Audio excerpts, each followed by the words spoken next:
Was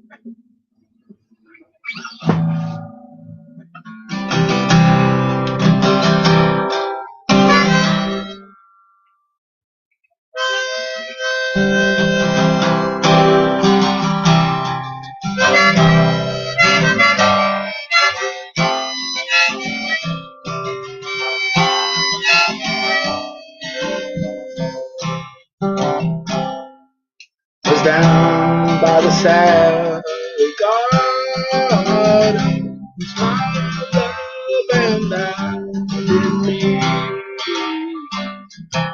We passed the Sally Garden, she with her snow-white beard. She made me take love easy as the grass grows on the green. But I've been young and foolish with her white grave.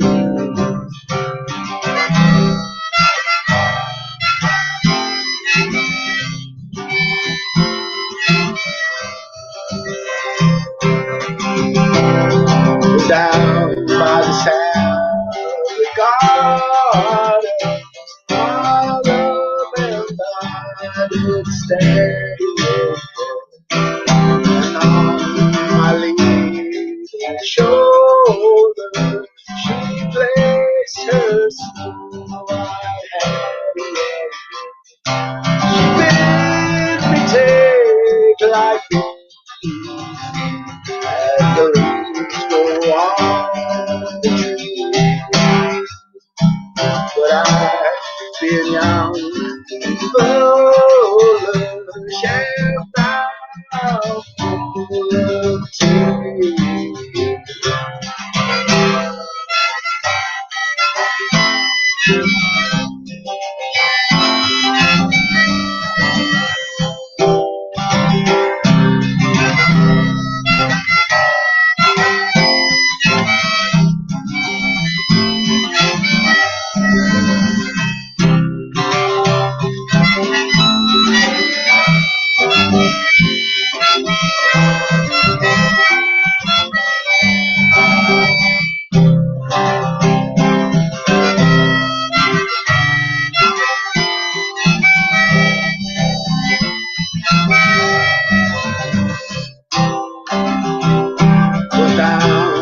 The Sally Garden, my love and I would be. We passed the Sally Garden, she with her snow-white beard. She made me take love easy as the grass grows on the grave. But I've been young and foolish and now full of tears.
to hell, I sat there nearly lifeless.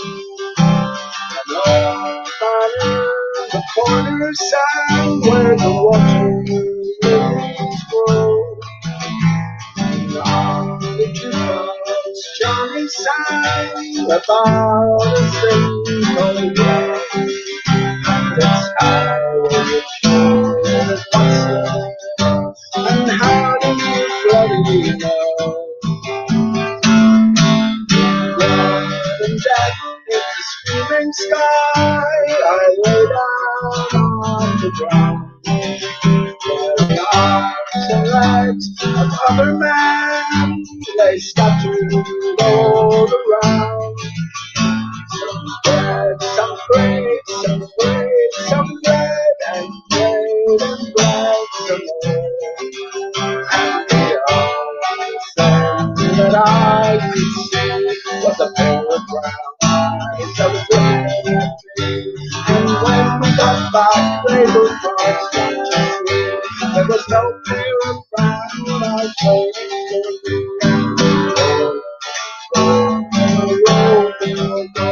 For a beer of brown.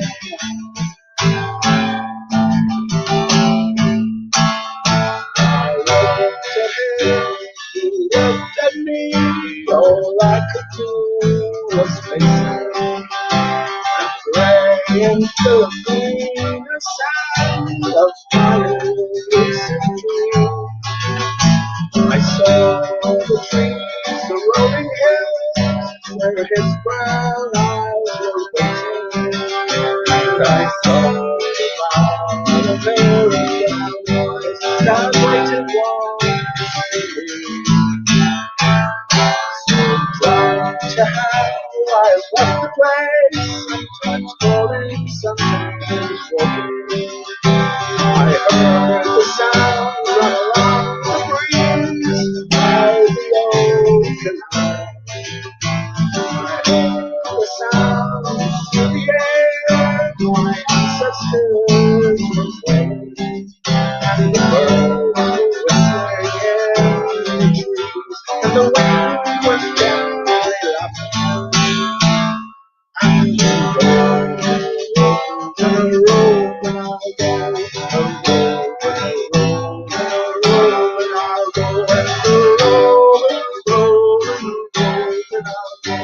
For a pair of brown and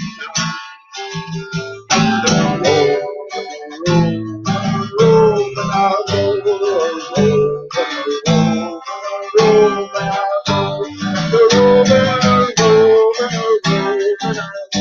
for a pair of brown eyes, for a pair of brown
I give thee all, I can no more, the more the offering be.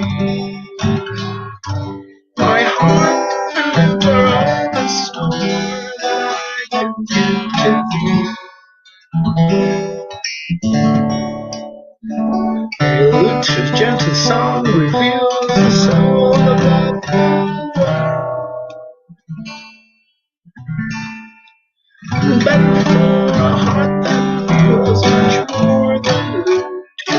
No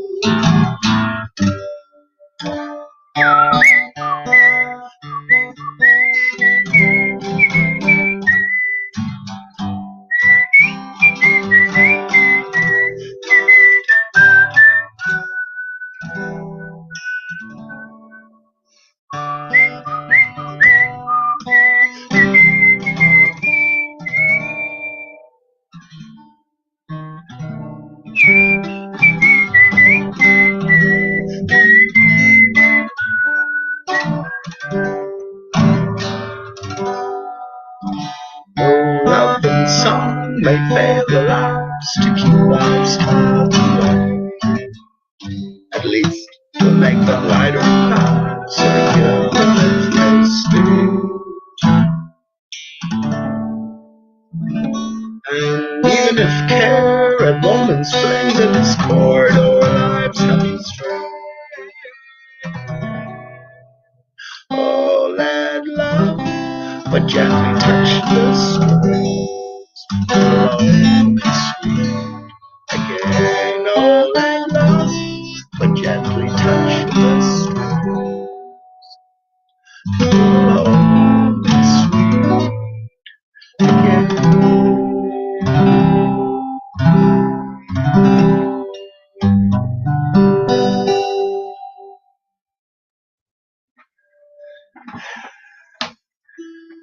Greetings, friends. How are you doing? How are you doing? I hope you're doing well. On this, the eve of World Freedom Day. Did you know? Did you know? Where is everybody shouting about this World Freedom Day? 9/11, 2020. 9/11 here. What is it now? 8/11, 2020 by the Western process of telling time anyway. And look, very few languages well, the whole world doesn't revolve around the English language. That's what I should have said. Very few countries. Think about the number of countries you can name that are definite English speakers. I'm telling you, be short in two hands. Definitely short in two hands, I should think. Be doing well if you get two hands worth. But, you know, how many countries is in the world? I think it's 186 is last, probably over 200 at this stage. So, yeah, we're dealing in our own sort of system here in a sense. And, just thinking about it, it sort of reminded me to talk about, well, 422 years since a non-existent dodo came into being. Well, what does that tell? A different story, right? Destruction, division, then something starts, and well, here we are 422 years later. 422 is 88, right? 88, Back to the Future. 88 is also you. You are the S. You are the two S's, right? You need to put them together. And then your counterpart, your female counterpart, if you're male, vice versa for female, is the other SS, right? So it's 88 when connected. And well, yeah, I was just glad to get it out now, first of all, because I'll probably forget about it or lose track of it, especially because I'm short of time on StreamYard as well.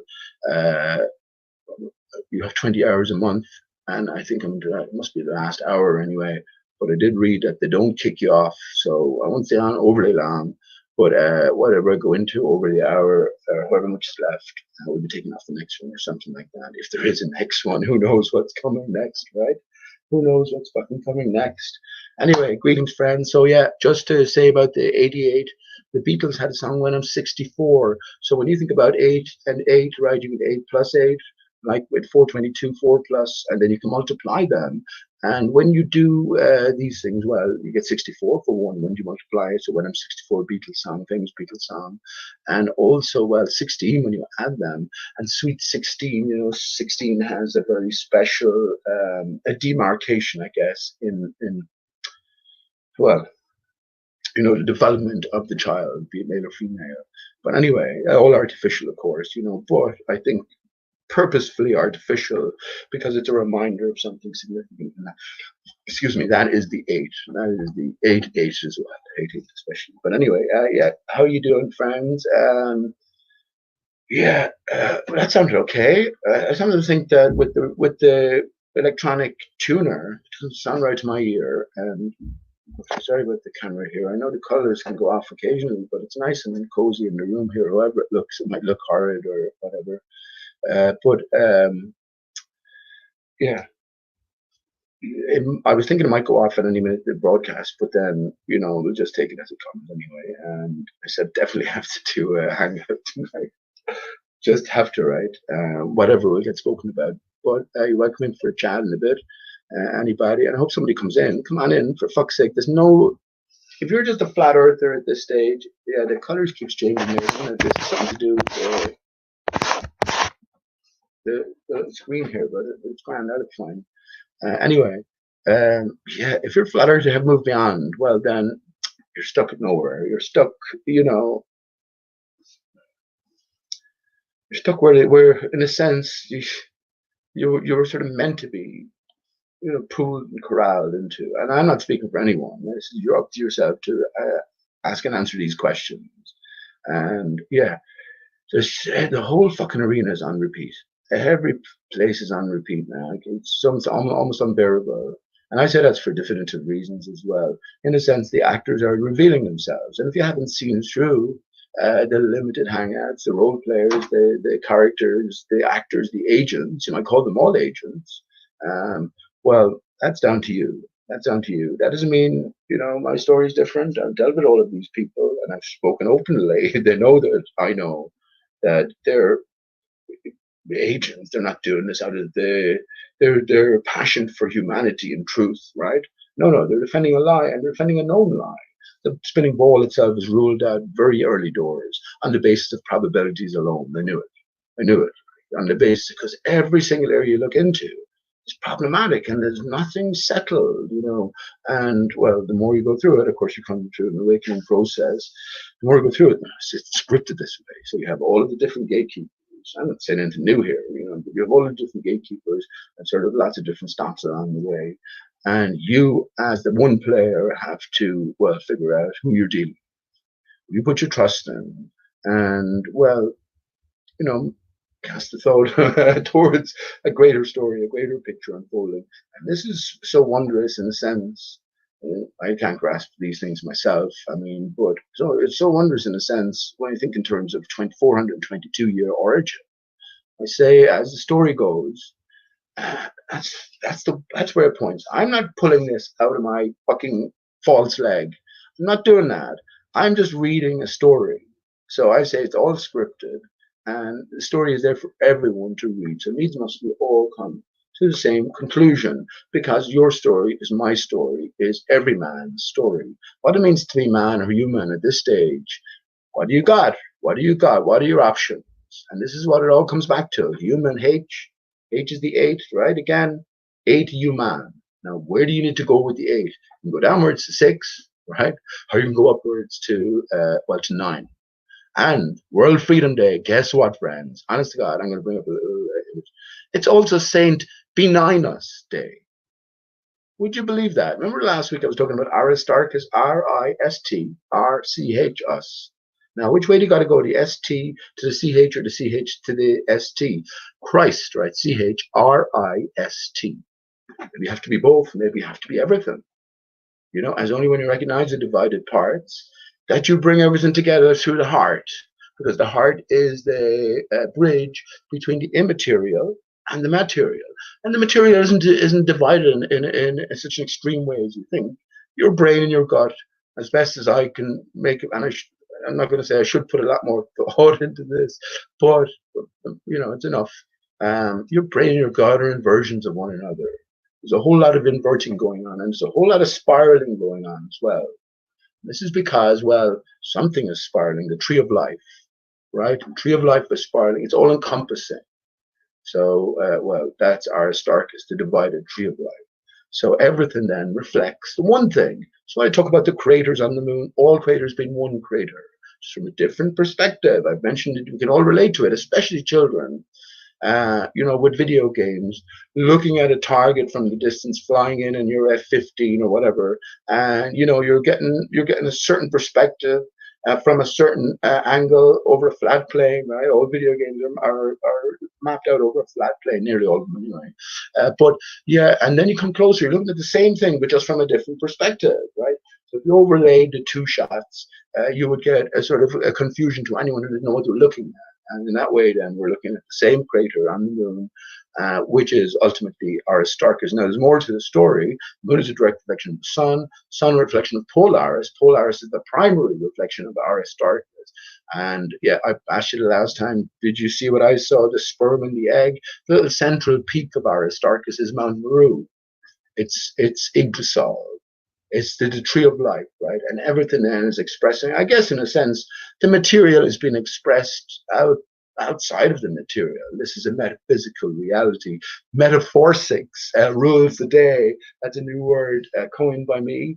And well, ultimately, yeah, it is a metaphysical reality, and everything is written is metaphor, right? Everything, you take the literal and you lose.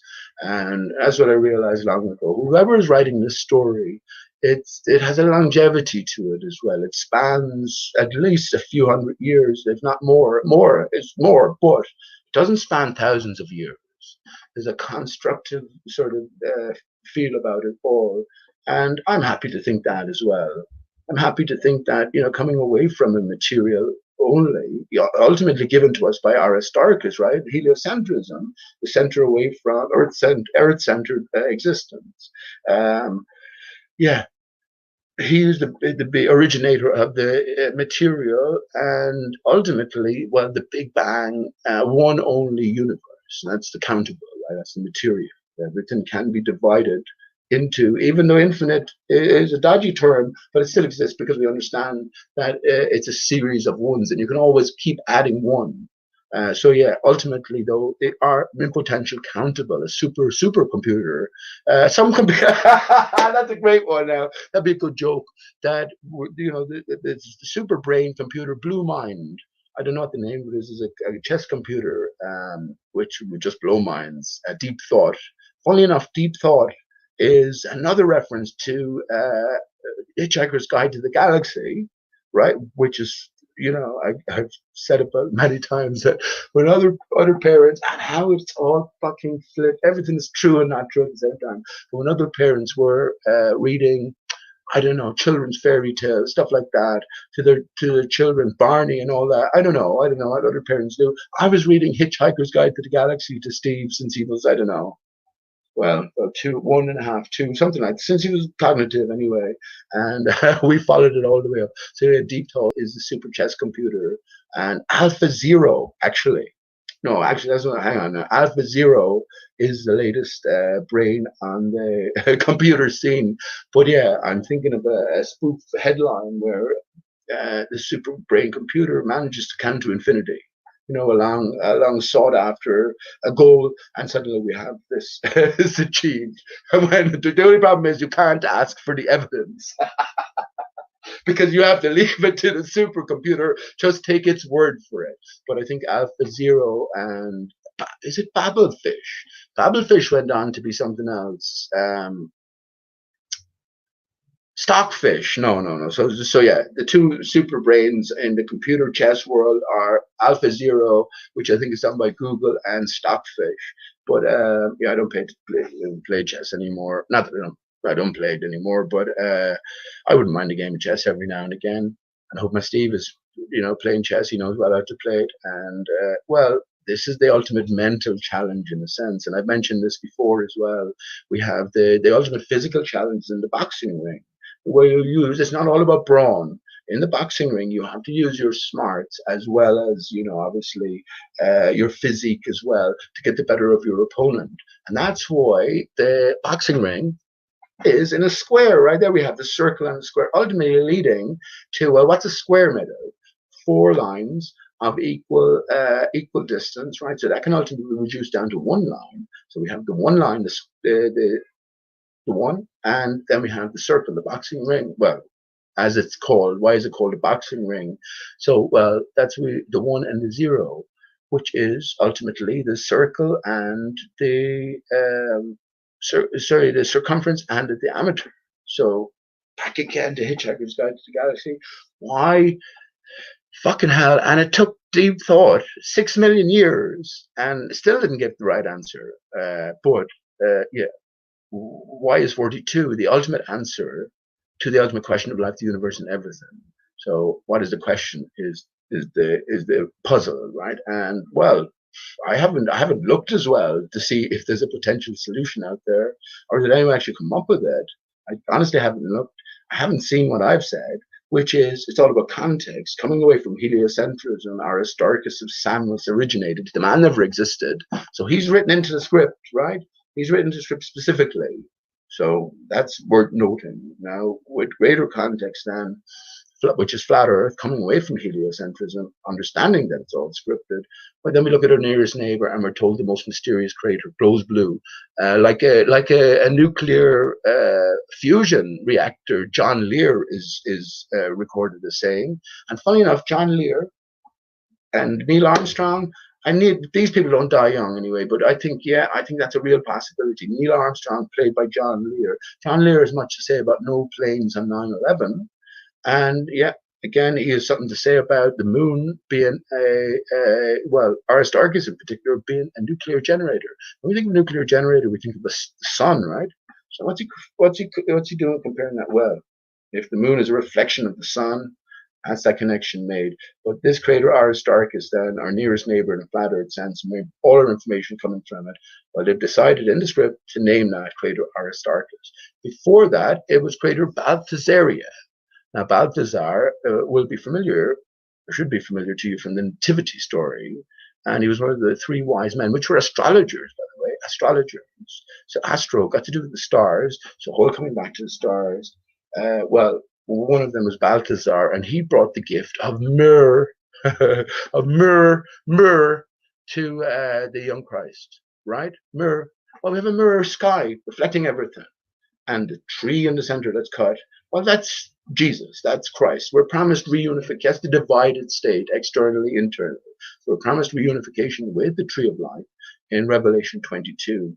I played the legend of the wood of the cross. So again, all scripted. The whole thing is scripted. Moses didn't exist. Come on.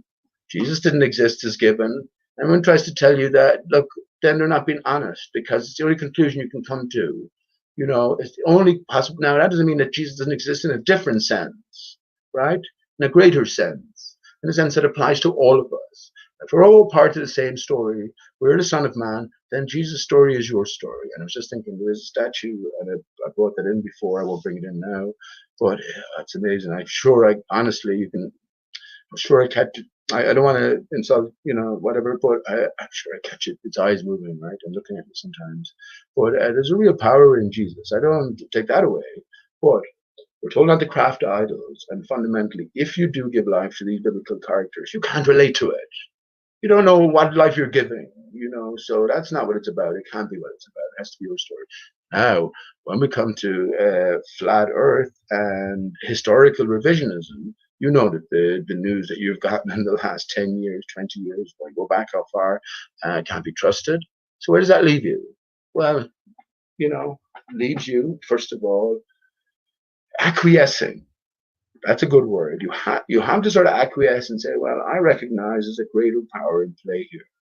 There's a greater power in play, and the best I can do as an individual, well, is follow this, maybe a series of clues or information that is presented, because we've all been certainly led down a path.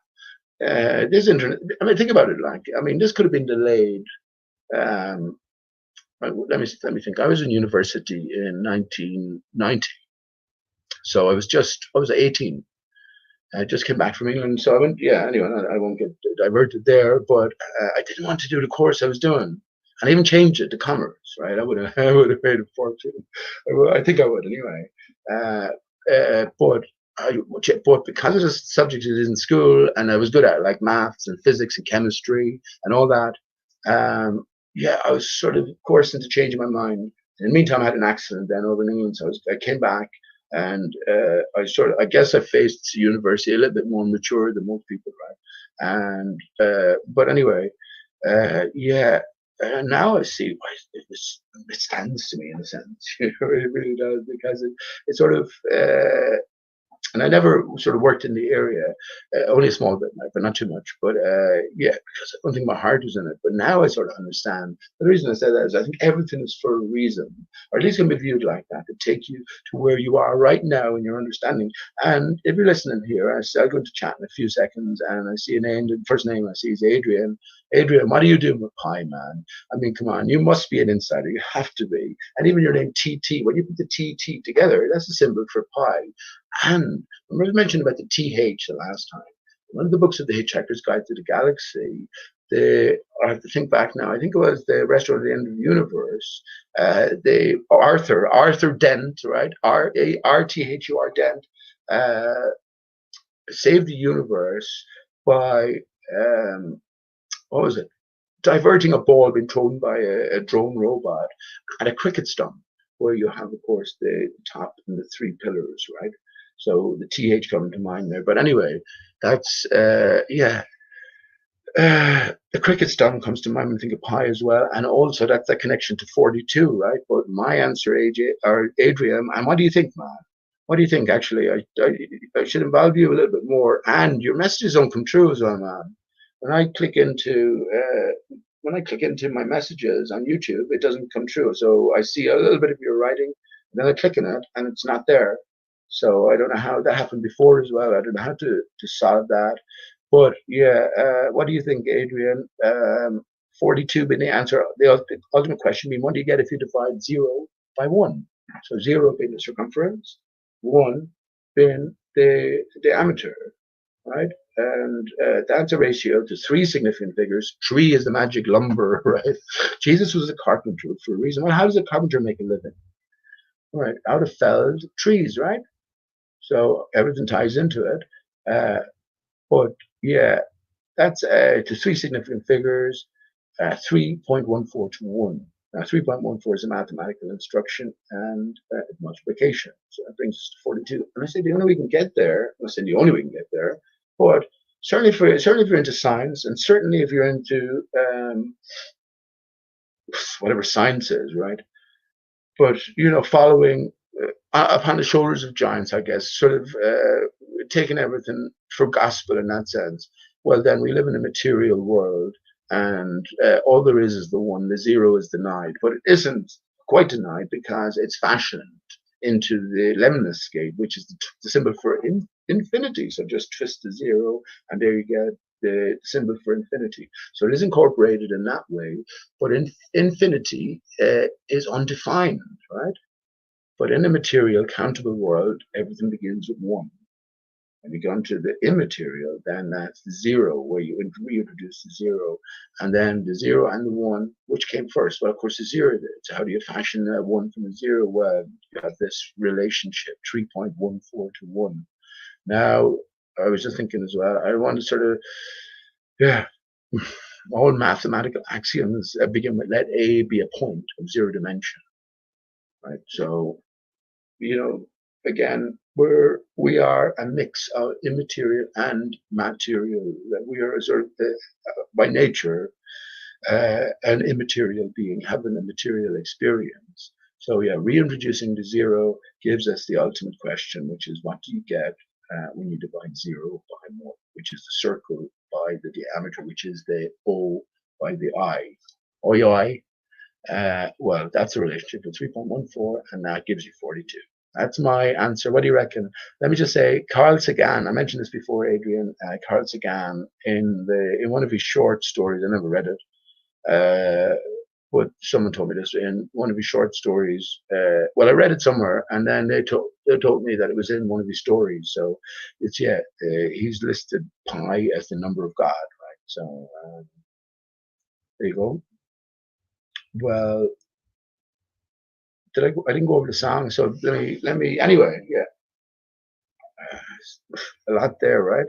A lot there, but once again, this is all beyond flat Earth. You know what I mean? At early stages, you should have been thinking to yourself, well, possible singular source to all of these skylights, and then a boundary of some sort. What else? Where else are you going to go? So it's for people who are asking the question. I guess everything is going to unfold anyway. This is what I talk about acquiescing and understanding that there's a higher power. So there's nothing new under Aristarchus. Not that there's nothing new. There's our own inimitable sort of individuality, and but in terms of to be known, there's nothing new under the sun under Aristarchus. And yeah, that's what I started about. All the craters on the moon being one crater, kaleidoscopic expression of the moon being a reflection of the sun. The varying factor is the contour of the reflecting surface and the dimension and the height above us as well, which is only 60 miles up, according to the Kármán line distance, Kármán. So K, the divided state, when you put a K and a reverse K together, you get IXXI, 911. You can, right? Depends on which way you read it. So that would brought me back to Y2K. Do you remember Y2K? U2K. So there you go, the 2K, telling you the divided state of us. And yeah, I mean, what you gonna do about it? What you gonna do about it? What can you do about it? Well, follow the clues. Follow the clues. We see what's going on at the minute or what's not going on. Everything is shut down. And here we have a World Freedom Day and the whole world is in lockdown. Isn't that fucking hilarious? There's a divine humor in all of this. There really is. I'm not going to go out and give lectures. I'm not anything at all. But I'm aware I'm responsible for everything I think, say, and do. Not because I'm afraid of a higher power or afraid. No, I don't mean that in a disrespectful sense. But in myself, I know what's right and wrong. And I'm a failure. I'm the worst failure. I'm the worst failure by far in a big way. But I still know these things, right? And I try to, in my encounters, which are brief enough with people, although, geez, in the last few days, I ended up last Friday just coming home from doing a bit of busking. And honestly, the town is quiet. All the main shops are closed, and but there's still a fair enough number of people around. It's very quiet. So the singing right in the center of the main street in Limerick here, and it sort of reverberates around.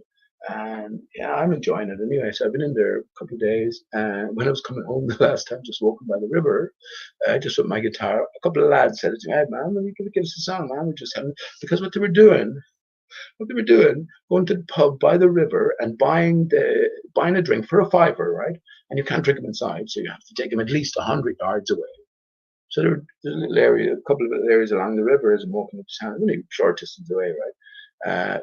I mean, town here is only 15 minutes walk away. So that place there is only about 5 minutes. Just down by the river. And Jesus, before you knew it, 11:30 by the time I was getting home. So there was drink and a bit of smoke as well. Your man told me he got some young fellas. I mean, I won't go. I'll say hello to David and to Liam. How you doing, boys? Man, how you doing? You're listening? Good to meet you. And well, yeah, a different mindset going on in that age group, and I think they're sort of being distracted to the hill, And well, I reckon same for them. Everything to this point is taking you to where you need to be. From this point onwards, you know what's going to happen. Tomorrow's World Freedom Day, friend. And again, with the hilarity of the sort of the duality, I guess. World Freedom Day, the whole world is on lockdown.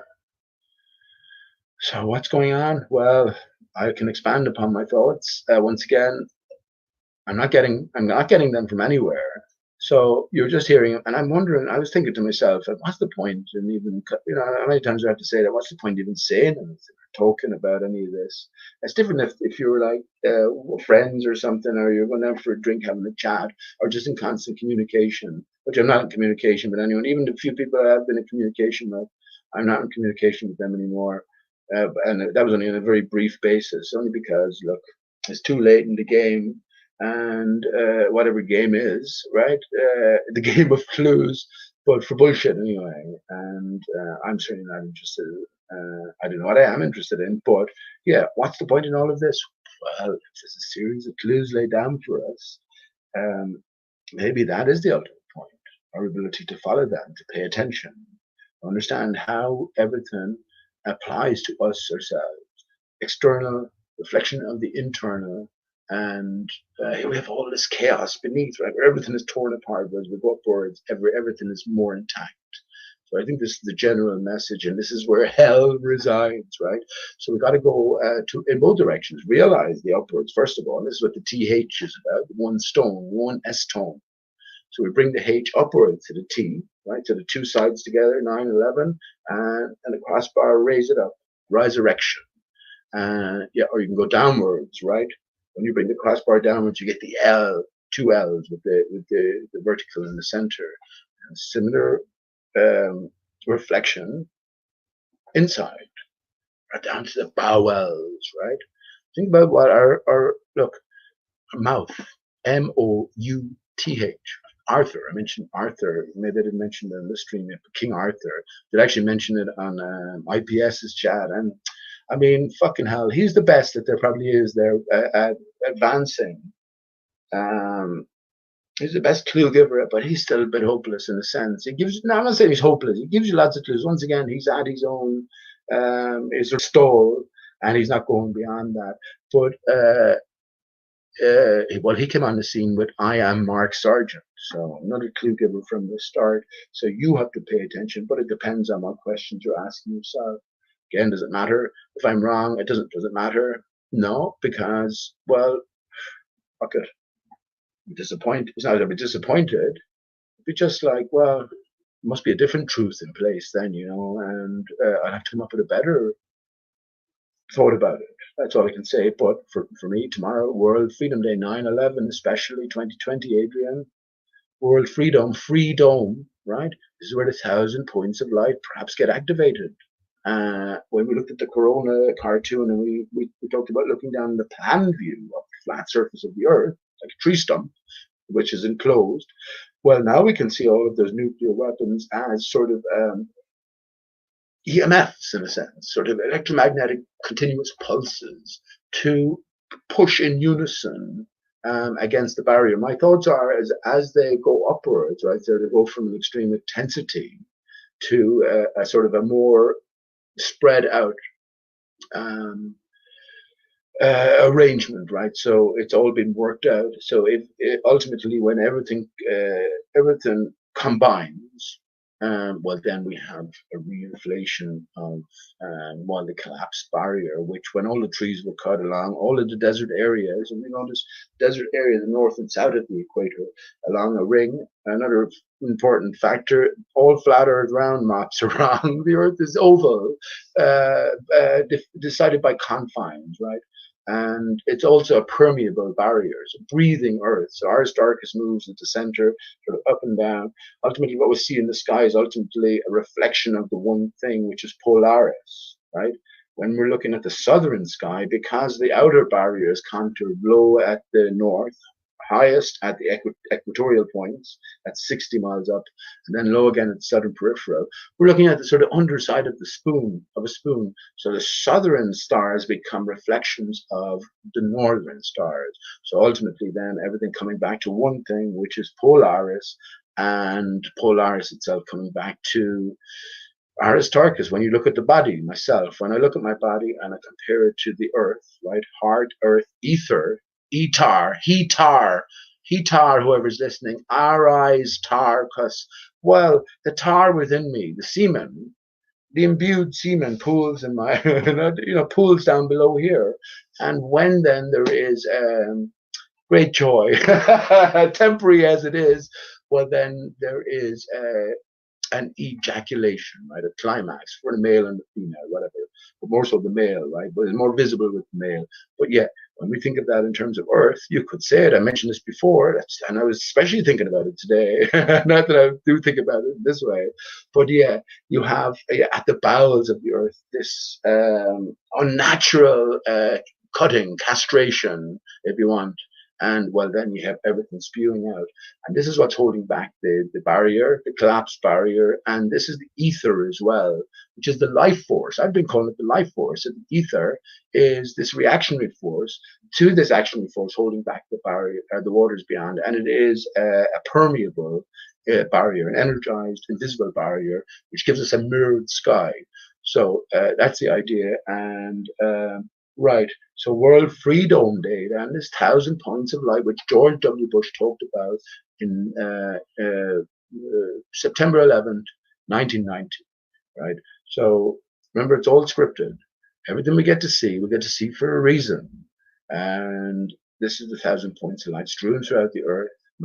all these. Now I think of all of these ghost cities by China, gone up. I think of all of the wars in the desert areas, all of the buildings. The artificial cities gone up in the desert areas as well.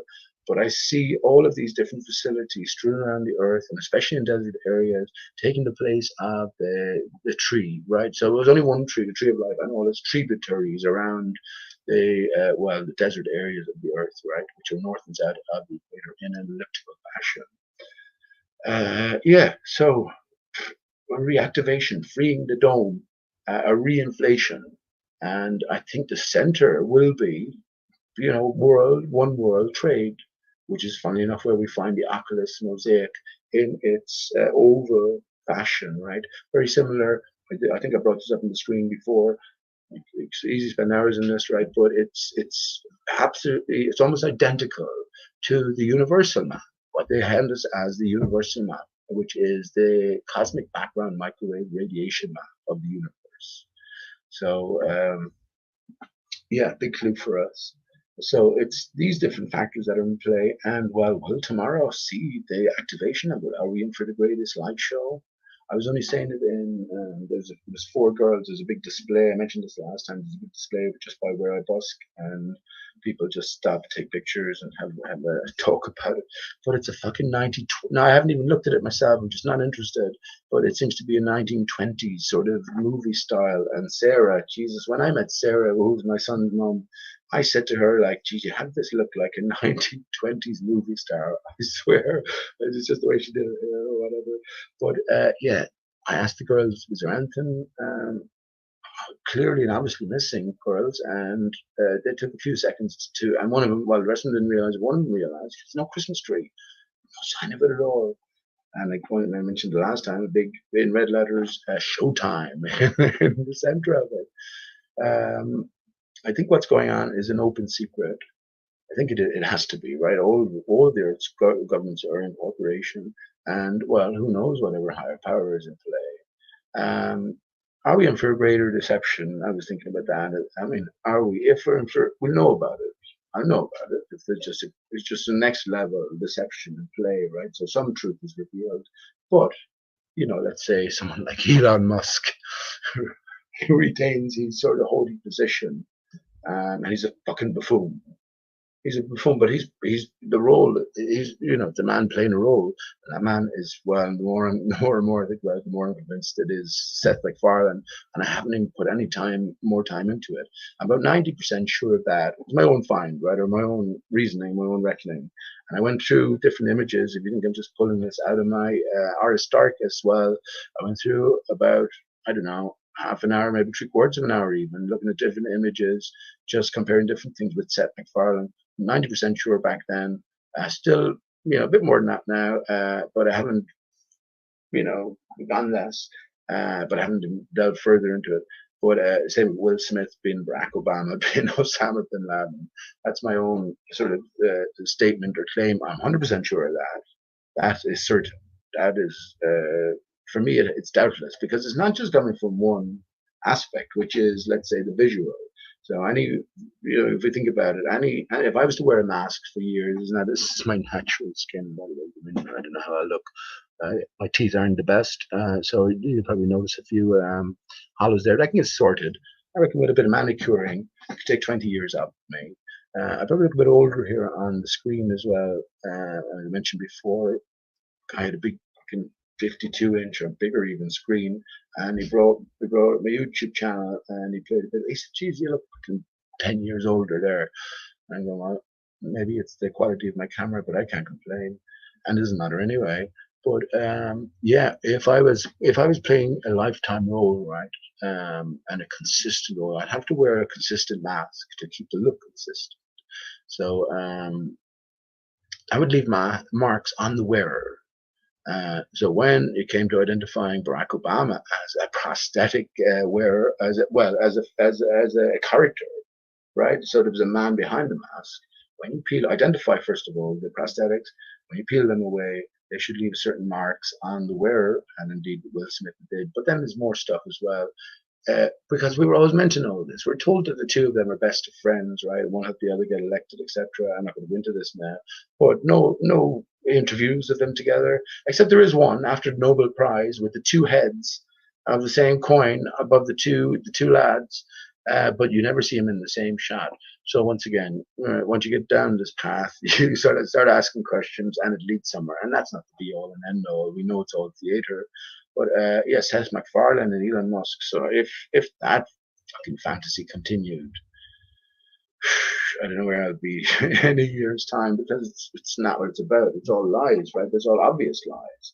I'd say as well, Seth MacFarlane, we were prepared for him being Elon Musk, with Seth MacFarlane's, well, first of all, another perfect all-round guy, right? But yeah, with these Orville series of science fiction series, and Orville actually reminded me of Gold Town, Gold City, which is well, El Dorado, which is number one Dodoism, which is El Dodo, El Dodo Radodo. I granted that to myself because I can't beat that. And someone else said they thought of it afterwards. And if you did, sorry about that. I didn't hear it from you. So, you might think I'm cheating you out of it, but first come, first serve. So I make a note of it. Someone, that's back in the Dodoism days.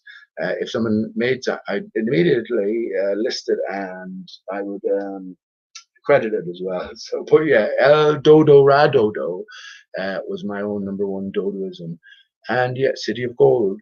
So I think we're being prepared. And funny enough, the Heart of Gold was the ship at the improbability, used the improbability drive. Now that I think of it, remember I was talking about the supercomputer finally being able to count to infinity. That's a fucking improbability drive on steroids. You never prove it, right? How would you prove it? Give us a printout. You'll be here from now till eternity.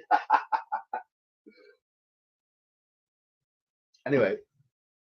So all connected, right? But let me just say about, to finish up, Freedom Day, Free in the Dome, 1,000 Points of Light. So all of the steel structures in conjunction with HARP and with CERN, I think the WTC Trade Center in one, they're all ray guns, Judy Wood and her Jews, right?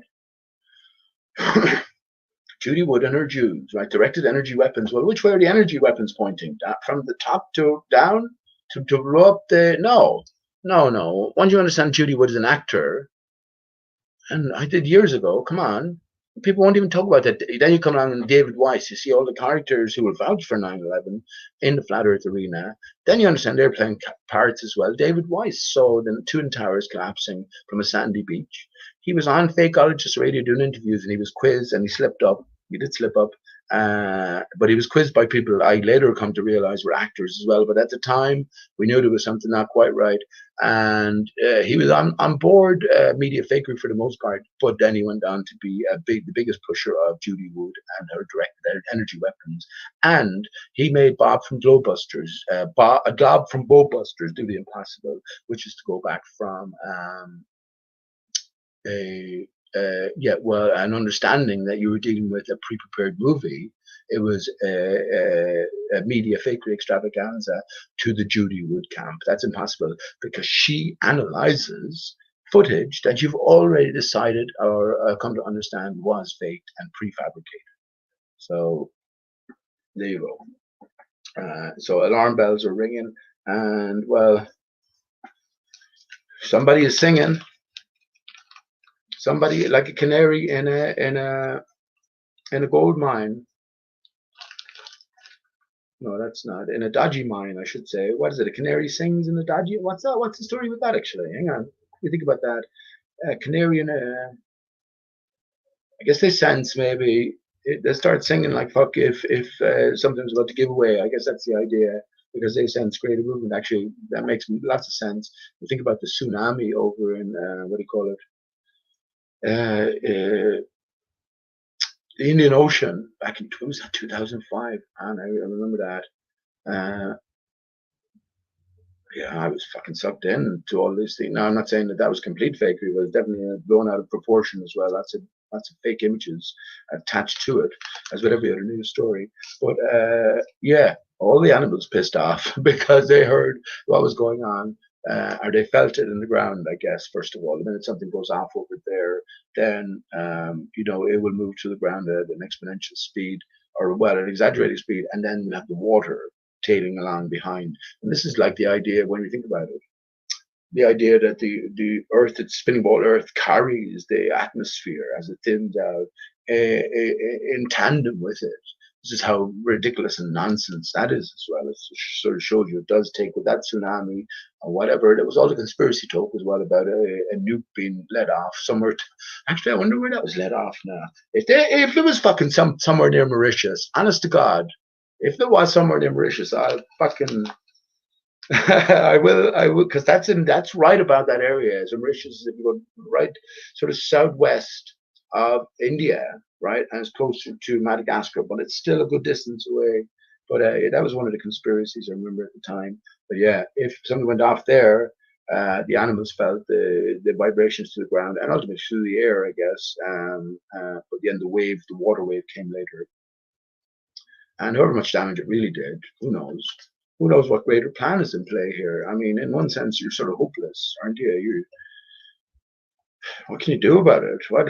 Where would you go to try and help or something? Because we haven't been told that there's an emergency. We're the good guys in all of this. You know what I mean? We're the good guys in all of this. You're supposed to believe that IPS is the good guy, or Nathan Oakley is the good guy, or no, I can't. Or the Bible literalists are the good guys. No, because they're all playing deceptive roles. It's not to say they're ultimately not playing noble roles, as a sort of limited hangouts. They are still playing deceptive roles, and I don't know their ultimate motivations. But yeah, so who else? Who else is there? Who else is there? Where do you go to? And I mentioned Nathan Oakley and what do you call it, IPS. Although Nathan he's most consistent. He's obviously been put in a central position. He's had 1,000, must be coming up to 1,300 shows at this stage on a pretty much daily basis, and broadcasting 24/7, pretty much over the last 3 or 4 years. And he's been in the arena for 5 years or so, with many, many in-depth and insightful interviews with many, many different characters. A lot of them playing roles as well. The vast majority actually playing roles. But, well, what are you supposed to do? That's what I say. Look, we've been given these facilities, and say your truth, say it in the chat, say where you need to say it, I guess. Otherwise, it doesn't matter. Ultimately, what the fuck, nothing matters. All there is now. That's all. That's all in your thoughts now. Because your thoughts about anything outside of now are just memories, and you're just regurgitating or reflecting those memories on any specific topic. So, yeah, if there's a greater, what do you call it, to all of this, yeah, that's the point. And I guess, look, you're doing it because you can do it. Who am I talking to? I'm actually looking at myself on the StreamYard.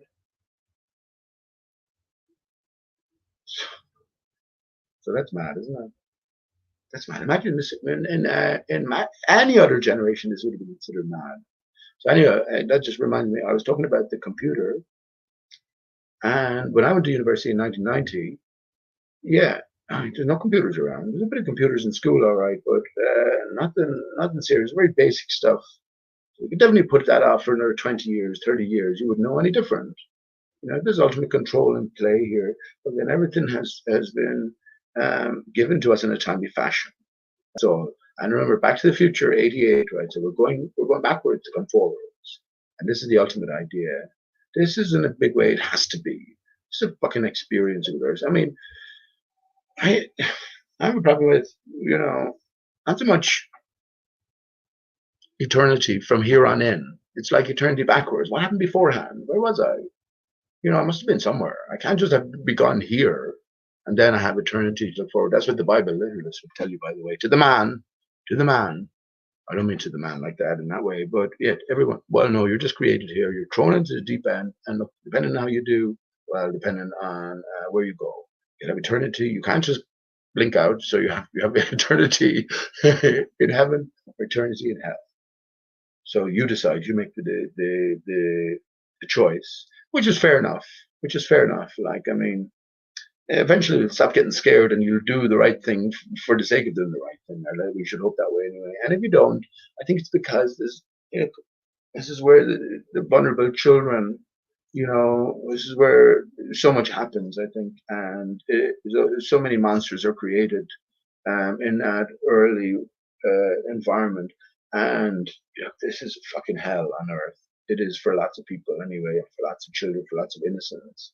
So yeah, out of innocence comes, well, its opposite, which is uh, horror, horror. But where I see it, if everyone has the same capabilities, you take any child and put them in the exact same circumstances, who knows, the outcome. Who knows the outcome? How would you fare? How would you test yourself? You can't. And well, yeah, I've moved away from that. So sort of understanding that I have eternity on my side, on both sides. Yeah, I'm not so sure about what came beforehand. In a big way, this has to be an experience. We've had to have agreed or been forced into it. So I go along with I agree because there's so many clues laid down for us. And I say now is maybe the wrapping up of it all. If it isn't, as I say, I've only one option left open, I think. That's what I think anyway. Me and Steve, we head off to Mauritius and find the gateway where we go down and then you go up to the north underneath the barrier and you, I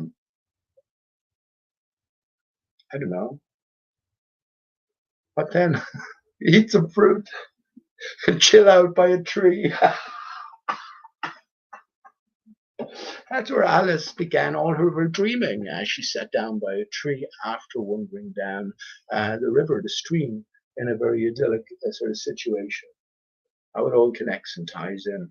So anyway, well, I just after seeing, well, I did see Dorian Gray. That's a name I haven't heard in a long while, man. How you doing, man?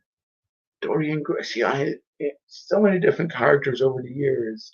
I have to refresh my mind now about well, where do we stand in general, and well, yeah, who are you again? Anyway, it doesn't matter. How you doing, man? Good to see you. Um, Rudy M.A. How you doing, Rudy? First at what? I'm not sure, Rudy. Well, look who's here, Ranty. I was probably, is that a fake Ranty? He says I'm naked. Well, you were naked from the moment you came on the scene to me, almost. It give you a bit of time to begin with, but after a certain period of time, I knew you were playing a role. So this is fucking about the lumberjack as well, and I'm sure that's not the real Ranty. But if it is, it doesn't even matter. And Ranty talks about this fucking imaginary friend and a lumberjack, and it was real. And he used to live in the wardrobe, and he used to come out and play with him and regularly when he was a child. Now, I don't doubt that children have imaginary friends, and I don't actually doubt some of those friends are real. I think there are demons. We're not going to call them that. What do you call spirits? I think there are entities left in this world, and I also think there are entities in this world who are here um, as sort of aides, guides, guardian angels in a sense, if you let them in. So I'm not sure what we're dealing with here. So it could be true, but the fact is, he's a lumberjack, and the lumberjack cuts down trees. He's good friends with Nathan Oakley. Nathan Oakley was great friends with Antonius Subarats. Subarats backwards, star I B us, R I star C H us. So all theater, and yeah, Ranty is one of the gatekeepers now. I don't know what these. Maybe they've expanded a small bit. Brandon Toy seems to be a little bit more elaborate and willing to go beyond certain bounds than Ranty was. But maybe that's of course he's part of it as well. Ranty had Brandon Toy. I've never had a problem with him really. He seems okay, but I know his acting is part. What is he? He's a whistleblower military man who appeared on Alex Jones after blowing the cover on all of the farce that's going on within the army. Yeah, and when you ask him about it, then he's like humming and hawing and stuttering and not really giving anything definitive on it. So yeah, we know we're dealing with actors here, and there's a certain set script, But in general, um, yeah, it's a limited script. So pay attention all you like. At this late stage, it doesn't even matter. It doesn't even matter. God doesn't matter. It fucking matter what you do. You're just there. You're there on your own. chances are listening to this, if you are, or listening to other shows, and you're just taking in what's been said. And well, who knows what your own thoughts are in relation to it? My thoughts, long since understood these people are all actors, acting their part of the greater theater. Randy's part of the Tokyo crew. He didn't put out his drone footage. He came up with all these bullshit excuses like, anyway, I'm not going to get involved in that. But he didn't put out his drone footage because he would have proved the mirrored water layer over an extended span in no time. And then, what has he got then? Well, he has to let his friend Etherband boy down because Etherband boy has put so much time and effort into his vested sort of idea. It's a step. Remember, it's a step beyond the spinning ball earth, and you're leaving. When you leave the spinning ball earth behind, you're leaving all of science behind.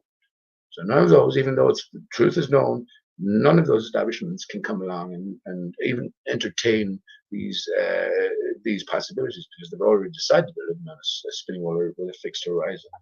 When you move on onto a flat surface with extended span, the horizon will always rise to eye level more and more gradually as you go more and more into the distance.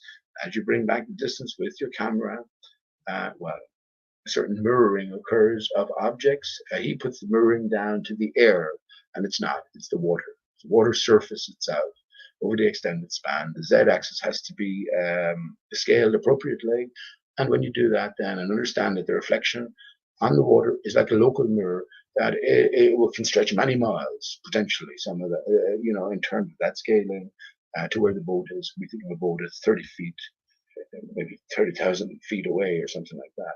So anyway, that's a different matter. Randy can't do that. That's why his drone hasn't seen the light too often, because Travis is dead in the water then. Although Ether does play a big role, as I mentioned earlier on, in all of this. And just as the clouds, when the rain comes down, will reflect off the water and drop back down, and it's the same with on land, but it's the same with ether. It reflects off it because ether is constant, though. It reflects off it, and it does leave a clear zone about 5 or 6 feet. I'll go along with that above the surface, and that does allow extended viewing, but it doesn't mirror anything. It clears the way more than anything else. If that extended water was replaced by, let's say, an extended field, just pure flatness, you wouldn't see any mirroring. You wouldn't see any mirroring, and there would still be air, right? There would still be ether. So no, it's not the air. And well, that was 2016 for me. But Ranty can't go there, and he'll keep people on the same spot, which is okay. I guess anyone coming in, they'll know the yours is not a ball is given. So there's a different sort of story, a different pathway to go down, the different truths to be had. So these people, well, they're answerable to themselves at the end of the day. If you're doing this for selfish motives, and you have treated me bad, I've been treated pretty badly by lots of people, more so by people on the flat earth side, because, well, if you think they're on your side, what am I doing after all? Just asking questions, making connections. Let's put our heads together here, see where we can get. We know we're being lied to, and we know that the liars, if you want to call them that, the controllers, the elite, they've always known the truth.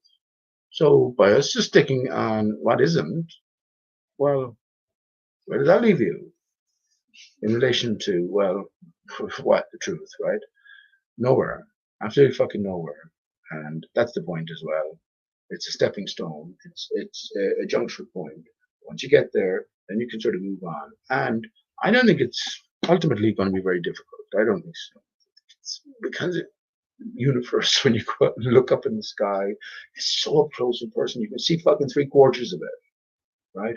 And when you think of it then as well, it's up to yourself. When I think of it as this very, very sort of lens-like dimension, very 60 miles high is nothing in relation to the span of the Earth, which must be however many miles. I'm not even going to think about it, whatever. Yeah, very, very, and I don't think there's any way of putting this, there's no way of modeling this, really. I don't think so, just with everything scaled appropriately. So it's all about just thinking, imagining. Is there any truth to it? Well, you decide. You decide. If we're going on numbers, there's no truth whatsoever to what I'm saying about Aristarchus, the tree of life, the dodo, and its relationship to Aristarchus, Will Smith, or anything else. There's no truth to any of it. So that's fair enough. I'd like to know. I'd like to know. Well, what is the truth to matters then? And I never pretend to have any answers. I really don't. I don't know. I don't know. But well, certain things are certainly lining up. So anyway, yeah, 2.88 mile mushroom. How you doing, man? What do you make of all of this? What's going on? What do you make of World Freedom Day? You know, is it all coincidence? What's going on here? And look, you must have. I haven't been over to your channel or not, or not. I haven't been over to your channel in ages now, so I don't know how far you've advanced, right? But what's your latest thoughts, man? I mean, when all the patterns are there, and I'm easy with that. I think there's one central pattern that's been expressed everywhere, this sort of spiraling fashion.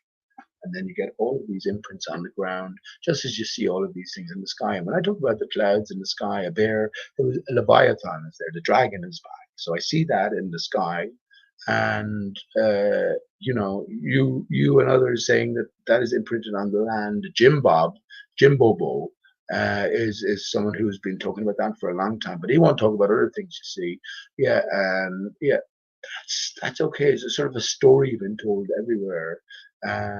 What is the greater interpretation? It's down to the individual, man. That really is.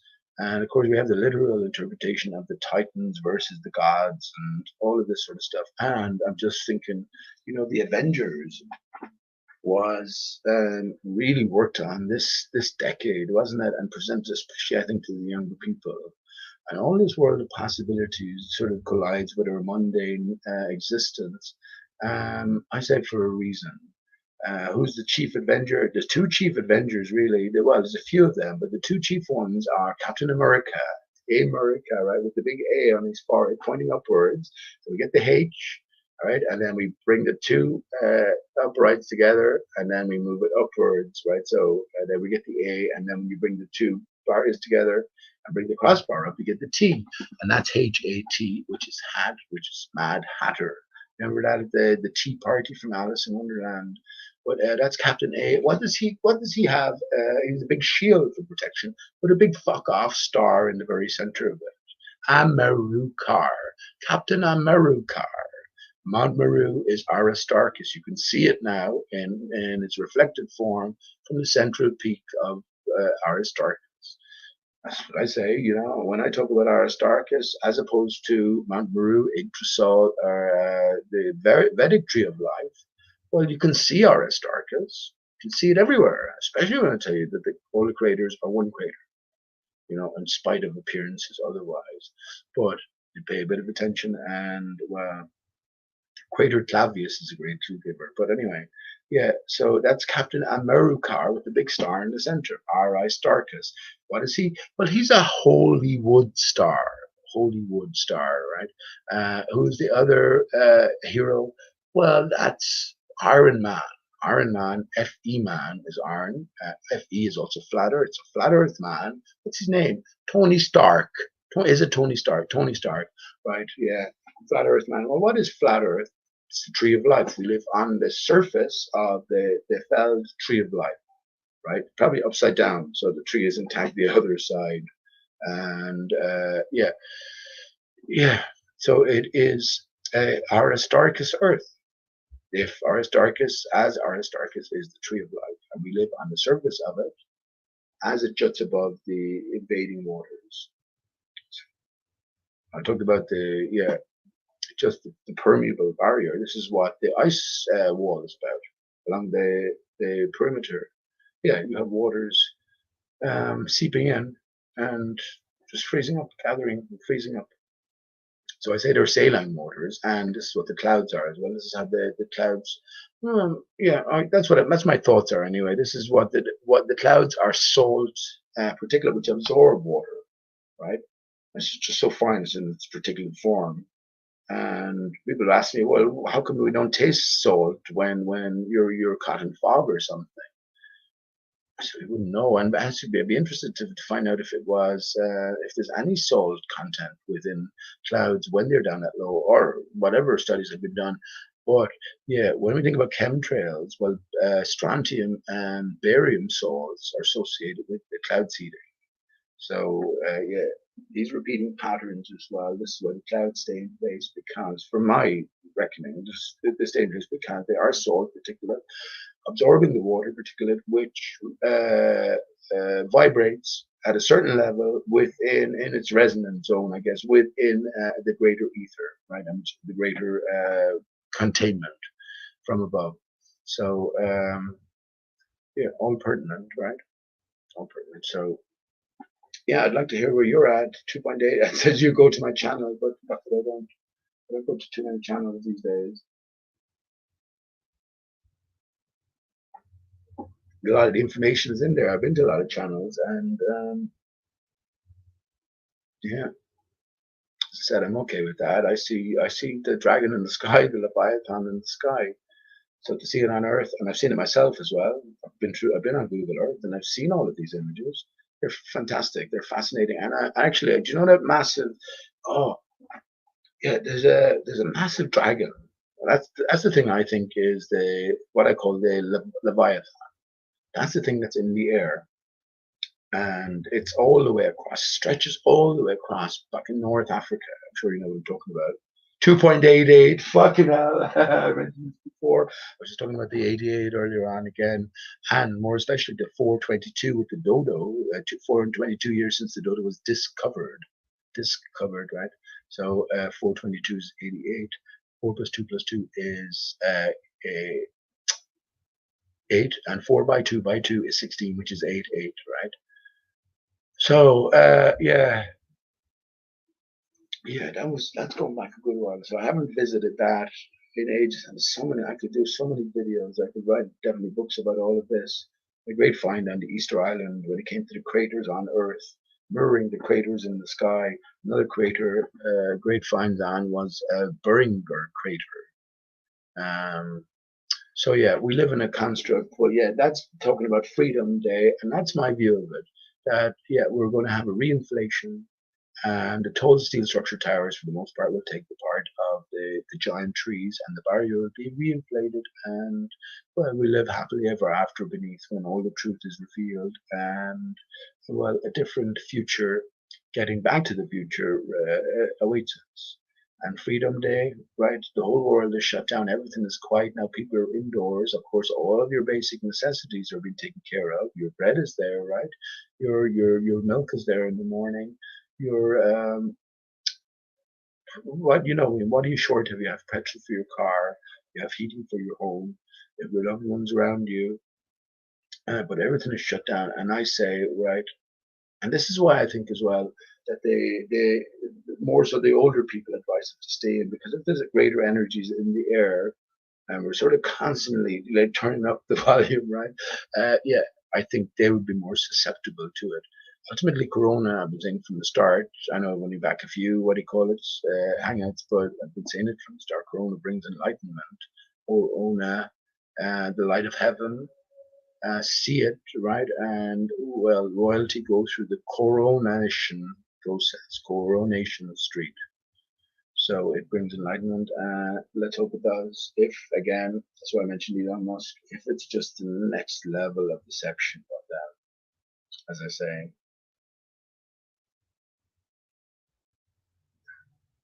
well, the options maybe make some money and live out my life. Just understanding that the creator has a greater plan in play, and you just have to live your way through the deception, or well, yeah, encouraged to leave. You know what I mean? If you're not happy with it, find the exit. And as I've talked about many times, I think I know where the exit should be anyway. And just a deeper delving into it, the clues should present themselves. That's my thinking. And yeah, we live on the surface of the country. As you go downwards, you go up underneath the barrier and then emerge the other side. Isn't that fucking mad to say? Isn't that mad to think? Well, you tell me. Now, let me just say hello to other people. Yeah, Adrian, I said hello earlier on. How you doing, man? Uh, hmm. Doom and Gloom by the Rolling Stones is a cool song. I don't know that, but I was thinking of it. Blinded by Rainbow. That's a cool Rolling Stones song. And Rolling Stones, right? There we go. Like a Rolling Stone, like a Rolling S-tone. Rolls off the tongue. Mount Meru is 72, right? Well, magnetic is 72. I was thinking, I adjusted my volume here, and what would I put it to? And I would normally put it to 72. I really would and maybe tonight I would have definitely put it 72, but then I was thinking I had something to say about 88. So 8 times 8 is 64, so I have to 64, but 72 names for God, yeah. 72 names, 72 years since 1948 when NASA was founded, and Sergeant Pepper um, who has a significant role in all of this. Hang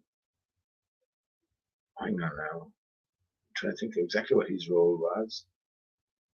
Because obviously it connects with the Beatles, but yeah, that's 1948, and I did present that link last time, the solution to Sergeant Pepper's. So that's all in there, and I have to think too far back to make the connections. But yeah, 1948 being a significant year, 72 years ago, 72 names for God. As we said, why is there 72 names for God? Well, Father, Son, the Holy Spirit, the three in one. 888 is the number of Jesus. 888, Holy Spirit, 888, and the Father, 888. So that's 9 times 8. And once again, tomorrow is Saint Beninus Day. Would you believe it? Saint Beninus. I'll talk about that actually. I'll bring up he was an Irish saint who used to go around reading the palms of, or the Psalms, sorry, not the palms, the Psalms of St. Patrick of Ireland. That's fucking mad. That's mad that's 9/11/2020 and St. Beninus. Now, he didn't exist like St. Patrick, so B9us. Isn't that fucking hilarious? And of course, we have the 8, so we start out with the 8. We have to go upwards with the 9, right, and lose the lower aspect. Or if we don't, we go downwards with the 6, right? So it's a blend. And that's what the 6 and the 9 are about. When you connect the 2, you get the 8 in the center. So, yeah, St. Beninus and World Freedom Day. That's fucking hilarious. And I mean, is anyone else thinking about this? Because everything's for a reason. Everything's out of fucking nothing, or everything's for everything. So yeah, that's great stuff, Adrian. P Mars, how you doing, man? Don't be bullshitting tonight, P Mars. You're welcome to come on if you want for a chat. But if you bullshit, I'm going to kick you myself because I kicked, who was the other guy? Pat Shorthole, was that? Bloody asshole. Coming in wasting people's time. Anyone who was just in arguing the fucking baller, just there's no point in it. They're just throwing out a hook and seeing if anyone, because they're paid generally to be here. They're doing it for ulterior motives anyway. So don't waste your time. I'll do what you want. But if I see it anyway, there'll be there won't be much tolerance. What time is it? 10 past 10. That's not too bad. I don't think StreamYard, as I said, will cut me off, even though I'm definitely going over the time now. But it'll be taking the next 20 hours for next month, which begins November 20th. But I think I can go on Google Hangouts and find some way of finagling it. It's a nice word, finagling, and getting to go on live if I need to go on. But to be honest with you, I don't know what to. Well, so much is going on at the minute. Let me say, I predicted the Joe Biden thing. Well, my thought was as a possibility, right, that Joe Biden would steal it under very controversial circumstances, and there'd be a certain quiet period, and then Trump would wage war. The truthers' war. The trumpets would blow, and there would be chaos. And ultimately, I was thinking, because Joe Biden's running mate is a black, I don't even know who she is, I've never seen her, don't know anything about her, black running mate, maybe the first black president to be sworn in, but just in a sort of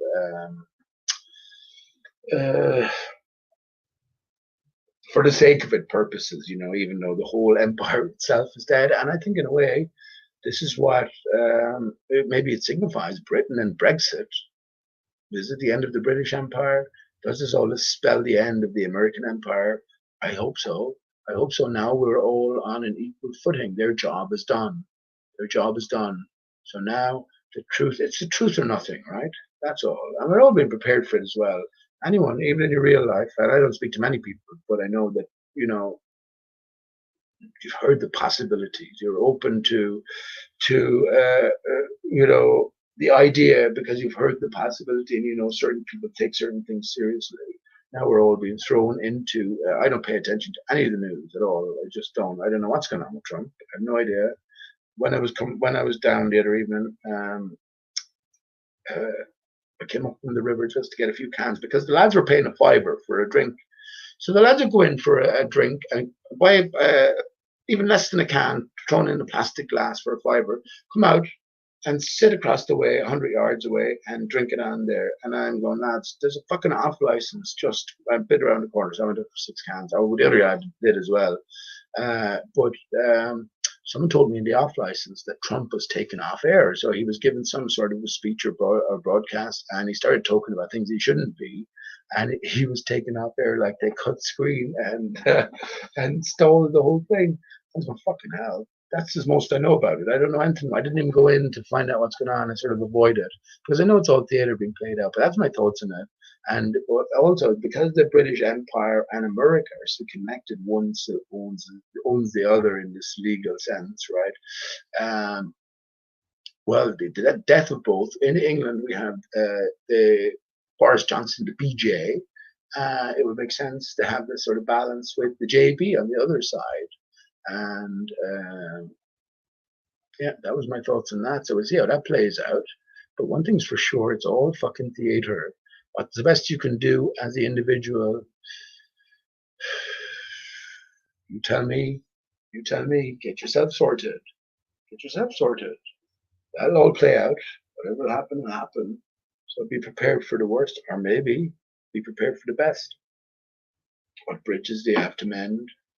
What ways do you have to change? You tell me, I tell myself, I don't know.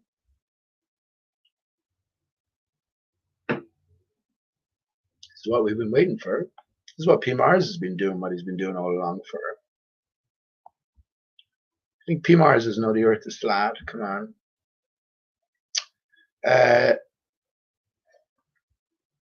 Sea Level, how you doing, man? Ali B, how you doing, Ali? I've spoken to you in a while, and last time I got pissed off at you as usual, but I'll say hello. Good servant, how you doing? YouTube, how you doing, Yud? That's going back a long while, well, a good while anyway. But Toady UK, is that the Toad? The honest Toad, he doesn't like being called dishonest. The Toad doesn't. He'll let you lick his back. That's how much he doesn't like being dishonest or being called dishonest. I was busking today, singing, whatever you want to call it. The guy came over and gave me a bottle of wine and a fiver. But isn't that mad? That's mad. That's mad generous, and that's mad. A couple of great days, and the town is so quiet, and the guitar sounds good, and I sing away. But there's lots of activity around as well, and lots of children. Children get a great kick out of seeing me with the harmonica and the guitar, and that's great in itself, right? But yeah, so I'm going to drink it. That's going down well enough now. It's only sweet enough wine, and so why not? I would have had a few cans anyway, so I only bought 2 cans in the shop, and I had one there, so that'll do. Not to overdo it, and I don't want to start treating my body. Not that I, mistreat my body, but I know this stuff is not good, so I definitely won't overdo it. For my own sake, right? So, but yeah, totally. I haven't seen you around in a while. Still jumping to conclusions regarding your weight differences measured on at different points on Earth here. Come to your only conclusion that it can only be that you're on a curved surface. Ridiculous, isn't it? Ridiculous, because you can't consider what's above. You can't consider an enclosed area. You can't consider a closed area of a certain contour. When you're at certain points along the ground, you're a certain distance from that contoured surface, right? Reflective surface. So as you're closer to the north, you're closer to the barrier. As you're closer to the equator, you're higher. You're your highest point. As you go further south, then you're closer to the barrier again. And all of these weight discrepancies can be explained well via this ethereal force from above, right? Associated with well the central force, the tree of life, which is spiraling up and down, spring and fall on an annual basis. And all of the skylights then are emanations and reflections of the one thing, ultimately Aristarchus, Polaris. The primary reflection of Polaris is the focal reflection, whatever you want to say, the sun, right? Then everything in our solar system, at the wandering stars, for secondary, tertiary reflection, etc., of the sun, right? The moon be the direct reflection, but the rest of the universal sky then is, yeah, it's Polaris expressing. So it's all the same thing ultimately. And I have a couple of images. I'll bring up. Let me. Well, I do.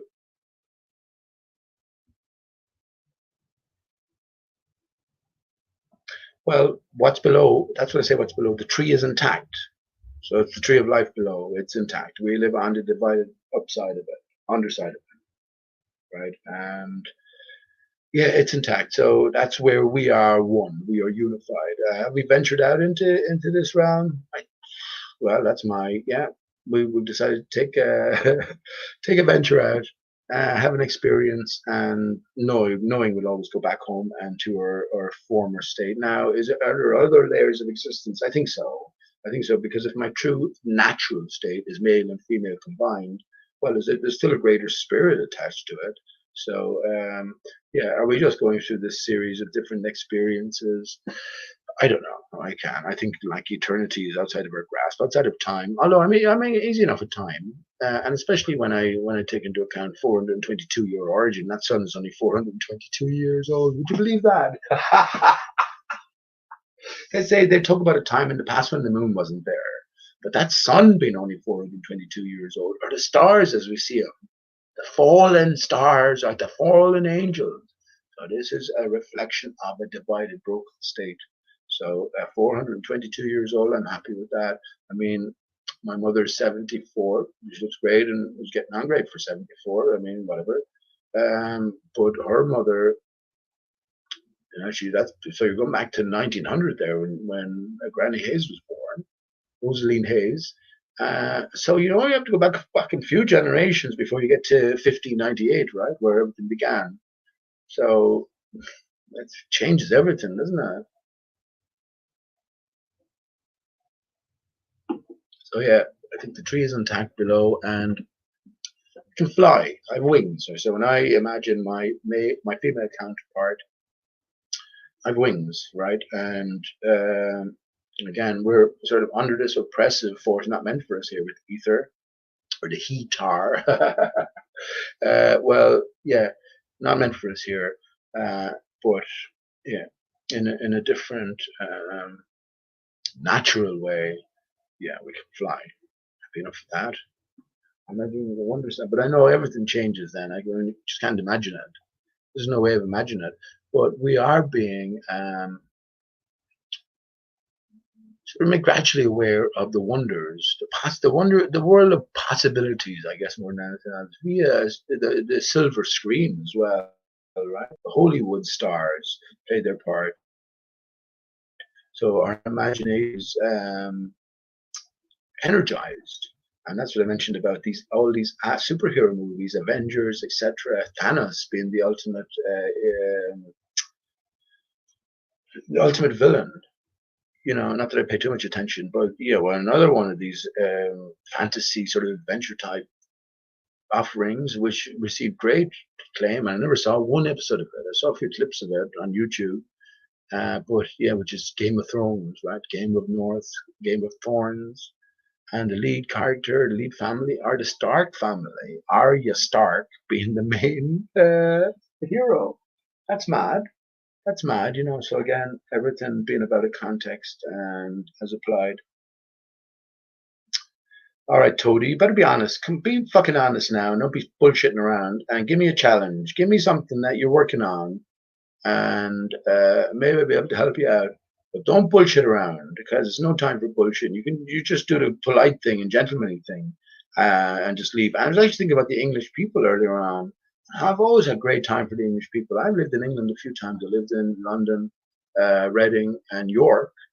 A little bit, just a short spell in Sheffield, but not too long. So I've always loved the place and the English people, and I have no problem with any people for that matter. But yeah, yeah, do yourself proud, do your country proud, I guess, and leave the mask or the facade behind for a second. Come on, you can't know everything. Whatever you do know, and of course you know the Earth's surface is flat, station. Whatever you do know beyond that, well, reveal something, or else whatever. Don't piss around. I would ask you anyway. And if you decide to well, do it elsewhere. That's all I ask, because we have not in contact. Jose banned me, and that's fair enough as well. Jose JG, I hadn't thought about that actually. It's amazing. I haven't even thought about that. Just the whole show, just and me anything to do with that. Really, I haven't thought about that in ages.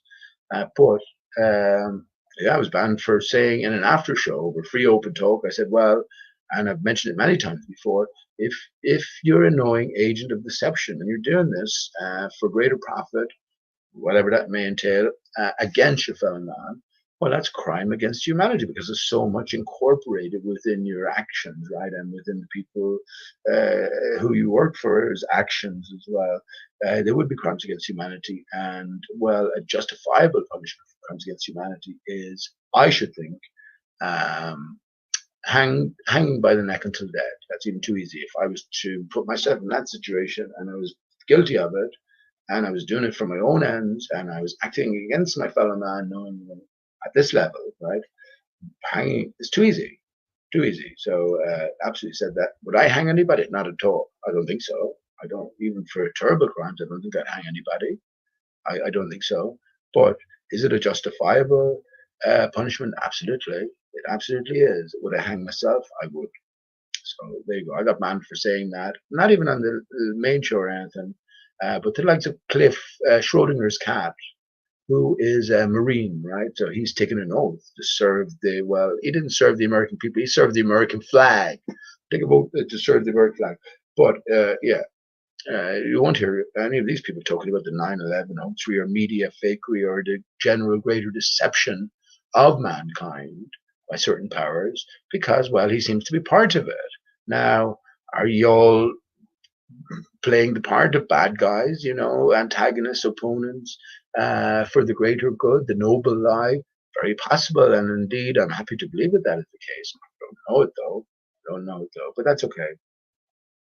Let me read a few of your comments there, Tony, and then I'm going to have a little break, and I'll come back and play a song. I'm going to play a very interesting video, actually, and I want to look at it myself, and I haven't looked at it, but you might be interested in that. So Tony says, then, Pete, what's below? Well, as I said, I think the tree is intact. So the way I look at it is like an eyeball. So looking upwards, right? So imagine an eyeball on the table. All the veins are little capillaries, etc., spreading out tree-like beneath. We're on the very surface, the very top of it, very iris, right? As it's been cut, and we have a very close enclosure over us. So that's the way I look at it. If the tree was intact, the other side we'd have sort of two eyeballs, one next to the other, in the form of an 8.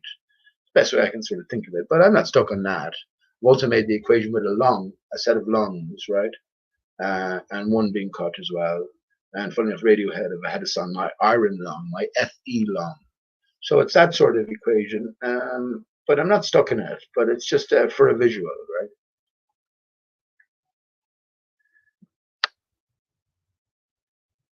I can actually show comments, right? So that'd be easy to put it on the screen. So Toady UK, who has the lion as a avatar here, the lion is your loin, right? The loin, center of Earth. That's so with the lion, the scarecrow, and the Tin Man. Think about what each we're looking for. Think about what I talk about, this relationship between the immaterial, the material, and the heart center. So Tony says, sorry, what is its, say, granite below in Egypt and sandstone in UK? Could that explain the variances? In Okay, hang on. Let me. Well, how far down does that go, then, man? These are all just superficial surface features, and of course, you know yourself. I don't think you disagree with that. That as the story goes, we've only been down man has only been down 7.5 miles, and what has resulted has been a much variance from what was expected. So I'm not sure exactly what you're talking about, but okay. So here's a very strange anomaly. I was digging ammonites out of the ground in Lyme Regis. I came across petrified wood for right for 30s. It smelled of cedar. No lie. How could any smell be left? Well, because it's recent. It's a recent origins. I mentioned this the last time that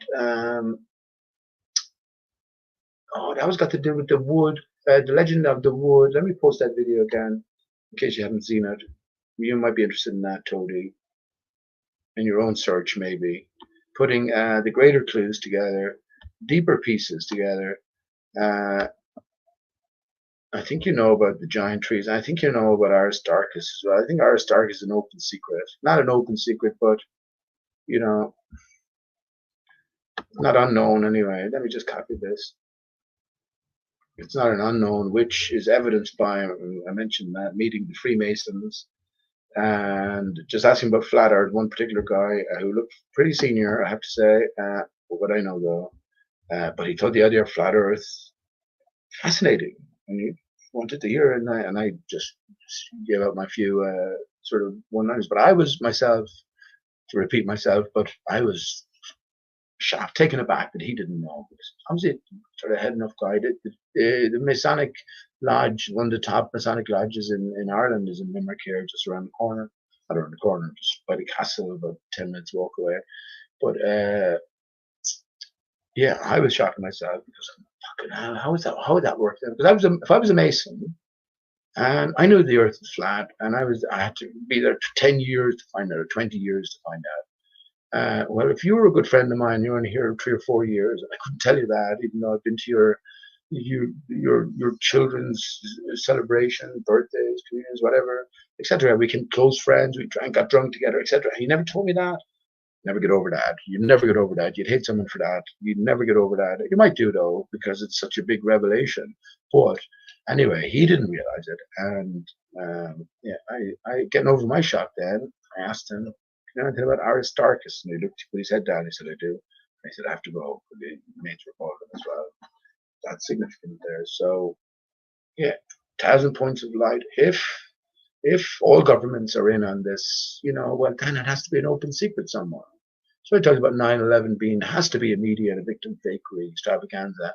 You won't get thousands of people to cooperate in mass murder. You will not, and especially murder in their own right. So the elites are about murdering all the people in the Twin Towers, the richest real estate and corporate land and occupancy on planet Earth. Really, really, yeah. No, it doesn't happen. So deeper story there. Well, the cedarwood. So let me post that link. There's the link.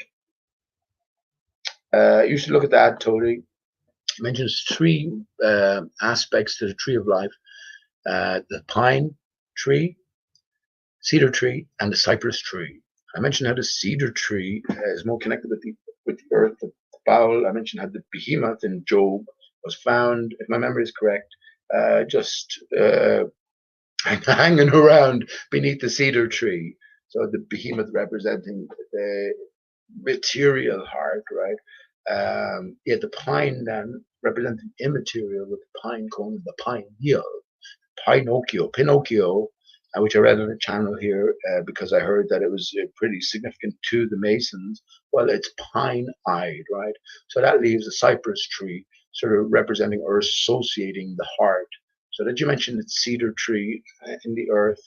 Well, that's my explanation. 400 years ago, 422 years ago, they lived. That's mad, and that's why it still smells. So what do you think of that answer? Uh,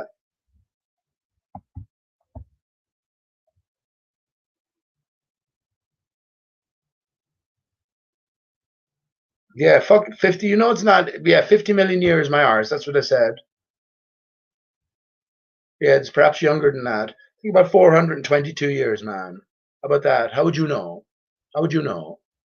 How would you know? And you'd have to trust somebody, wouldn't you? So that's my story, and I'm sticking to it. But okay, I'm not gonna. You know, there's plenty of time. If I ask you about the movie No For, the video No Forest and Flat Earth, I know you'll give me a bullshit answer, Toady. I know you'll give me a bullshit answer. You'll say you don't take that seriously. Or if I ask you about pretty much anything else, you'll say, you know, conspiratorial, that is. You'll give me that answer. But look, yeah, come to your own conclusions regarding that. If that's your first-hand experience, well, is it possible that you've been misinformed to begin with? I mean, um, how long would it take? How long would you expect it to take for a felled tree to lose its smell? I shouldn't think very long. I shouldn't think very long. If you know, I shouldn't think very long. I've seen a few felled trees. There's lots of felling going on. It's another interesting word, right? Life is ifel or I fell. We fell trees. Yeah, I've seen a few. I was in the People's Park a few weeks ago. I think, not I think, I know I was, and there was a newly felled tree just where I sat. I was going, fucking hell. I was a bit sad by it. It was a beautiful tree, and I don't even know what type it was. It wasn't a horse chestnut now, but it was maybe an oak tree. And yeah, the next time I went there, it was gone, and all you had was the flat surface. So I went over and gave it a little whatever. You know, I like hugging trees. I don't do enough of it, but I know my connection to trees, or at least you have it in my mind. But you can be sure to be the smell off it there. But yeah, how long would it take for that smell to diminish? I shouldn't think too long. I shouldn't think too long, but yeah, it depends on what backdrop you're coming from anyway. Pine 2.8 mile mushroom says a pine resin lasts for millions of years. And remember Jurassic Park. Well, this is what I say below. When I say 422 years origin, Earth in its current broken, divided form. Before that, fuck it, you know, fuck it. What do I know about that? Before that, eternity, who knows, outside of time. Remember, time relates to the passage of the sun. If the sun is only 422 years coming from, um, yeah, this destroyed state, destroyed tree, well, that's everything before that is outside of time as it's reckoned in that way. Space as well, this is why time and space are connected. Space as well is what generated by Aristarchus. It's the space beneath the confines, which is the Earth's atmosphere, whatever you want to call it. Atmo is steam as well. It's water, water everywhere. It is how we get to see. It's how we get to breathe, how we get to live. But yes, that's space and everything within the Earth's confines. So Aristarchus itself, the tree of life, generates space and generates time. So space-time is metaphor for ether. That's why ether is a dirty word. How do you feel? How do you feel, Toady? Let me ask you this: all the years you guys have been arguing, let me ask you this: how do you feel that two things you agree on with Nathan Oakley and crew and Quantum Eraser and crew? One is quantum mechanics is proper science, kosher science, and the other is that ether is bollocks. Ether has no basis in reality, and it never did. It was a pipe dream, but it's long since been put to rest. How do you feel about that? That you agree on such fundamental things, and especially when it comes to, well, I guess, what are you going to consider me? Seasoned mind thinking about these things anyway. But you can be sure it's not just my own thoughts, like, but that ether is central, is paramount to our very existence, and takes on a different um, role entirely when we come to our flat Earth, as I've just described, enclosed reality. That enclosure, then, what has replaced the vacuum of space is, well, the opposite, natural opposite, if you want, which is heavy, cold waters, saline waters. Yeah, and it's this ether, well, which stems from Aristarchus, right? The tree that's shooting out the ejaculation, right? It's the best way of saying it.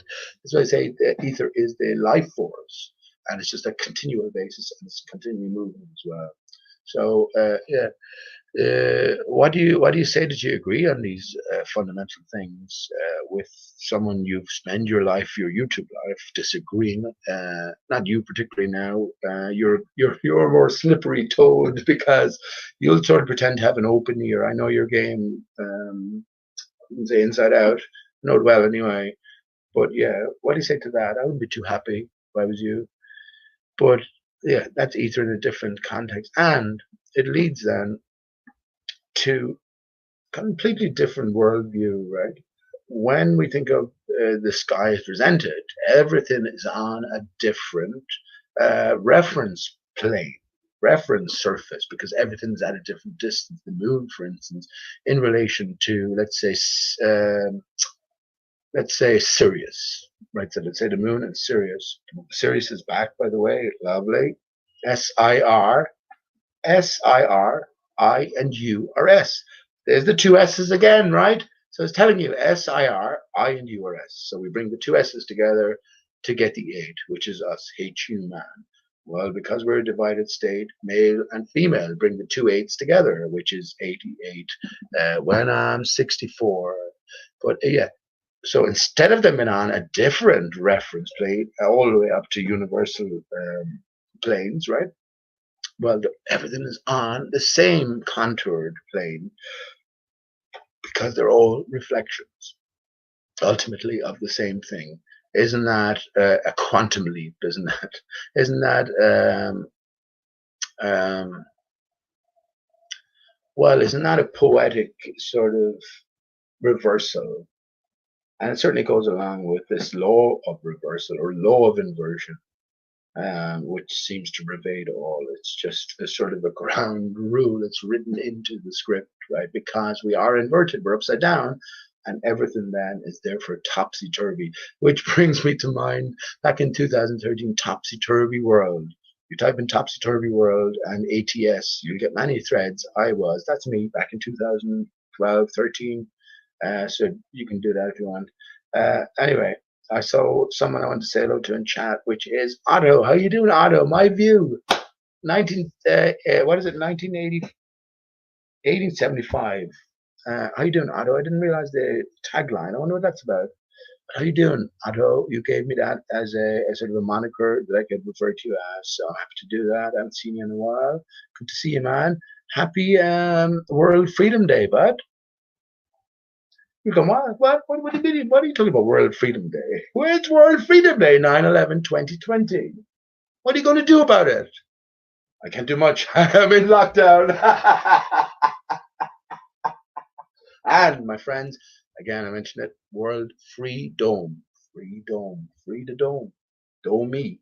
Free do me. Do me. And actually, I have it in the little tag, Dodo no more. Dodo no more. See, God divided is God, G-O-D-O-D. That's why Jesus is the dodo. You believe it? That's what I mentioned about the statue earlier on. I was thinking about other representations of Jesus where it's perfect symmetry. But there's also conspiracy talk where if you type in Jesus was a woman, you will get lots of fucking fantastic, great evidence. Like, I mean, it's up to you as the individual to weigh all these things up. I think now the greater story is unfolding, right? And that's the greater story is our own true origins, our own true natures, this divided state of us. So that's why Jesus transcends, I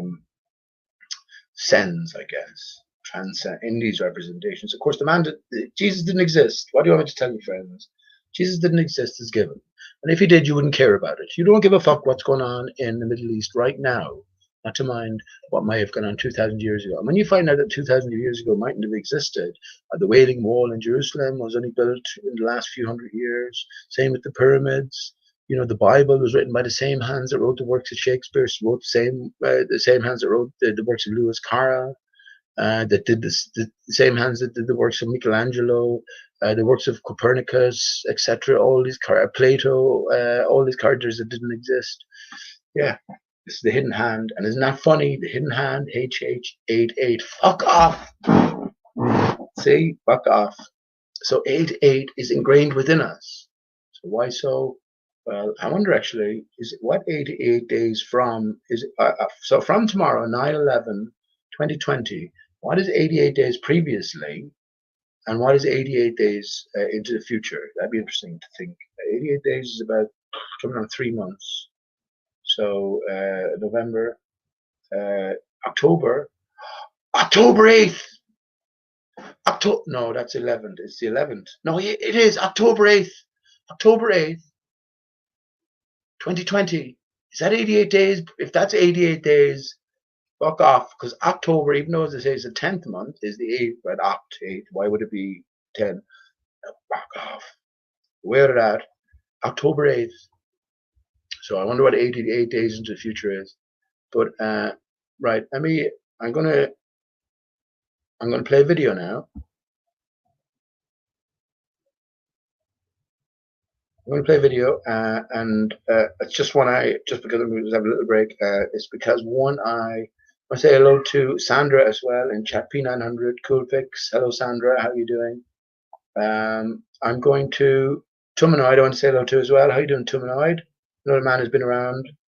What do you make of all of this, bud? It's all ramping up, isn't it? It's all ramping up, and I think there's many people who've been playing the roles. I won't mention names tonight, who've been playing the roles, who knew that it was all ramping up towards something. There was an outcome in mind. So, yeah, good to see you guys. Let me share my screen. And I can just share my entire screen and share audio as well. So this should connect. And this reminds me, let me just say this now. This reminds me of a character called Matthew Horbury. If you remember him, anyone in chat, Matthew Horbury, he was great. He was a genius, Matthew. But one of the early things he talked about with me was number. He was a numbers guy. He worked. Now that I see that, he was perfectly fitted for the role. But he brought special attention to 3, 6, and 9.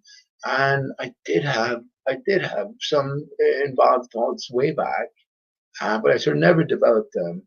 So yeah, I'm going to play this video now. This is all for educational purposes only. There's no money to be made for any of this. And I'm going to play this and try to keep quiet. And before I do that, let me just go. Well, I won't actually. If I do anything comes to me, I'll maybe stop the video, but I'll try to remain quiet. Use the bathroom here. I have a smoke, and yeah, I'll be paying attention myself. So I think the screen is sharing.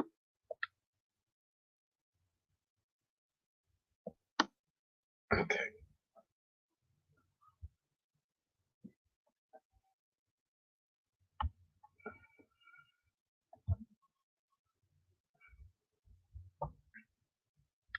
Oh shit! Look, I have lots of. I thought I had that lined up now. Here we go. Yes. So I'm just going to play this again.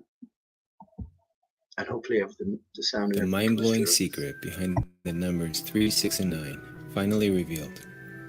Okay. Nikola Tesla did countless mysterious experiments, but he was a whole other mystery on his own. Almost all genius minds have a certain obsession. Nikola Tesla had a pretty big one. Tesla had some interesting habits that he would do. For example, he would walk around the block repeatedly, 3 times before entering a building. He would clean his plates with 18 napkins.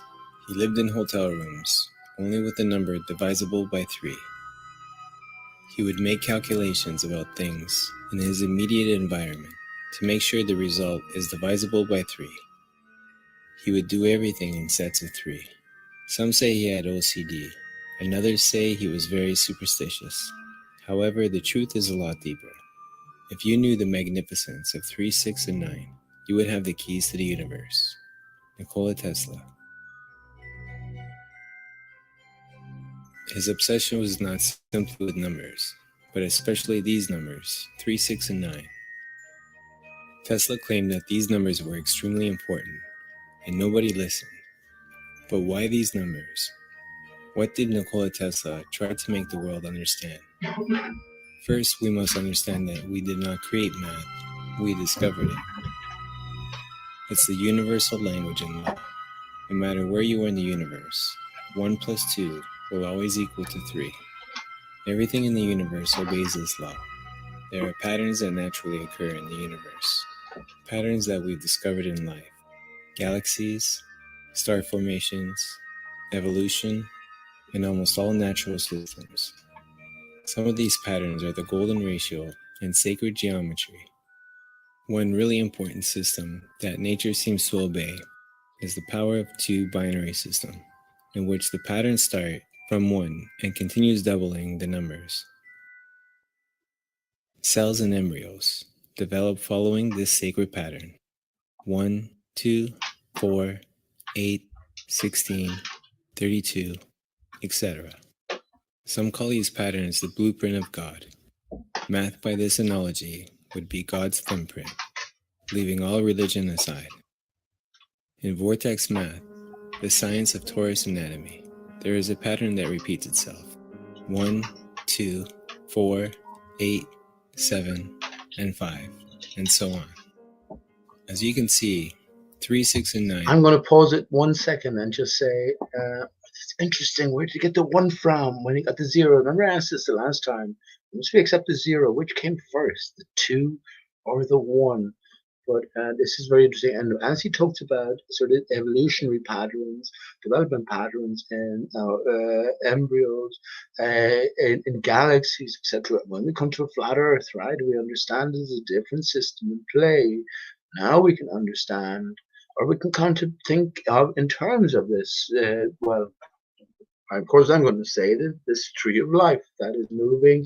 Remember, a spiral. All it takes to make a spiral is a circle in a with linear movement. So draw a circle, but move your hand up or down, and you're getting a spiral. So in this new setting, and Aristarchus does move in spirals up and down on an annual basis. The sun moves in and out as the main contributor. But let's continue. Are not in this pattern. Scientist Marco Rodin believes these numbers represent a vector from the third and fourth dimension, which he calls a flux field. This field is supposed to be a higher dimension. That's who he's fucking talking about, the ether. That influences the... Because there is no fourth dimension in that sense. Is the ether, which is a soup which everything sort of swims in and is associated once again with this movement, this core movement. Core ona, one center, one heart. So it's all about context. This is what I've known all along. It's not that the truth is hidden. It's just it needs a context. So let's continue. Circuit of the other 6 points. Randy Powell, a student of Marco Rodin, says that this is the secret key to free energy, something we all know Tesla mastered. Let me explain. Let's start from 1. Doubled it is 2. 2 doubled it is 4. 4 doubled is 8. 8 doubled is 16, which means 1 plus 6, that equals to 7. 16 doubled is 32, resulting in 3 plus 2 equals 5. You can do 7 doubled if you want, to which you would get 14, resulting in 5. 32 doubled is 64, resulting in total of 1. So if we continue, we will keep following the same pattern. 1, 2, 4, 8, 7, 5. 1, 2, 4, 8, 7, 5, etc. over and over. As you could see, there is no mention of 3, 6, and 9. It's like they are beyond this pattern, free from it. However, there is something strange once you start doubling them. 3 doubled is 6. 6 doubled is 12, which would result in 3. Add 1 and 2 and you get 3. In this pattern, there is no mention of 9. It's like 9 is beyond, completely free from both patterns.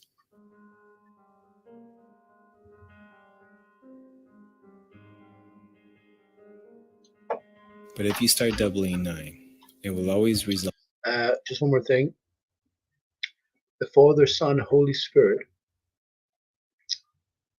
Father, 0. The Son, 1. And the Holy Spirit, infinite. Right? Infinite sign. And we can see how those are connected well. you twist the zero once, right? So you get the infinite. You twist the zero infinite number of times, you get the one. Sign for an infinity is called the lemniscate, and it's the 8 here as we see on screen on its side. That's what it is. When we're looking at a two-dimensional representation of an idea here, well, we have to three-dimensionalize everything presented as two-dimensional and do the opposite then. And maybe something about it. But yeah. Okay. Result in 9.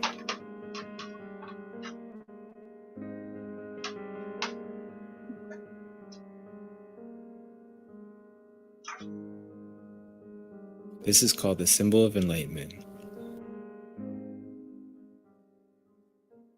If we go to the Great Pyramid of Giza, not only are there 3 larger pyramids at Giza, all side by side, mirroring the positions of the stars in Orion's belt, but we also see a group of 3 smaller pyramids, immediately away from the 3 larger pyramids. We find lots of evidence that nature uses 3-fold and 6-fold symmetry. These shapes are in nature, and the ancients emulated these shapes in the building of their sacred architecture.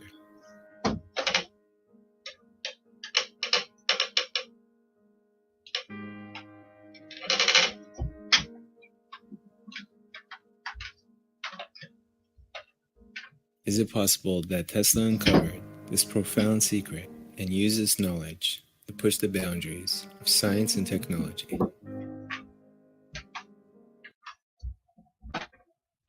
Very recently, I've been introduced to doing radio. It's led me on a little bit of a journey to do a series of interviews. The magnificence of the number 9. Let's say there are 2 opposites. Call them white and black if you want to. They are like the north and south poles of a magnet. One side is 1, 2, and 4.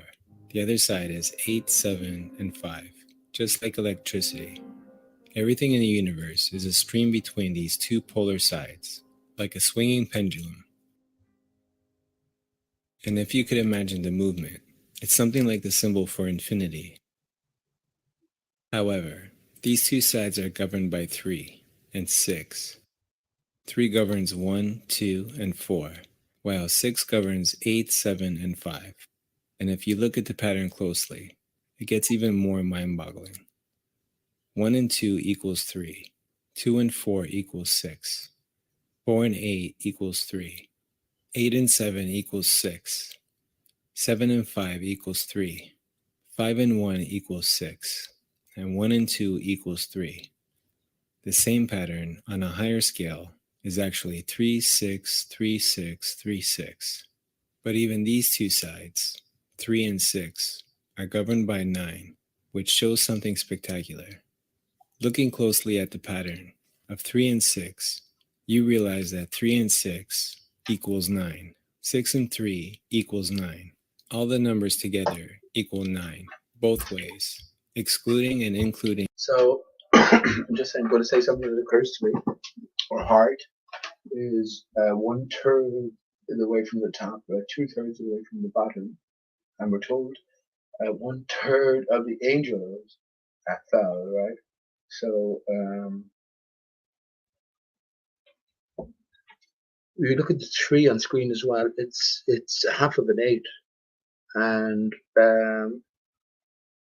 I'd say all numbers can be constructed from 2 numbers, which is 0 and 1. Even the 8, so the 8 is the twisted 0. But if you look at the 5 and the 2, they're always inversions of one another. So associations made between the 2. 2 times 5 is 10, 5 and 5, right? So 10 is ultimately 1 and 0. Coming to define 1 and 0 is probably the hardest. Well, coming to define 0 is the hardest thing. Mathematics don't do it. They don't define 0 or infinity.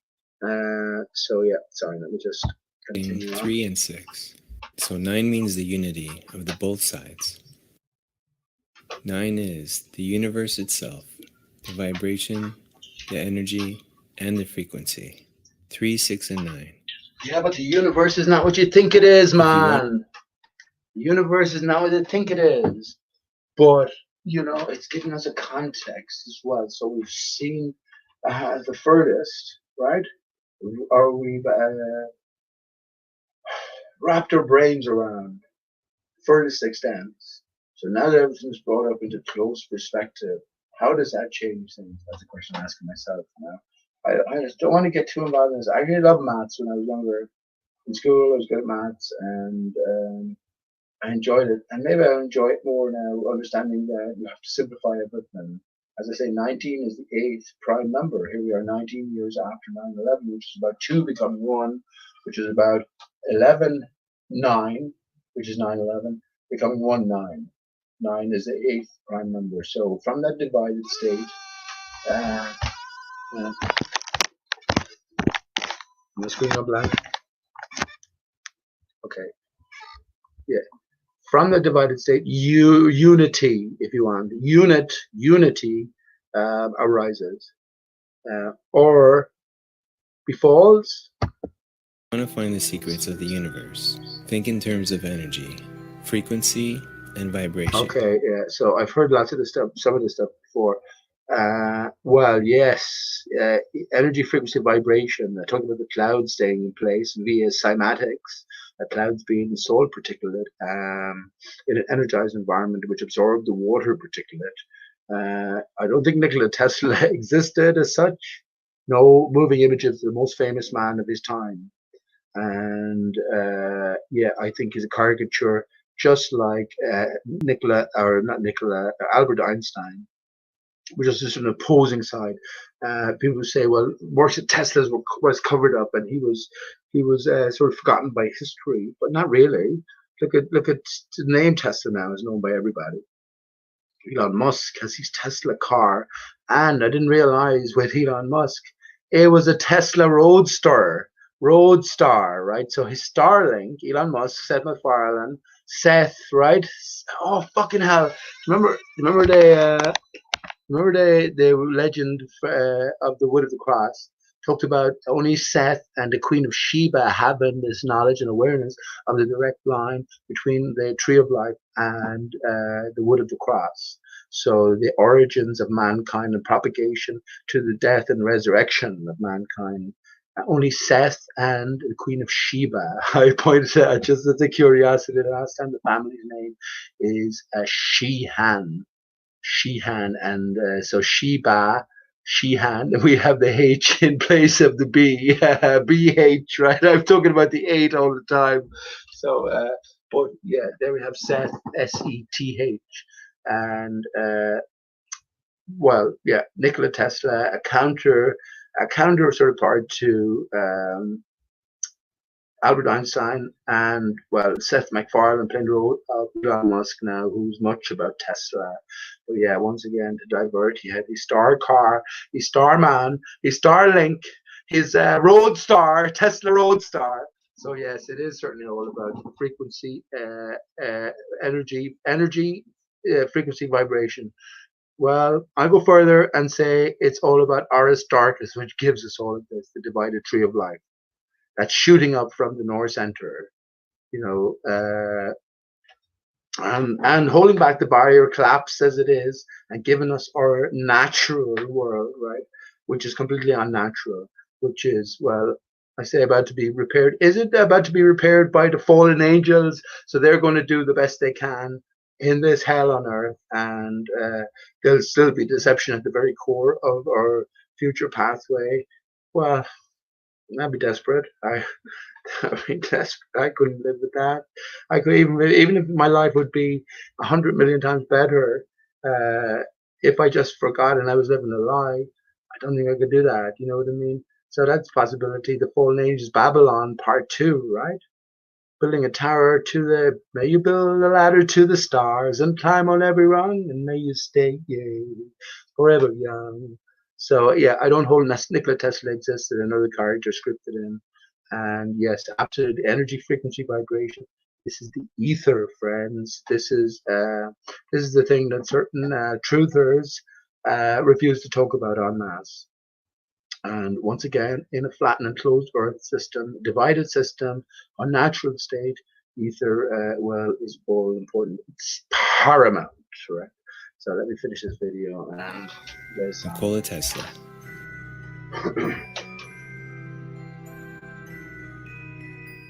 There is a deeper philosophical truth in this.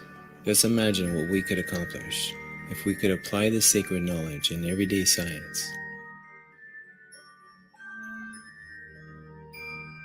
The day science speaks the non-physical phenomena, it'll make more progress in one decade than in all the previous centuries of its existence.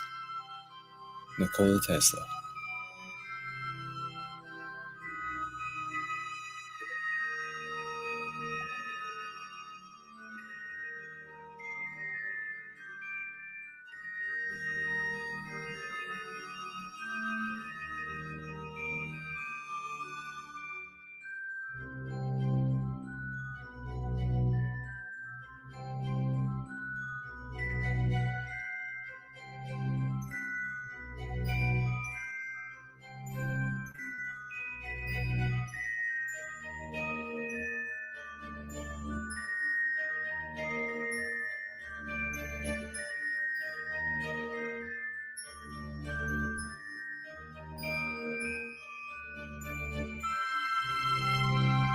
Yes, there is a divine code embedded in their number system. God is number.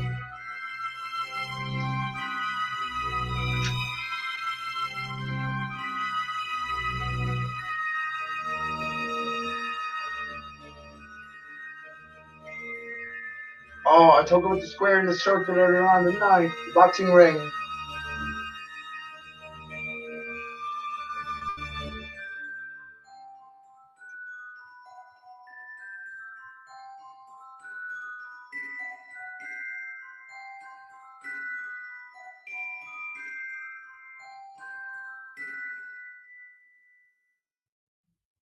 Yeah. Oh, man.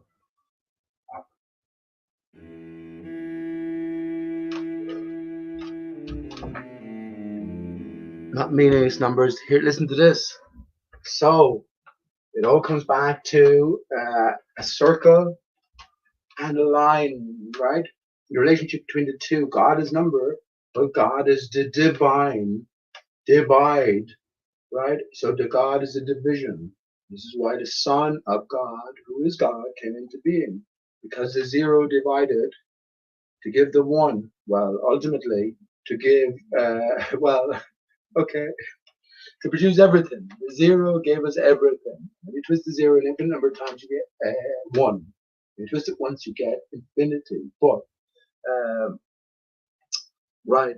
So ultimately, everything goes back to the circle and the zero and the one, or the circle and the diameter, which we have a relationship of 3.1421, with the three significant figures, which is 3.143 multiplied by 14, which is 42, which is the ultimate answer to life, the universe, and everything. Now, how do you get a line? Well, a line requires 2 points, but what does a circle require? This is it's an interesting question now. Very good question. What does a circle require? If a line just requires 2 points, what does a circle require? And what is a point?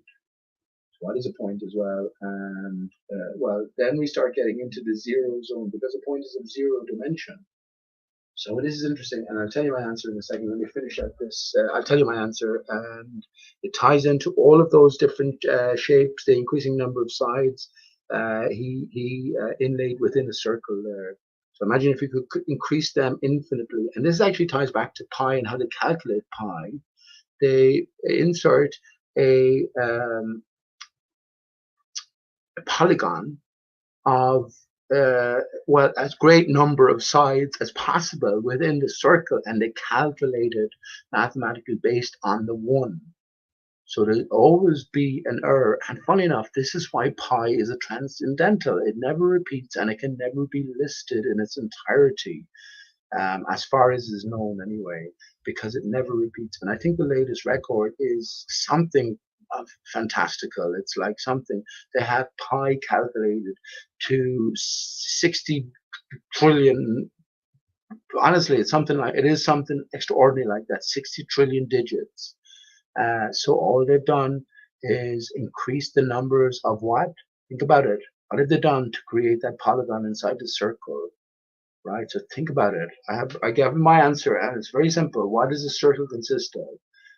What does a line consist of? There's 2 points. What does a circle consist of? So let me finish this.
It goes 482. No, what was it? It's 284.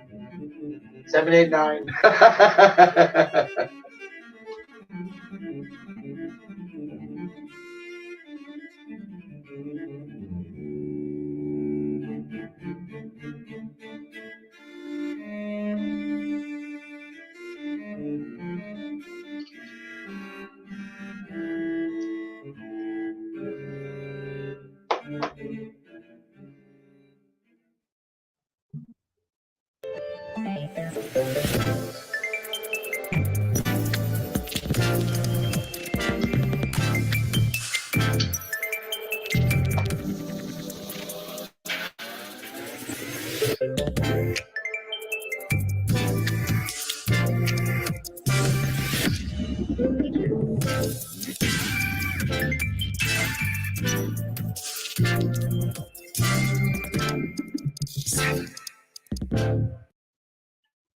Yeah, I'm not sure. So let me stop this there. Let me just, yeah, I must rewatch that. Let me just continue that and bring it back to the end there just to save memory. Yeah, there we go. Wow, that's interesting. I didn't prepare anything tonight. So that's just a video that I saw recommended, and I remember I talked about Matthew Hovey earlier on. Yeah, that's interesting. Once again, it's all about context. He talks about the spiraling, all-pervasive factor within this universe as we experience it. But he has it on context. So he looks at the distant galaxies, spiraling galaxies, and thinks in terms of material bodies, one-only bodies, in the great distance, in the great beyond. It's very difficult to get a 9 out of a 1. 9 is full of curves, like a 6 is full of curves, like a 3 is full of curves. So what we need to do is divide the letters, which are straight lined and curved, and then also separate the ones that are purely curved, and then the ones that are mixed with the two. So yeah, leave that open a minute, will you?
It's as easy as A, B, C, 1, 2, 3, A, B, C, 1, 2, 3.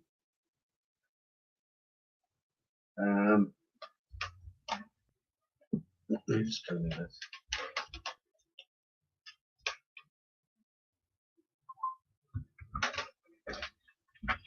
Yeah, so have you thought about the numbers? And so here's a good one. Have you thought about the numbers that require a curve and numbers that require a straight line only and a combination of the two? And now have you thought about the letters that do the same? So there's an intimate relationship. That's why I sang Michael Jackson, who faked his death and returned as the five-alive dodomore. It's as easy as AB3 for Jackson 5 as well. Jackson 5, the dodo, the divided state 5 and 5 is what? It's 10. So every number is what do you call it? Is an aspect of either or both. Right? So you got to decide which, and well, both add up to. So remember I mentioned about the code dodo, how I thought I was right, but I was only half right because every letter has two values. As we go upwards, A is 1, B is 2, C is 3, D is 4, E is 5, F is 6, G is 7, H is 8, I is 9, J is also 9. This is the pivotal point because J was added late to the alphabet we were told, another clue for us.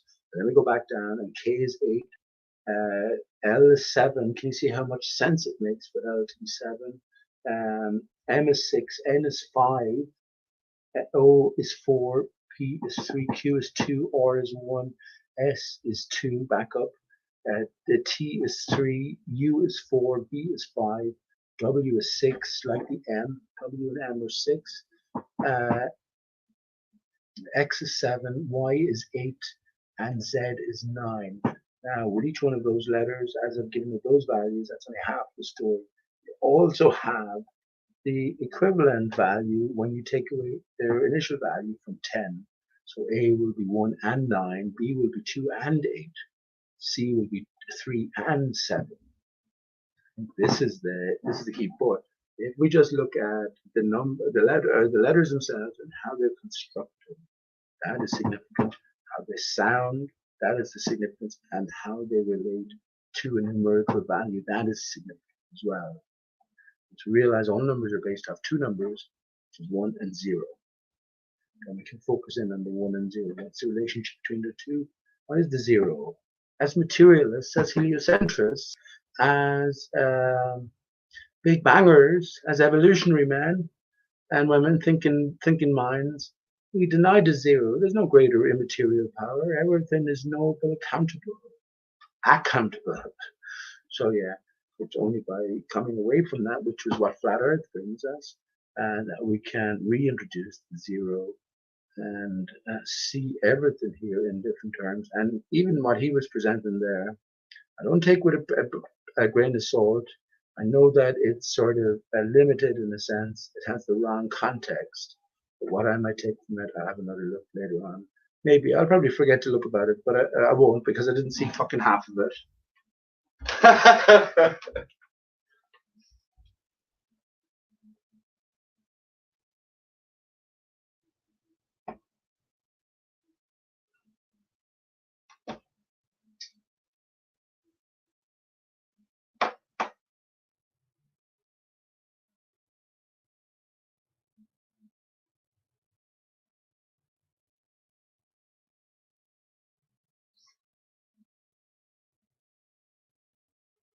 When I think about it, it's just a man speaking out loud, really, isn't it? What am I speaking to? That's all it is.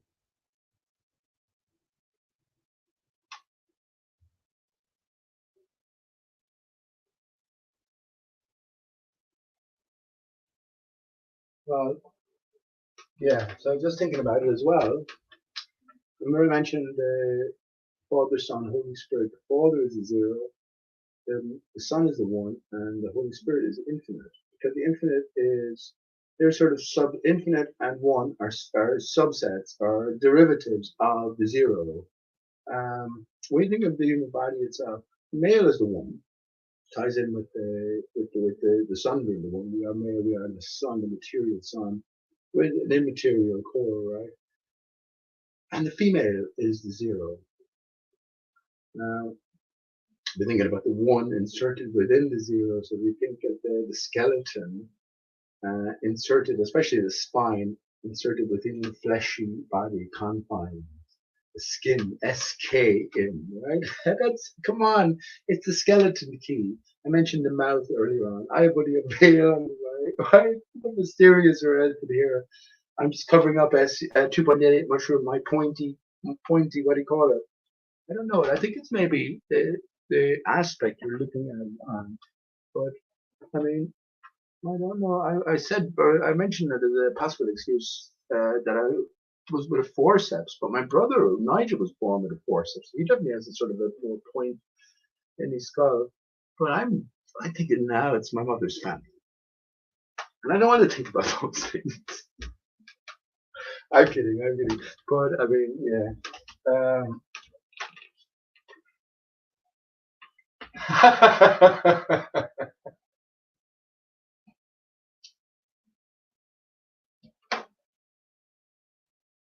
It's World Freedom Day. Come on.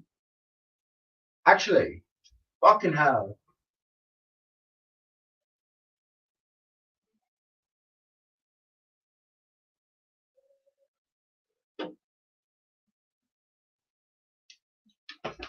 My friends, World Freedom Day. Let me stop sharing. Corona flatten the curve. World Freedom Day. It's the end of the world as we know it, and I feel fine. Why would you feel fine? Because the world never existed. We are free of the world. Corona brings enlightenment. Coronation Street, ST. Coronation, ST.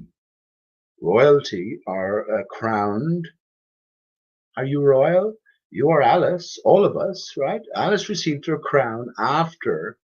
Now, there's more to it. Alice received her crown after the White Queen's riddle. Supposedly, we have to have solved it. And the answer to it was oyster. Oyster or I star. Now, funny enough, when we get to the end, or when I did, I don't know anyone else who's doing these type of investigations or has done them, and you find that there's a discarded chapter with Alice in Wonderland. And I've been through all of this in my past shows, and that is the Wasp in the Wig. So again, very pertinent. One of the, if you go on YouTube and search the Channel 4 production of Alice in Wonderland, Alice Through the Looking Glass, they include this discarded chapter, which is the Wasp in the Wig, where Alice encounters just after as well, she receives the final riddle from the White Queen. And she meets she meets the White Knight, who's always stumbling off of his horse and toppling head over heels. Well, when you turn a knight upside down, you get an L, right? So the knight, let's go back to the chessboard as well.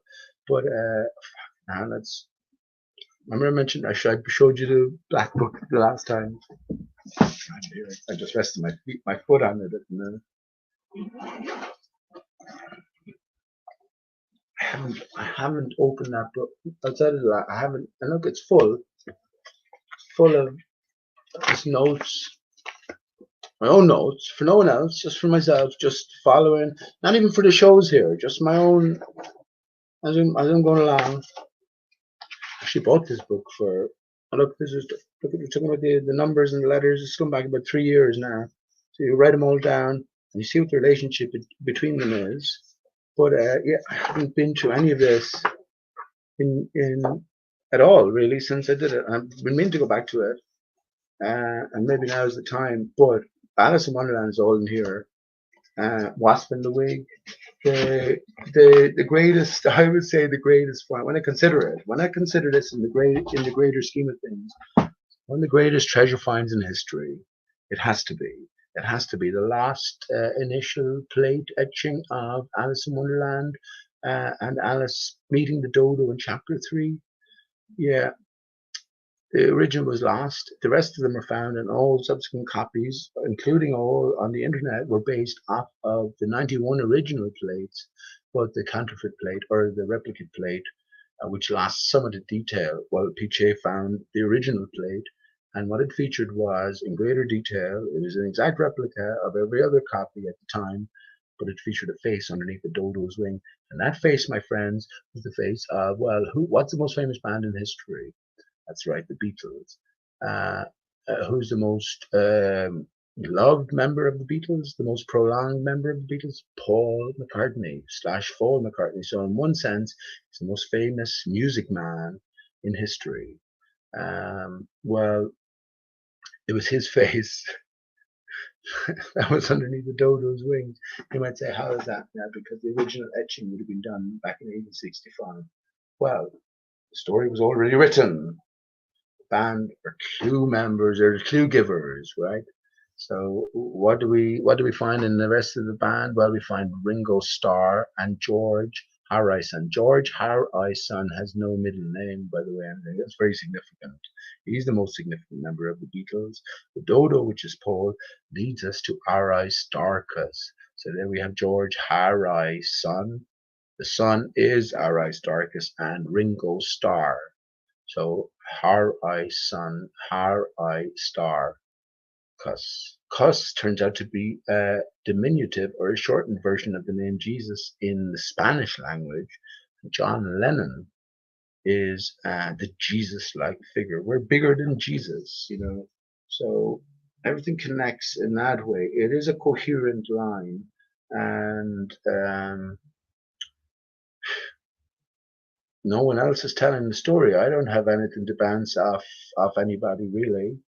When I do, in a sense, Mark Sargent Prepper told us, you know, he gave us his clues. Following his clues, Sergeant Pepper's Lonely Hearts Club Band, and Mark K. Sargent. You have the 2 Ks as well. He includes that in his surname. So again, a completely contrived character, born for the role. Well, he points us towards Sergeant Pepper's Lonely Hearts Club Band because he tells us he was a prepper, a more unlikely prepper you'd never meet. But well, that turns out to be a walk through Alice in Wonderland. I'm sure much of you don't know. A lot of you don't know any of this, right? But I mean, you can check this out. It turns out to be a walk through Alice in Wonderland. And Alice in Wonderland, Alice Through Looking Glass are the most significant books in history. I've said that many times before, and they have to be. When you consider the Bible as a collection of 66 books, the works of Shakespeare, half that number, you know, book for book, Alice in Wonderland, Alice Through Looking Glass, the most significant. That makes the discarded chapter then, The Wasp in the Wig, the most significant chapter ever written. And it was discarded. Upon this discarded stone, my fortress, my kingdom will be built, or whatever, whatever the expression is that your man used. But well, that's going back to the Channel 4 version of Alice in Wonderland, Alice Through the Looking Glass. They happen to include that chapter. So just after the Queen gives a riddle to Alice, and Alice moves on after meeting the White Knight. Yeah, Alice encounters the wasp in the wig, and in that, it's very telling. They have the wasp sitting under a massive tree, which is bifurcated, which is branched out. I've showed all of this before, and it's sort of more telling now than ever because everything connects. You see, if you're on a certain pathway, and you know that there is structure and logic and reason and intent behind that pathway, well, then certain things needs must connect. Otherwise, you realize you're on the wrong pathway, and well, abandon ship, I guess, or restart, go back to a previous stepping stone where you were more solid in terms of foundation. So yeah, that book, moving forward. I wonder what's to be done at this stage. So yeah, World Freedom Day. That's another. It just occurred to me there. World Freedom Day, because I don't like the word world because I know it's artificial. So we're free as well from the artificial world, and that's why they've connected Corona with flatten the curve. That's why this whole arena has been set up, and that's why all of this stuff is happening. Well, things to consider, but just based on that video, and I'll leave it there, so I'll go back to it myself and just get a proper look at it. First of all, 9 occurs so frequently is because it's base 10 numbers as well, right? So that's where it will always accumulate at. It's like a base 7 number, 6 will be a very predominant number, and a base 5 numbers, base 16 numbers is the same thing. So yeah, but there is more to it than that. And once again, when the context is applied differently, if you think of a 9 in a dimensional sense, you have a spiral, right? But you have an operating spiral. If there is a distinction between above and below, well then the 9, in terms of a representative symbol, sigil, well then it's very significant indeed when we think of its opposing number, the 6, right? Once again, in movement, if I draw 6 in movement, it's a spiral. It's the same thing. I might as well we draw a circle in movement. But as opposed to, actually, that's a good one now. Yeah. As I move away from you, if I do the circle this way, you get a 6, right? But if I do it this way, you get a 9. Fucking you will, won't you? You will get a 9. So it's all about perspective and directive viewing. Wow, that's interesting, isn't it? And it ties in with everything else as well. Everything's about, like I talked about the moon craters, what seems to be something disparate, right? I remember I spent a good bit of time last time talking about the bush outside of I can't show, it's not that I can't show you, you wouldn't see anything. It's just a bush that's the neighbor's house. This tourist house, there's 5 houses here, they're all similar sized back. So these bushes hanging over. His bush is hanging over. If I saw a bush, I wouldn't know what to do with it at this stage. I'd jump in it. Jump in a bush. Anyway, the bush is hanging over, and there's different lights. So there's fixed lights. There's also moving lights. So when the sun is there, it casts a shadow. The nighttime light, the lamppost will cast a shadow as well. The moon will also cast a shadow. So if all of it had to go on was the shadow as it was cast on my neighbor's corrugated roof, which is in a square pattern, square wave pattern as you're going across, I would get a very distorted view if all I had was a collection of all of the different shadows left by the traveling body, the traveling lunar rays. And I didn't know it was in reference to this 3-dimensional bush to begin with. But once I knew it was from the bush, then I could trace everything back to the finest detail. That's what I talked about a long time ago. It's like a stencil. It's the way I look at it. Forget science. We live in a metaphysical reality. The truth is already known, right? So there's a different set of rules in play. But yeah, this is going back years ago when I said this, but the puzzle is already set. It's all about you having that discernment to distinguish. This is about the eyes to see and the ears to hear. When you hear words, you understand it within a different context that the word is only a reference to a greater idea or thought, right? So when we come to looking at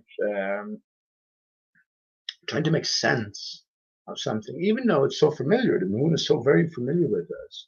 It has that definite material look about it, like, and it looks all crater, all fucking smashed up. Like that's why they say you have moon face potholes when you suffer from bad acne. And if you do suffer from bad acne, anyone out there right now, I'm sure there must be. There's a guy in our my class in school. He was called Pizza Face, and Jesus Christ, it must have been horrific. We all have had the experience. You hate spots, and especially then going through puberty, and you don't want like women to see you like this. You're fucking awful. But you're bursting and you're doing this. But his face fucking like this, and he tried everything and anything. If you have any ailment like that, your own urine, don't be afraid of it. Don't be afraid of it. Or would you rather monkey urine, you know, and mixed in with fucking spider vomit, you know, some natural product, yeah. Got it from a goat's arse. It's a key ingredient. Yeah, try your own urine. Don't be so disgusted by your own body. Especially understand that your own body is a torn apart thing, right? So what you put in a big sense affects what comes out. And what comes out could be magical indeed. Nectar of the gods, manna from heaven, manna from heaven.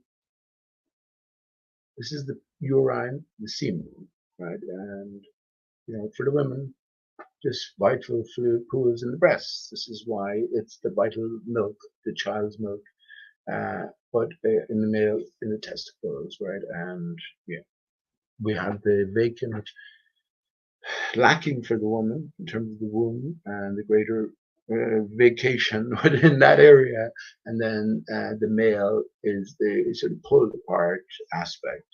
So it's the two together that make the one.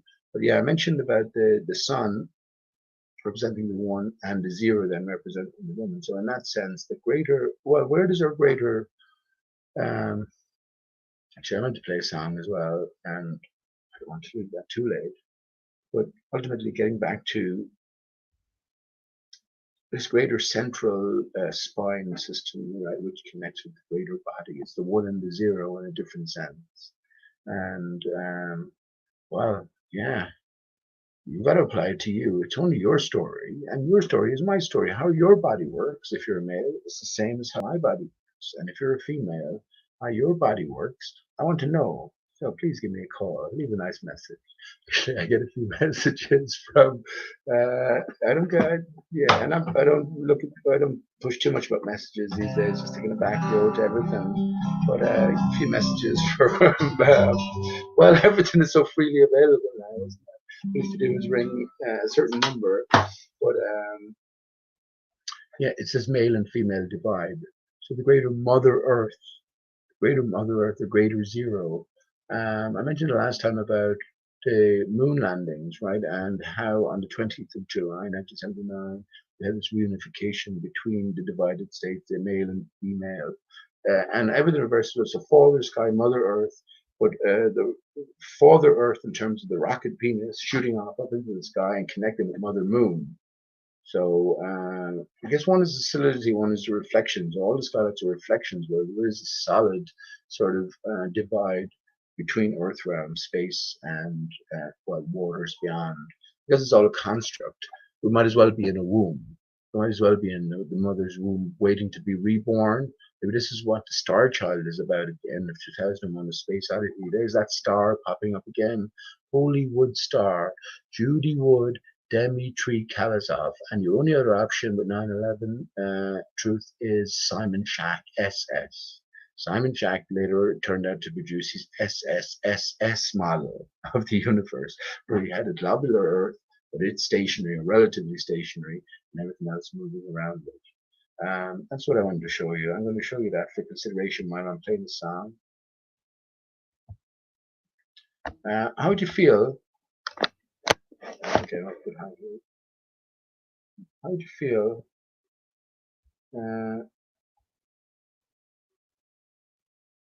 Hey, who's in chat here? Let me ask you a question. Who's in chat? Tumanoid, I know you wouldn't feel too bad about it, but anyone else who might? Let me ask someone. Garrett Raider, how you doing, Garrett? Garrett, how you doing, man? You were looking for a conversation. If you're looking for a conversation, Garrett, let me know in a couple of minutes. I'll play a song, and I'll ask you to consider this actually along with the rest, and jump in, man. It's World Freedom Day, bud. Fuck's sake, man. It's World Freedom Day. Why aren't we all excited? Dank. Hey, Dank. How you doing, man? You find this interesting. Anyone else? 2.88 mile mushroom. Excellent. I mean, you'll find this interesting. Rudy. Stephen Watson. I've seen that man or that name in Youngs and Youngs. Otto. So yeah, all right, lads. You'll find this interesting. So my question is, how would you feel if you found Mars on the moon? Well, let me present you an image while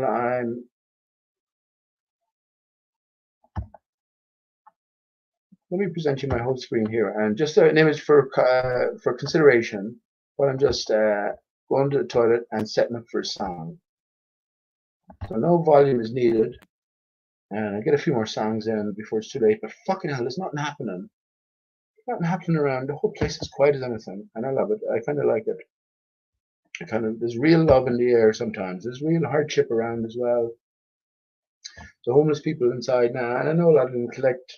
Someone told me that they can make up to 80 or 90 quid a day, which is fair enough. Like they're doing it for a reason, but now they can't. You're fined on the spot. The cops have nothing better to be doing. So I think ultimately everything's for the greater good, and I'm not saying I help a few people out, but I mean I don't. I'm not saying, come on, I'm not saying anything, but give a quid here or there. But yeah, they can't do that anymore. But I was talking to a few girls today, and trying to let them know, there's a greater story in the air, and they're part of it. And one girl was actually saying that she used to be a Mormon, but then she lost her grandfather, and she sort of fell out of faith. And so we had a little bit of a chat, and well, I'm trying to say to everyone, where you are now is where you need to be, right? Everything is perfectly timed, and to give greater weight to what I say, around people who are in Corona times as well.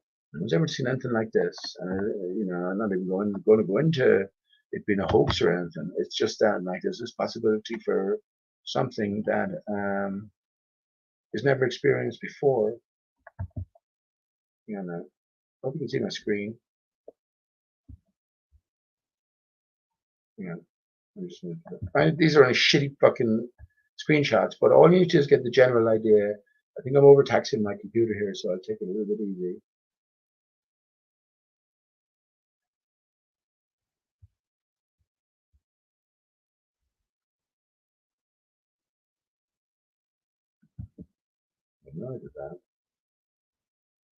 Here we go. That'll do. That'll have to do. Oh no, there you go. That's better. Right. So you're well familiar with the left. You're well familiar with not the left. You're well familiar with the right, which is the moon. You're not so well familiar with the left, which is Mars. Now, let me just get that centered for you. Yeah, just give it a little bit of a consideration. As I said to you, what would you do if you found out that you could find Mars and the moon? Now, there's more to the story. You might think you found it as well, and that's fair enough. I would say that you have found it, but there's more to the story as well. And I would say to you, bear in mind this spiraling prominence. Remember, the moon is a reflection of solidity. That's all it is. That's why we have phases of the moon. And once again, well, no one's answered my question. You need a ball earther and a flat earther. I have an answer for it, but yeah. Why do all phases of the moon display Oh, that'd be interesting that'd be interesting for a no moon. So because actually I've an interesting test for myself now, because the same should apply for a no moon. I say, oh, so let me get the question out. Why do all phases of the moon, which are from the crescent moon right away to the full moon and reverse back to the whatever the appropriate name is there, the reverse crescent, right, and then back to the no moon to the new moon. Why do all phases of the moon show a full moon bowl? So, in other words, when you see that crescent moon and some wispy clouds come between you and it, you will see a full circular moon bowl with the rainbow colors emanating from inside to out, with green being the central color as well. And green is the color. Green is the color of 2020. And if you notice, green came into the two songs I played tonight, actually, the two opening songs, which were, I didn't even get talking about them. I didn't even talk about the songs I sang at the start, which were done by the Sally Gardens and A Pair of Brown Eyes. But yeah, anyway. Now, you're free to get up two perfect representations yourself. Do what you like with them. I would encourage you to, once you think you've got the answer by looking directly as I'm showing it here, once you think you got that answer, I would then encourage you to rotate one of them, which is the moon, and see where else it matches up. And I think you'll you'll be in for a nice little surprise. So ultimately, well, Mars on the moon, that's a good, I have it noted. I think it's credited to me unless someone else can come up with it. But Mars is Starkus, right? Mars is Starkus. It's a good one. Good Starkism.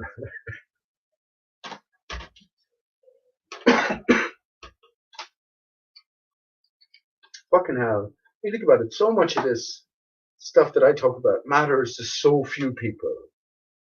I aim to the few people I may even consider it to matter to. It doesn't matter. Fucking hell. Yeah, that's why you can't let that be your motivation. And that's not my motivation. I'm not trying to. I don't care. I don't care. It's not about like if there's 10 people listening tonight, that's okay. If there's 100 people, 200 people who end up listening to this, that's okay. I don't even mind. I wouldn't even be surprised if like 3/4 of people are people who just listen to it, go off it, and then what do you call it again, join up again. So the numbers are inflated. But that's okay. That's not what this is about.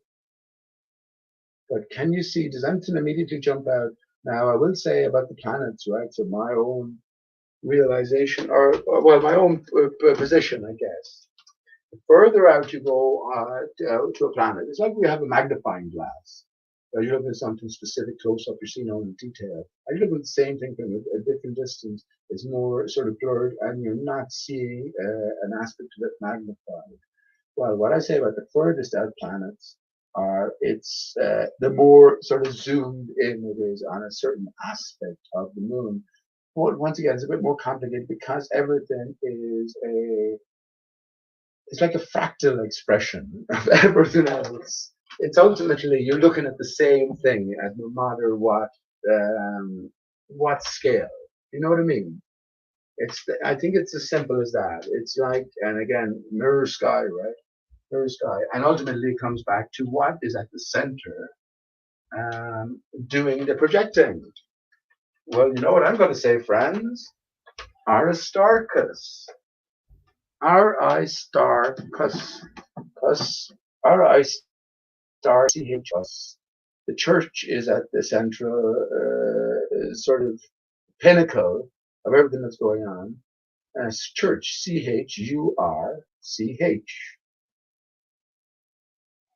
Well, what's at the center of the church? Well, Christ is at the center of the church. C-H-R-I-S-T. So we have a new factor involved, which is the S and the T. So we've got to figure out what the relationship between the C and the H and the S and the T are. The relationship between the H and the T, you go upward, you bring the 2 dividing aspects together, and you raise the crossbar.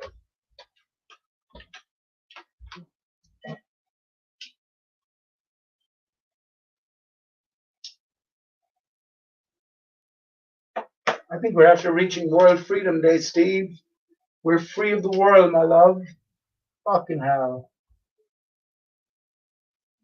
We're free of the illusion. No one has ever seen a year like 2020.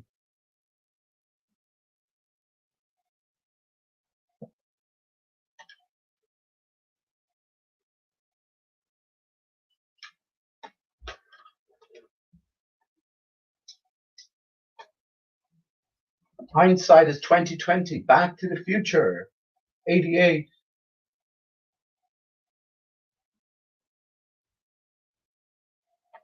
Retroreflection. Retroreflectors on the moon. In hindsight, in retrospect, we'll realize the moon is a reflection off a watery, mirror-like barrier of certain contour. The Mir space station. The mirror space station. The ISS, David V. ISS, right?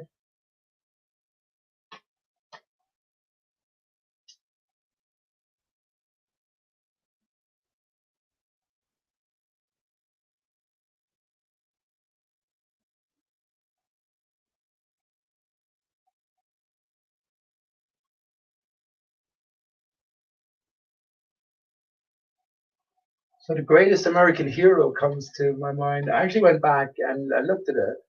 And it's not great, to be honest. But the idea was the same. I was close enough. My memory of it was I did miss the first show. And yeah, the idea was that he lost the book, or he deliberately threw away the book of instructions, I think in the meant anything to the suit that allowed him all of these superpowers. So he had to fumble his way through until he sort of learned ultimately through a love interest, right? A greater love interest as well as a personal love interest, all these superpowers. And well, he ended up doing the right thing, but the show was cut at a sort of untimely time as I look back on it. And well, I can probably see now it was sort of telling too much truth. It's like the movie Maggie, well, if you're listening, Maggie, La Belle Verte, which is the Green Beautiful. It was banned in many countries anyway, in a few countries anyway, because why?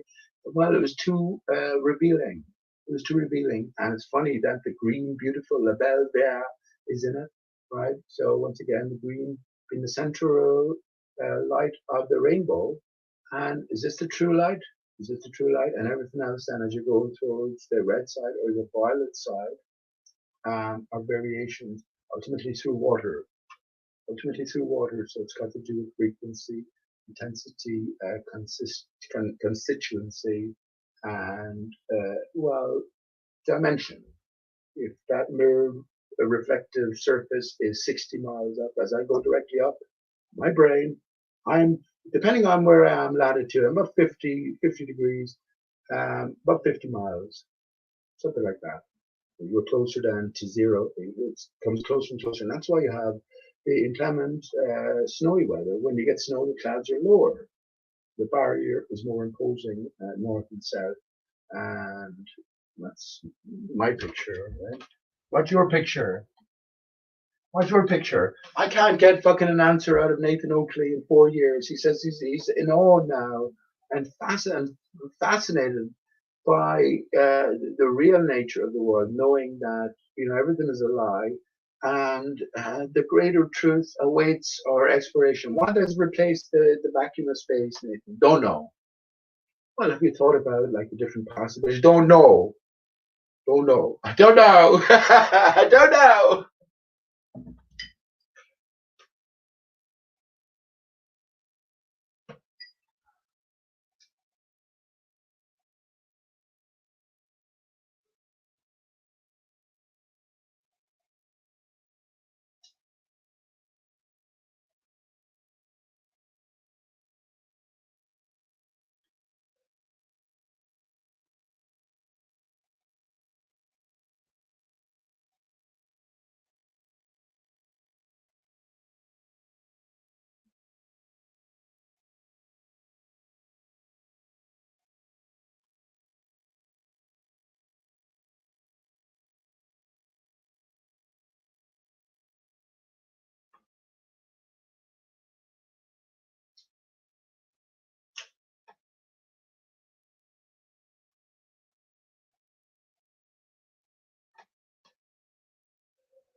Right. I hope you're considering this and you're seeing things as well. Because to me it's sort of obvious. I'll be back in a second.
This guy doesn't smell of weed at all. My mother thinks I'm a druggie because I smoke weed. She really knew these other drugs I was taking out. Not really, I don't take any drugs. Although the other night, all the young lads now, cocaine is everywhere. And it's pretty shit as well, but it's, it's part of the culture. When it comes to what they were talking about, it's all fucking nonsense, bullshit. But I see the brighter side, like they were so well capable, and we're all going to wake up at an accelerated rate now, right? So, but I think the younger people that haven't seen my beautiful son, Stephen, in 5 years, 5.5 years coming up now. But I think there's different again. Those lads were like 26, 27. But I only hope anyway. I know that I brought myself and my son had a certain relationship growing up. It's never changed. And everything I say now, I always stand over, and I know my son has been listening in the past, and I'm not sure about now. But yeah, he's considered all of the stuff. He considered 9/11 being a media and victim fakery extravaganza back in 2013, 12, 2013, 2010, even 2011. Also, likes of Madeleine McCann being a fake victim, Boston bombings being faked. Come on, what am I going to say to my loved one? And but not just tell him, dictate to them. I actually got a program, which not a program, it's a free program. It was like a face mask. It's a mix and match, so you could create any face you wanted to. And I said, just out of not just out of just a challenge, could he produce the best likeness of Madeleine McCann through a series of like strips? You know, he had a choice of different aspects of the face, and he made a good job as far as I remember. But that was coming to understand that Madeleine McCann was a fabricated individual; she never existed, right? So yeah, once again, only the truth is good enough for all of us, right? Because what else is it about? You know, yeah, I think my son's generation and his friends were fucking amazing minds. I couldn't relate to them in the sense that when I was their age, I had a fucking clue. I hadn't a clue, and that's come back now when they're 11, 12, so I only hope that they progress along the same pathway, and especially now they're exposed to all of these different possibilities in terms of what actually is.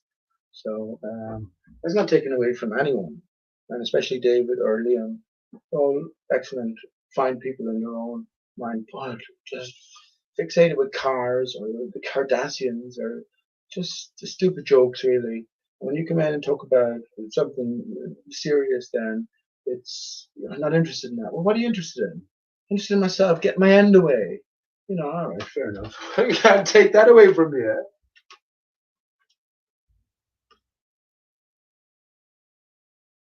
But there's more to that as well, right?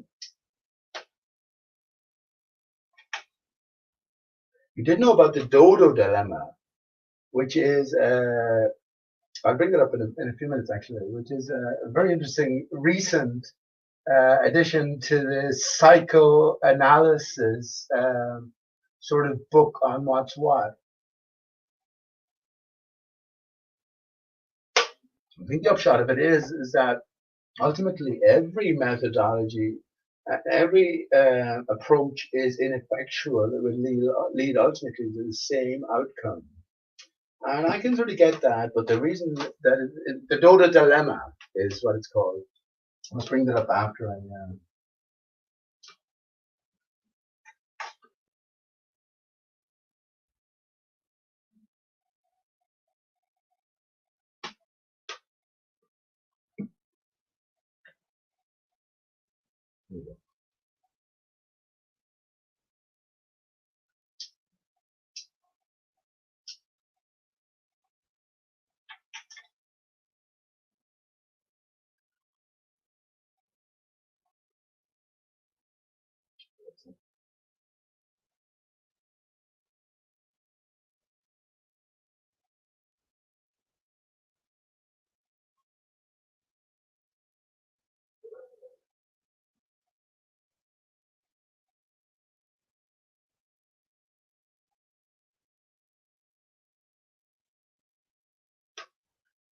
Uh-huh.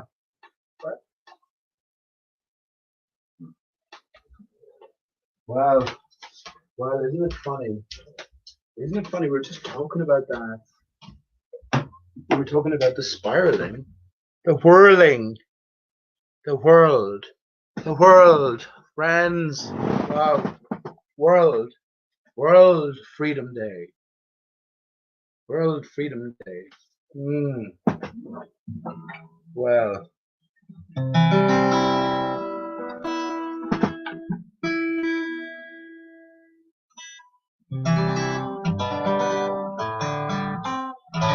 Right, okay. It's time for a song. Overtime for a song.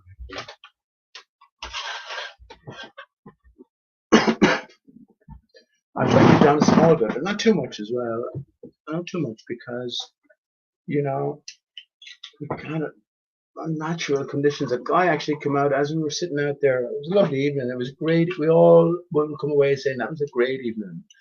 Just met as I was coming home from busking, which I did great. And, you know, people are very generous, honestly. And again, there's sort of a certain feel around the town. All the shops are closed.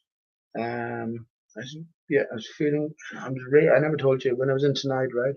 So when I learned that someone come along and give me a bottle of wine at fiver, another man parked up in his van, so he was doing some business, sent his son in to get something in the shop nearby. And he came out, and his son came over and said, "Do you want a cup of coffee?" And I'm going, "No, man, grand." And I said, "Someone else just give me a bottle of wine." I was just meant to say to him that, the only reason I was saying that is because when I go in busking, I get 2 cans. I'm there for like 3 hours or 2 hours. I was there for about 2.5 hours today anyway. So I get a couple of cans. And so I said that to him, now someone's after giving me, so I don't need anything to drink. I'm not going back and drinking coffee. So I think they thought that I was homeless, which I have been, right? So, I mean, but maybe it's a look, I don't think I'm looking too bad, but just a thought of theirs. So they come back about a half an hour later and they have pizza with a bag of chips and a can of Coke or a can of 7-Up. And I have to go, oh shit, man. I mean, I'm not, do you think I was homeless? I think the son, so the son came out and said, yeah. Oh, well, I'm not sure. I think my dad did. I said, no, I'm not homeless. This is a dinner waiting for me when I go home. And he said, I said, I'm a vegetarian anyway. So he bought a meat pizza. So I said, if I take those from you now, I said, it's a beautiful gesture, but if I take those from you, I don't know what I'd do with them. I mean, I'd probably end up, no, there wasn't too many homeless people around, but I had forgotten, and I swear I had forgotten that a girl, and her name is Patrice as well, and we introduced ourselves, like, because I'd seen her before, and she came up and she was just looking for a few quid to get herself some food. So I said, I give her €1, like, and I don't mean, it's nothing, but I was thinking, if I had thought about it, I would have taken the food and said, thank you very much. And I said, look, if I see somebody, I will give it to them. But I didn't think of Patrice. And who came along about 10 minutes later? or who passed by about 10 minutes later, but Patrice and her fiance. And I said, well, are you going for food? And she said, well, I'm on my way now, because that's what she was looking for. I completely forgot. I could have given them the pizza and everyone would have been happy. But it's okay. That's just another kind gesture, just another, what do you call it, indication of my day. And the looks I got from children going by, honestly. Now, I know I'm a good singer and I can sing okay, you know what I mean? And I wouldn't say I'm a good singer. I'm not going to rate myself. But I know there are plenty of people, everyone loves music, but plenty of people wouldn't have the confidence to sing out loud. So when someone sings a song that's meaningful in a way, or just sang okay, or sang well, then they'll appreciate it. Like the children, you say beautiful looking children. I always think about it like that. You know, I miss my daughter so much, almost as much as I miss my son, and that's of course no divide there. But I don't have a daughter. I certainly always wanted to have a full family. Well, I'm not sure how far going forward. I accept that the vision is at an end, so I'm not sure how far forward, impregnation will take place. I think on a drastically reduced level. All of this talk about overpopulation, this is all because the times are coming to an end. Realization, remember, go forth and multiply is ultimately go forth and divide, right? Me are you and you are me. Mount Meru, me are you. Sirius, S-I-R-I-U-S. It's not there's any great significance attached to Sirius. Everything is significant in the night sky, the most significant being the sun.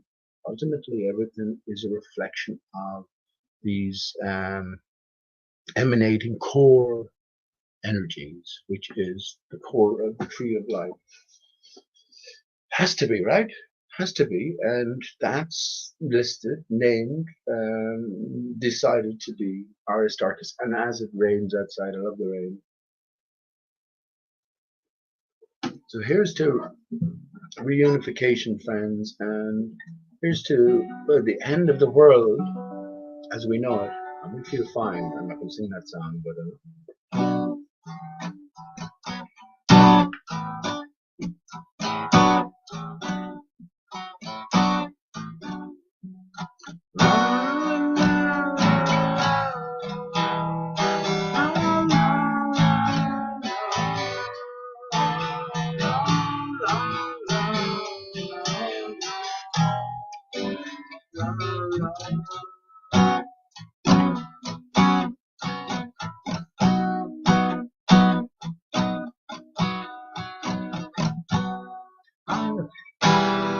I heard she sang a good song.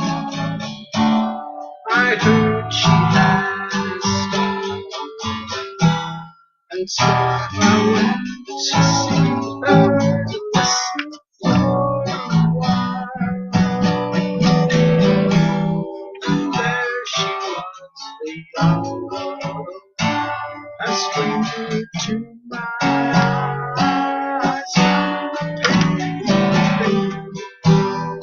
She was singing my life, killing me softly with her song, killing me softly with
her song.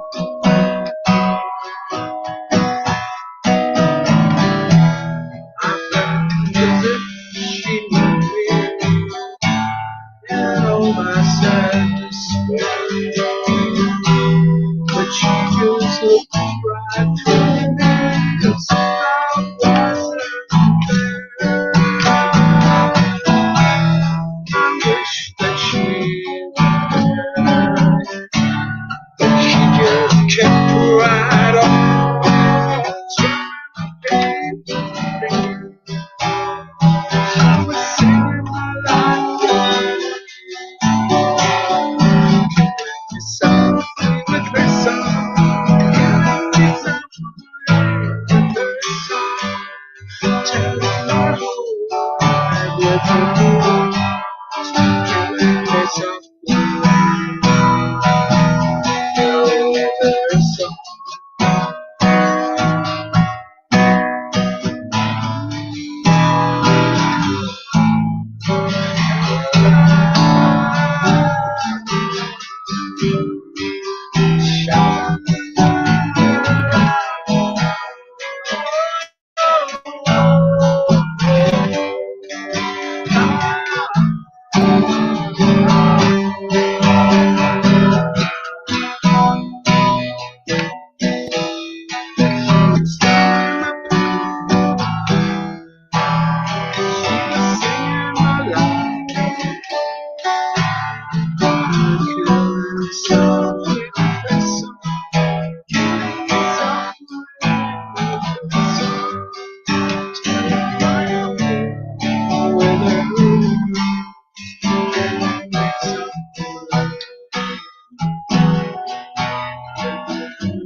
I guess it's about finding a balance as well. I mean, I can sing that in a sort of a slower, and a song I must sing as well for Michelle. Michelle is my neighbour, or she lives elsewhere now, but yeah, for Michelle is Nothing Compares to You, so I must maybe commit to that, to doing for the next hangout. But yeah, that was probably a bit harsh, and especially that has a have it up to 64 volume, but I could have kept that a bit more silent. I could squeeze in another song because it occurred to me on the day being in it, friend.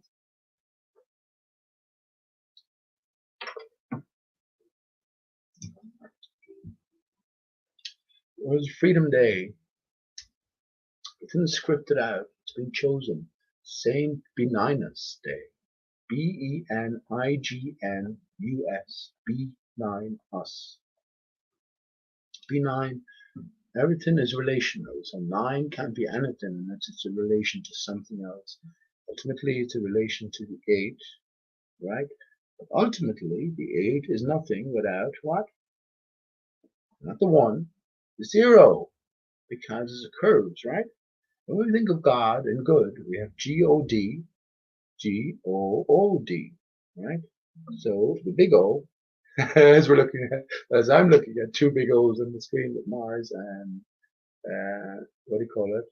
The moon. It's better than looking at myself on the screen. The big O is twisted to give the 2 little O's. It reminds me of Good Servant in the chat, who goes by good as well, and he goes by God as well as good, which is fair enough, man. I don't take it away from you, but yeah, you do what you do, and well, look, I know a limiting, deceptive role, it has to be deceptive, is in play. I can't judge the man. I don't know the man, but I know that there's a limiting role in play, and I know that the Bible literalists all stick together, and it's most uncanny and it's most unreasonable unless you consider that people are playing cooperative deceptive roles. And of course, when we come to the flat Earth, right, the Bible literalists are there with their book in hand. Now, as conspiracy-minded people, you surely would have come across the idea of historical revisionism. If you haven't taken the same pathway as I have. And if you've been here on this arena for a certain amount of time, you've certainly heard me talking about it, or writing about it in text. I'm just only active on what do you call it here on my own channel. No, I post regularly other places, not too many places, but yeah, over the years. What's it amounted to? Well, it'd be everything or nothing. Everything or nothing. The 8 or the 0. Isn't it funny? Nathan Oakley, 1980. Funnily enough, 19 is the A prime as well. So we have this interconnection between the 8, lemniscate, so break down the word, Lemnisc8, right, at the end. MN is man. It's meant to be man. Think about the M and the capital A, right? There is a fall, in a sense, to come to the M. This is why you have the Mother Earth, material, heart of the material. When I say the tree of life is all-encompassing, I do think in terms of putting nearly all-encompassing. Tree of life represents the very core of all that is material.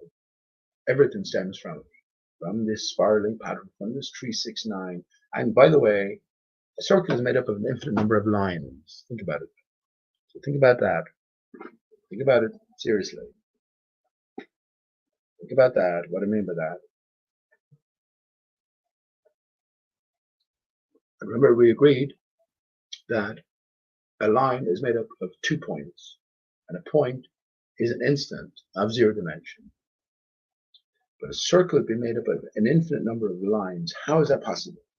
Think in terms of the polygon, how they actually square the circle. How, in order to get the area of a square, you multiply the length by the breadth, right? Which we know in a square, in ideal math, are equal. So of unit size, you get 1 squared, which is 1. Now, how do you get a circle? How do you figure out so 1 squared unit for the square? How do you figure out what the radius or the diameter, because the diameter and the radius are half, right? That relationship.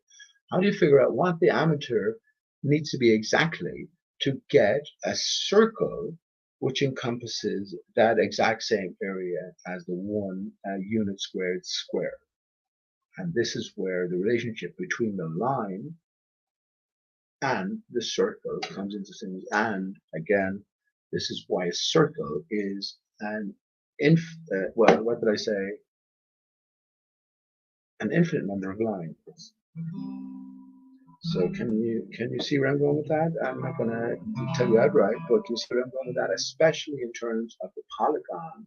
So in order, if you draw a square inside a circle, you get an approximation for the greater area of the circle. If you draw a hexagon, you get a greater approximation because you are encompassing more of the greater area. If you continue on up to sides of what? How many sides do you want to name? You know, the greater number of sides that you can create this polygon within the circle, the greater, the closer you come to approximating that 1 unit squared that is fixed with the square, right? So that's the certainty of the solidity. That's good. Certainty of the solidity, right? The countable. In math, everything is determined until you go back to the basic principles. What do you mean when you say let A be a point of 0 dimension? I can't experience a point of 0 dimension.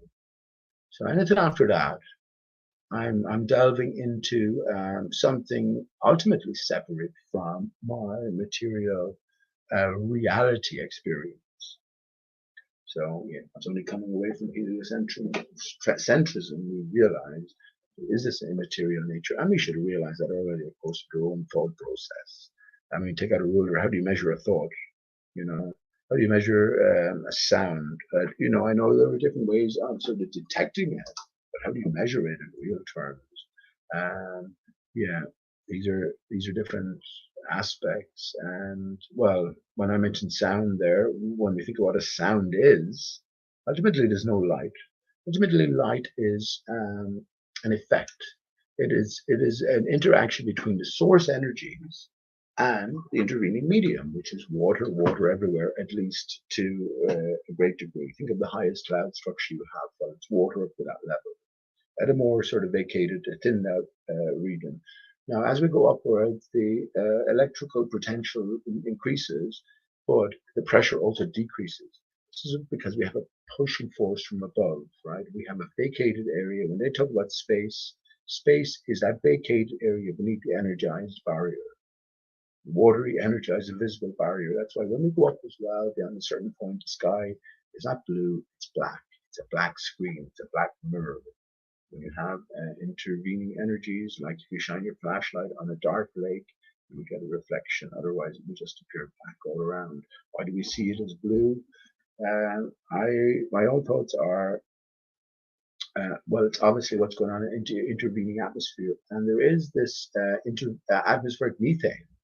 Now, methane burns blue, so if you have these energies coming from the sun, reflected energies, invisible energies, burning through methane, and it burns blue, well, maybe that's a possible explanation. And also water as well. Why do we see water as reflecting blue in general, which we don't always, but yeah, it's water everywhere. There's 50 billion tons of water vapor in the atmosphere in its particulate form. I'm going to say particulate form. It's vapor form. It's still particulate. It's still, this is what the dew is. It's still like a cutlet of a droplet. So I'm going to play another song. In a timely fashion. Let's play this properly now. Oh, come on. She's no one around. Except my mother's downstairs, but she doesn't know what to do. She doesn't know what to make of anything. She's paying attention to the media as well. And I realize now more than ever there's that ultimate divide between the conscious thinking individual. Everyone's getting their news from everywhere, from different places, and also everyone's on their own sort of different path. There's all this isolation as well. It's only occasionally you have interactions with people. So you're left to your own thoughts and your own devices more than ever. So depending on where you get your news from, depending on your thought process, your path, way to hear, it's the most confusing of times ever. Me, I'm grand. I always have Stephen on my mind. And this is what I've been waiting for, my love. This is what I've been waiting for. I hope it hasn't cost me. I hope I haven't. Yeah. I haven't done anything irreparable in terms of time and not seeing you. This is what I've been waiting for all along.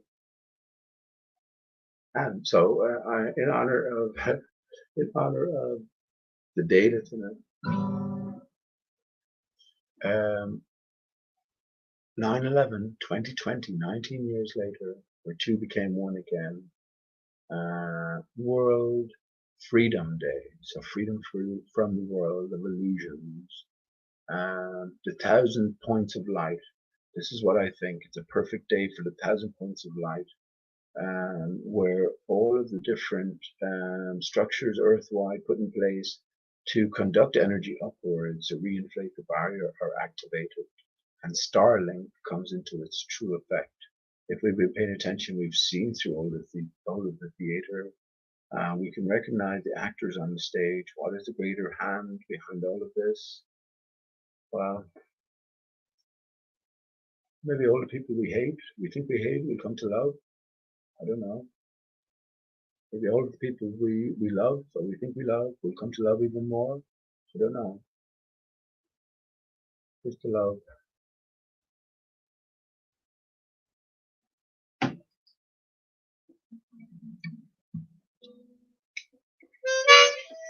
I haven't played this with the harmonic actually, so I want to.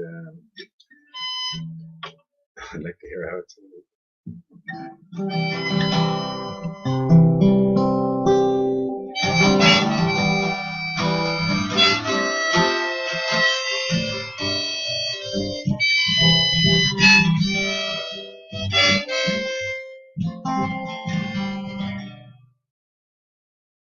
I'm stuck on beautiful, got a feeling down deep in my basement, all is not as it should be. Come on.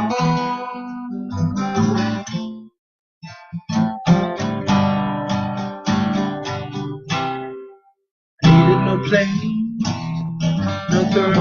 my members, no matchbox, so nuclear bombs. Yeah, I'm on. Thanks to some beams from space.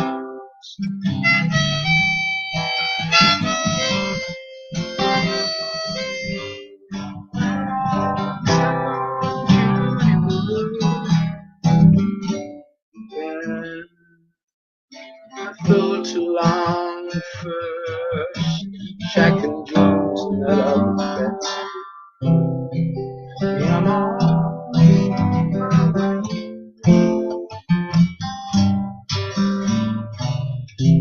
It's not hard to see.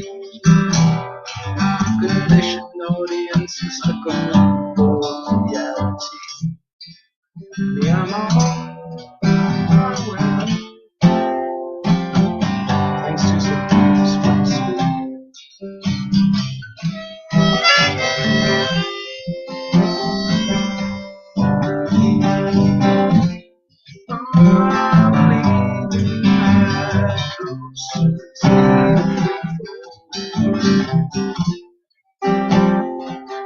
Associations running down my back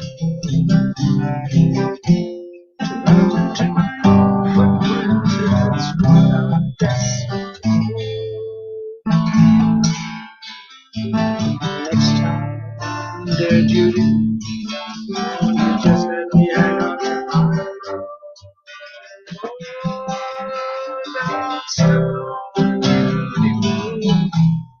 Got a feeling down deep in my base. I know it's not what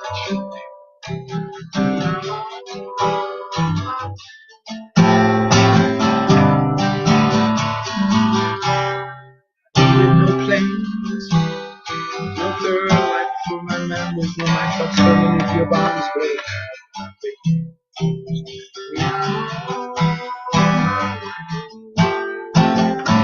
Thanks to some space.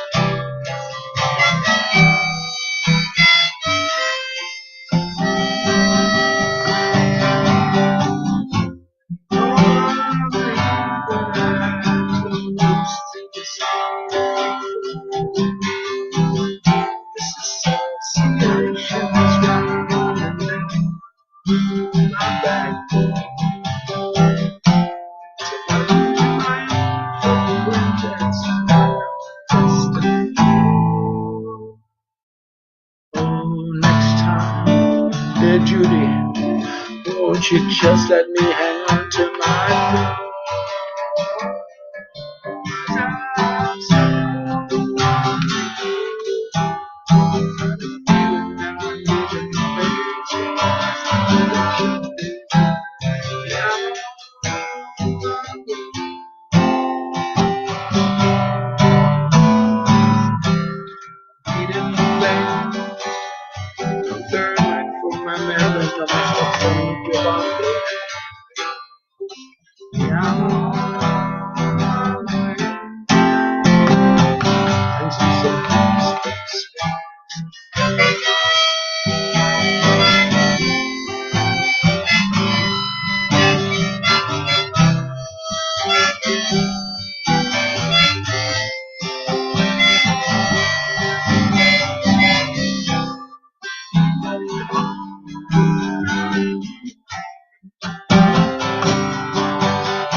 I messed up in a couple of places there, but I have, in fairness to me, I haven't played that in yonks now, and with the harmonic as well. So, and I should have given you the title of the song beforehand because it makes all the difference. It's "Ode to the Towers," "Ode to the Twins," and it's "Ode" as in OWED to the towers, looking. So it's from the point of view of the Twin Towers, looking for an explanation as to why why they went down. So that's why I mentioned like Judy Wood and Simon Shack and Jim Fetzer. Jim Fetzer is the one who talks about matchbox. So they went from.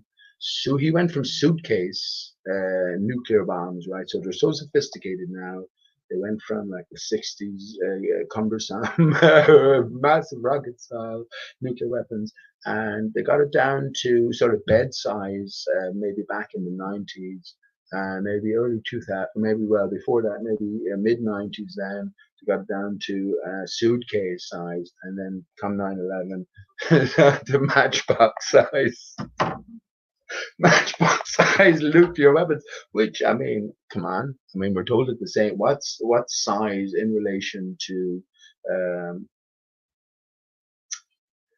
uh, well, I was going to say something different. What's size in relation to time, but what's size in relation to context, right? So when you talk about matchbox size nuclear confinement, right? So you have this thing that's capable of blowing up a building contained within a matchbox. Well, they'll tell you that the mechanism within that matchbox is a little tiny atom of a certain element colliding with another tiny atom. And when you're asked for the relational sizes, there, well, one might as well be in an infinite universe. Because, well, when it comes to atomic radius, is a radii. I mean, what are you talking about? 10 to the minus 15 or even 10 to the minus 29 or something like that meters, which is inestimably small, right? Where, how are you supposed to relate to it?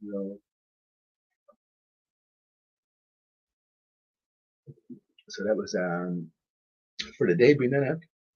Yeah, that was my version of my take on Lionel Richie and his hit song from the 80s and 90s, Stuck on You. So Stuck on Judy Wood and Ode to the Towers. So ode, as in an explanation, is ode. And this is what would next time, dear Judy, won't you just let me hang on to my floors? Because it turns out that the buildings had no fucking floors in them. So the tower itself was just finding out about its own nakedness, I mentioned the skeleton key earlier on, so thinking about that skeleton key, what a perfect way to bring down the towers as well, right? So let me post a link here in chat. I might get in another song before someone joins, but I post a link here in chat, and yeah, join in. Garrett, jump in, man.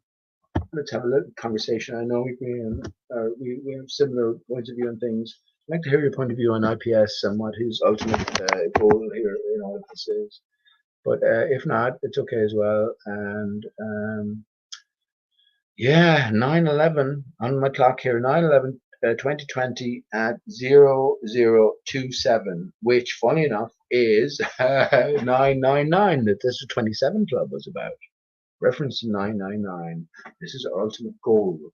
Go AT, right? Go upwards. We have the bat. This is the year of the rat, RAT, the bat, which brought us Corona. A Chinaman had a bat. Well, fucking big whoopee. We've not been watching programs.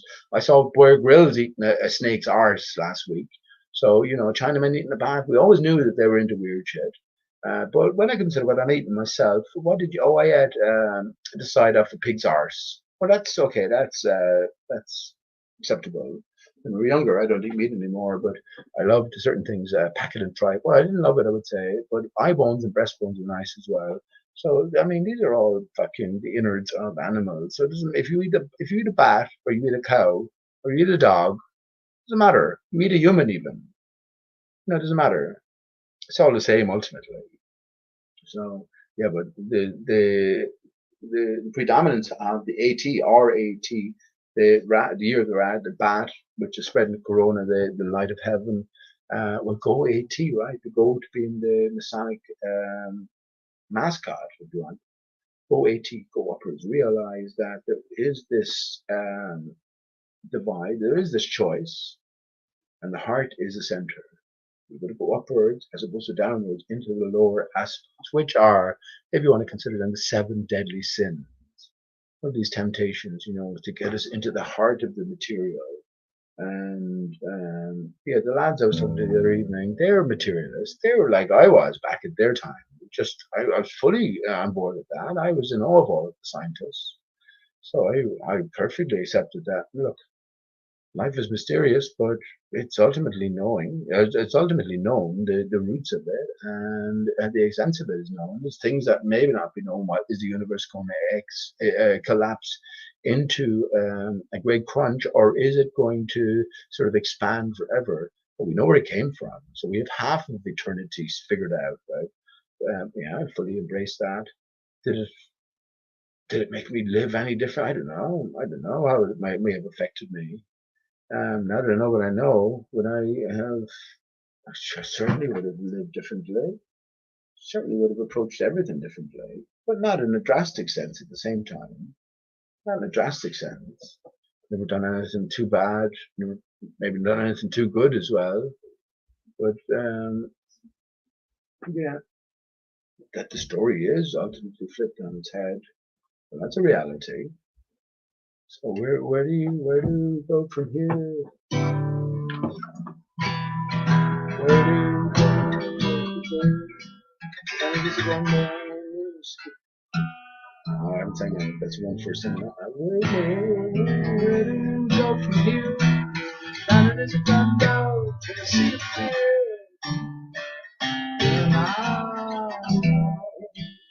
Brought in the CIA. Don't blow me away, don't blow me away. Blow me sky. Baby's got the brain.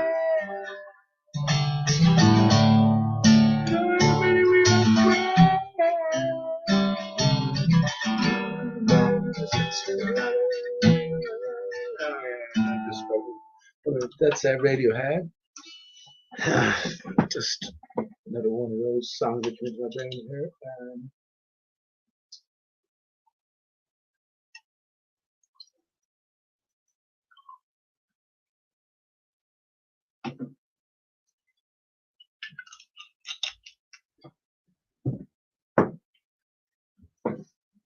Yeah.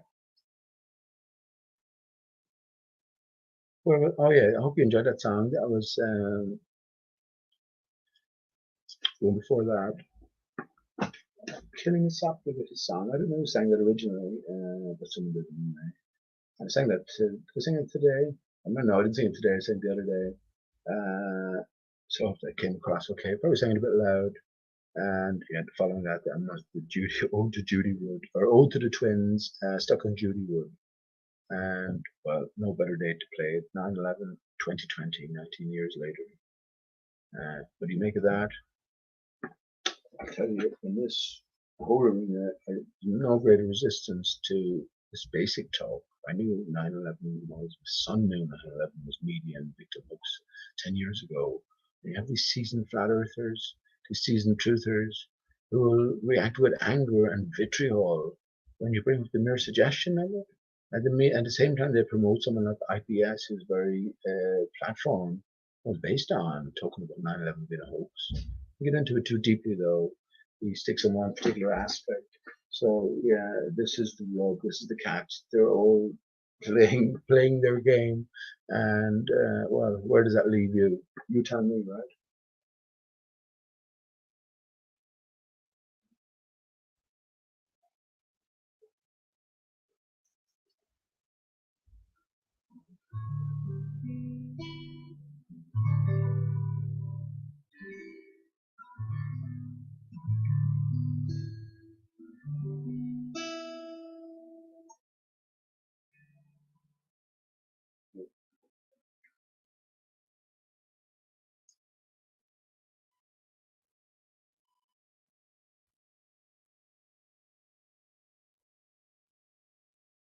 I'm just thinking, like, I mean, no one else is talking about this stuff.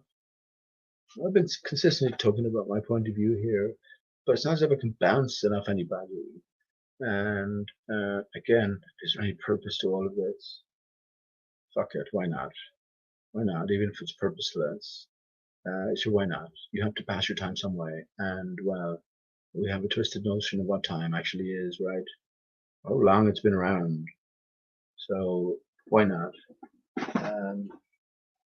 Some great discovery. By me doing this and by me coming into this arena, now that we're at the end of it, well, not so much. I haven't seen my beautiful son in 5.5 years. In a sense, when I think about it now, if I was there telling all this stuff, it'd be such conflict with the rest of his life and what everyone else would be telling him. That would only end up in fucking misery anyway, and maybe it's the best that I have been away from him for this amount of time. I know that when we meet, if he can forgive me for the departure and for the distance between us in terms of time, that we'll be able to make up in a second, and especially in light of this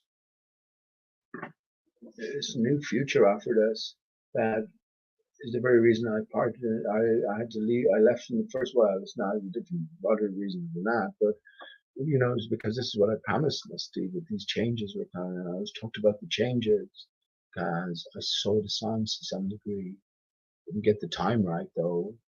I thought it was back in 2014. I did, my friend. I honestly thought it back in 2014.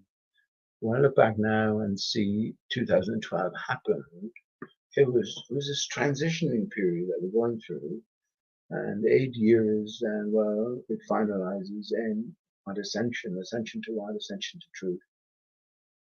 And sure, where else is it going? The only place it can go, as far as I can see. And once again, try and move myself wherever I go. I don't encounter too many people. I don't have to, I really don't. On my own, 99% of the time. I do talk to people then. It's about the basic things, just your basic conversation, and beyond a certain point, you have to leave it there. But, everything was culminating in something.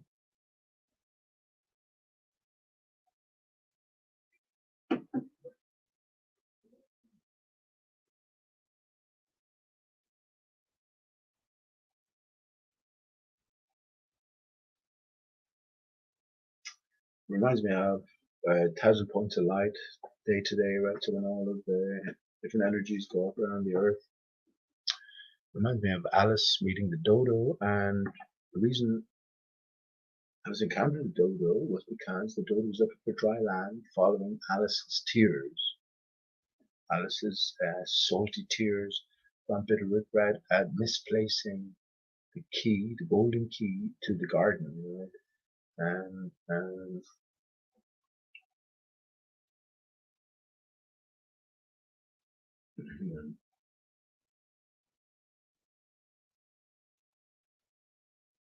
I know. Hang on. Let me consider that.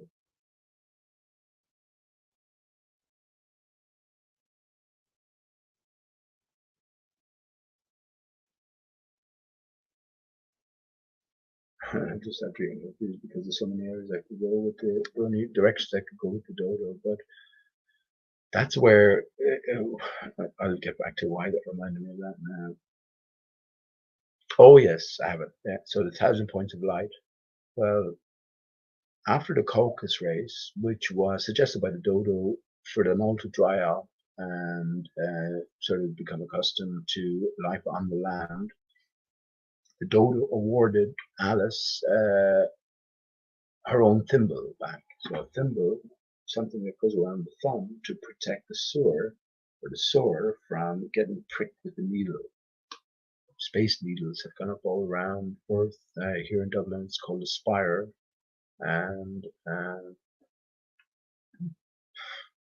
yeah, it's all pointing towards the same thing. A needle punches a hole through something. A thimble protects you from that puncturing.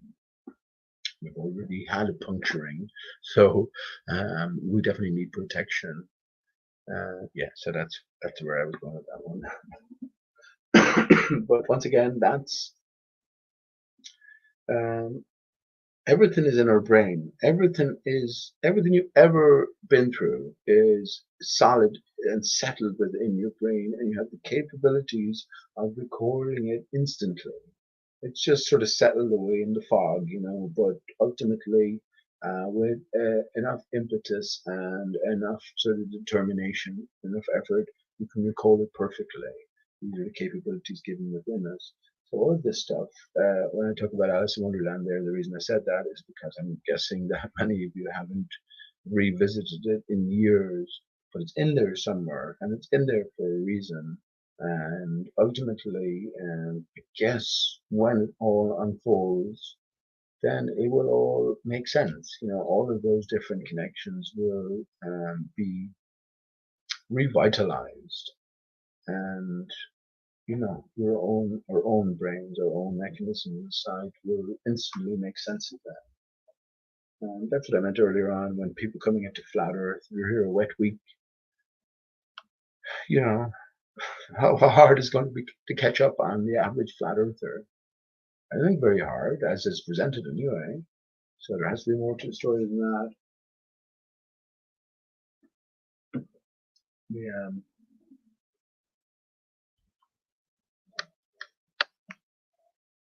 Hey man, who's that? What kind of name is that? Alcid, is it? Ashid? Ashid.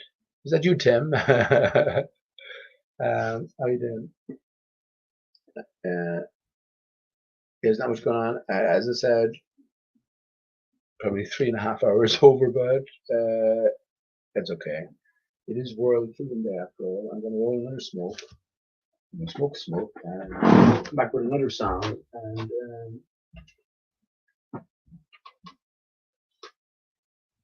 talk a little bit more.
So Adrian, test us truth, right? I reckon.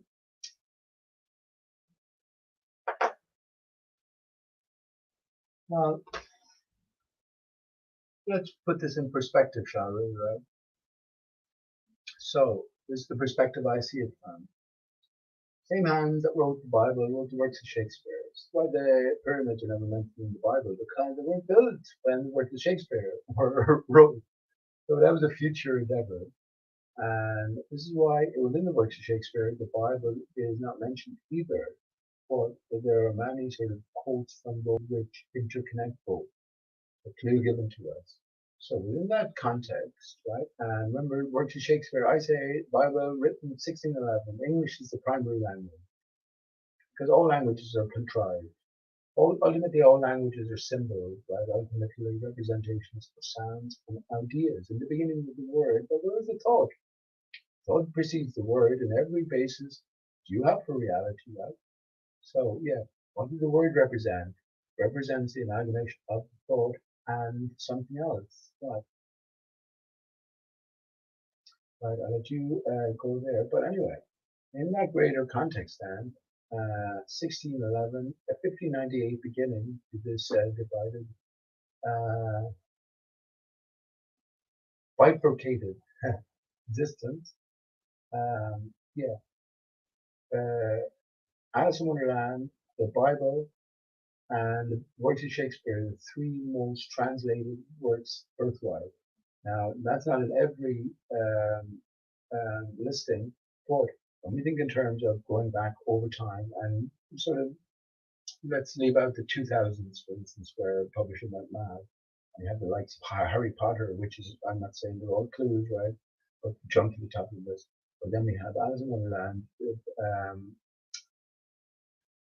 Bible, works of Shakespeare, three most translated books, so three most significant books. But as I say, the Bible, 66 books, the works of Shakespeare, 30 or so books. Alice in Wonderland, two books, one discarded chapter. So understanding they're all from the same hand as well. Well, to say that I saw, when I say we, there was like a good few people around, and I didn't solve the second puzzle. I did solve the first puzzle, and I did also make the other finding. But someone called, what's his name? Clive Adams. I give credit where credit is due always.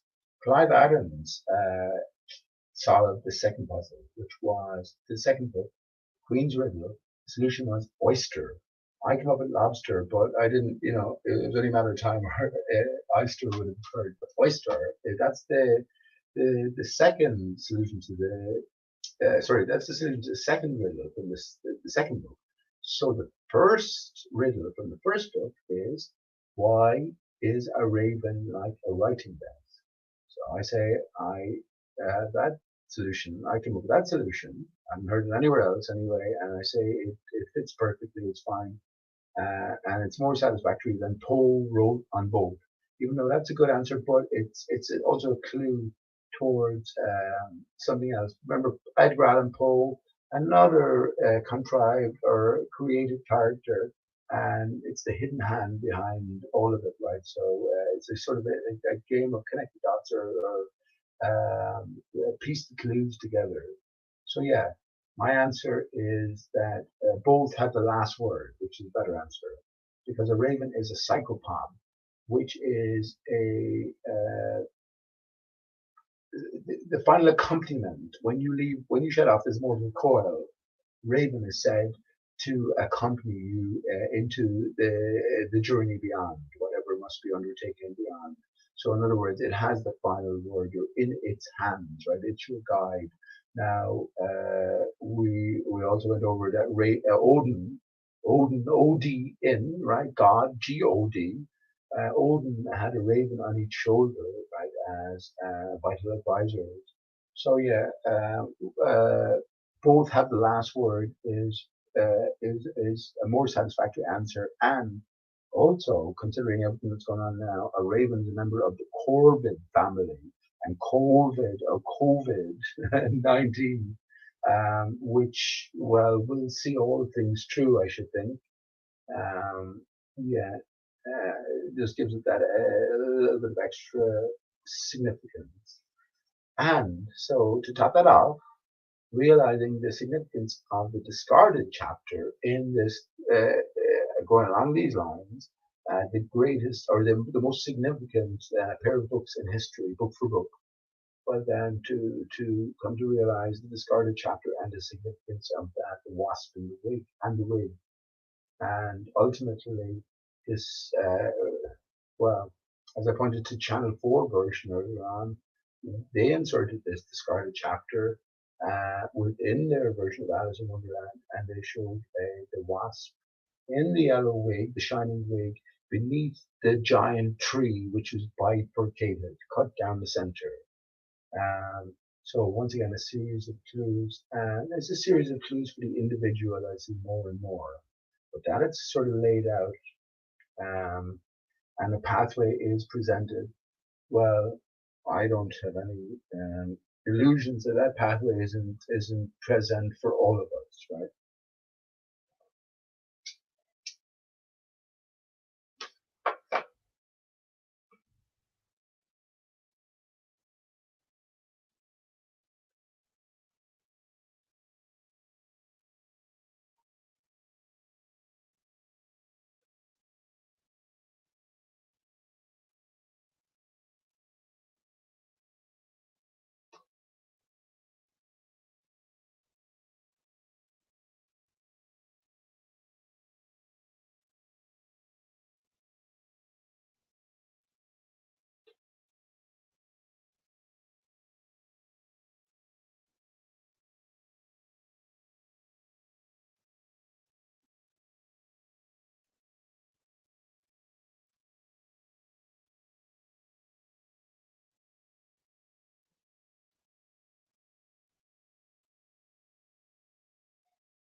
Oh, it was a great night. It was a great scene the other evening. There was so few people around, right? Because every place is sort of shut down. We were sitting gathered by the river, and the anti-suicide squad they kept going around the blocks. They have a car now, and it's all lit up in red. Which fair play, right? Fair play. The time for those sort of drastic endings are through, and there's lots of the streets are cleaner than ever. The air is cleaner than ever. There's lots of different stuff going on. I say transformation is going on behind the scene. Just want to mention about number 113, IPS, who's the top level clue giver now, I guess, at this stage. Everyone else is just repeating the same old nonsense. But he talks about the metascript, which is going on for 113 years and it's coming to fruition now. Well, 113 years ago is 1907. Talks about 1906, but 1907 saw the commissioning of the Four-Hawk Dodo, which is my avatar from well, it's not showing here, but in general, it's my avatar, which is 113 years. Funny enough, the British Empire faked its death in and around the same time, 1907, and now 113 years later, we are in 9/11/2020, and look at all the turmoil that's probably going on with all the theater anyway that's going on with the American administration. I say all corporations are disbanded, right? And I also say that well, the American Empire is at an end as well. Americar has come to us. Amaru, and Maru, but the North spread everywhere, and flee in truth and beauty. Nothing else will do. No level of deception can do at this stage, and I think too many people are aware for that to get out to pass. Remember, I have a faith in the Creator. I absolutely do. I have a faith in the greater good. So all will be well. Never see my son again. One thing I've got, if I never see my son again, one thing I have is I'll be with my son for eternity. We've got eternity back. I lost it before, so but that's not going to be the case.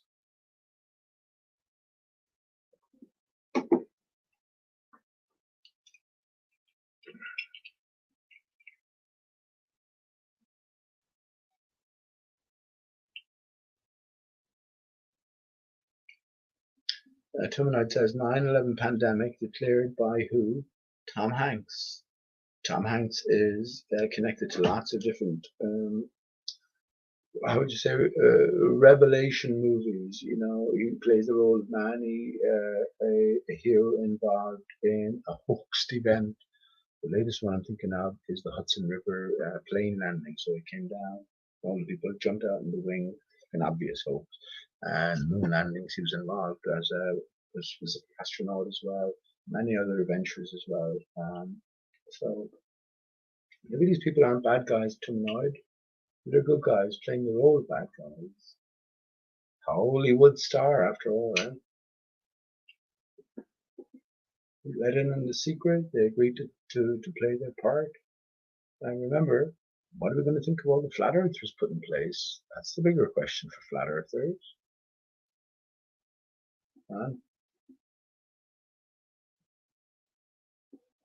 It's a bitter pill to swallow to realize your own side is put in place. And does that make them all the more insidious? It can do.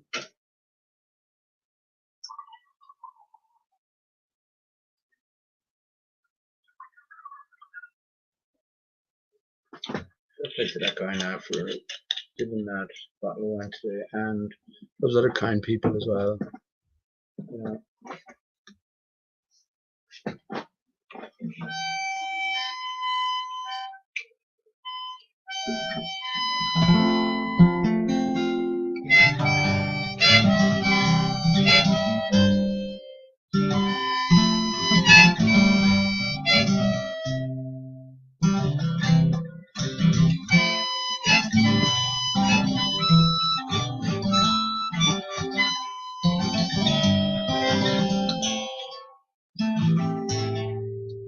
Bullets for share the room, and then call for the cat. We get the late on Sunday, we never get to out. It's a long way to here. It's a long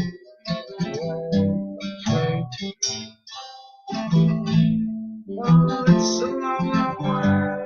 That's by the day. It's a long way.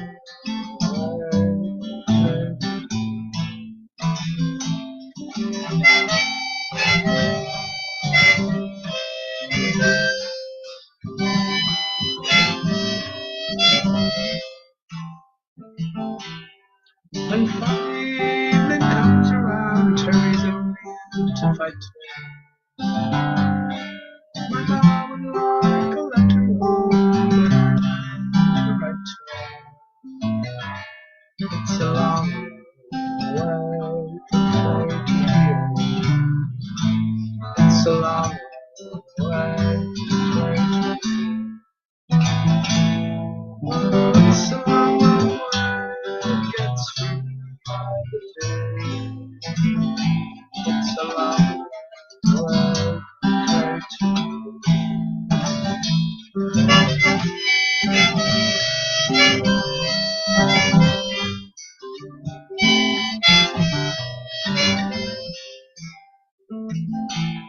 the only time I feel alright is when I'm after drinking. It is as though pain a bit levels out my thinking. It's a long way from there to here. It's a long way from there to here. Oh, it's a long, long way that gets through. It's a long way to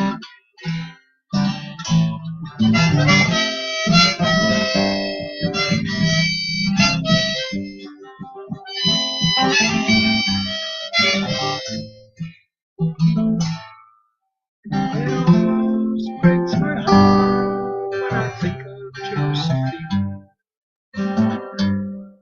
I told her I'd be coming home and her pockets full of green. It's a long way from there to here.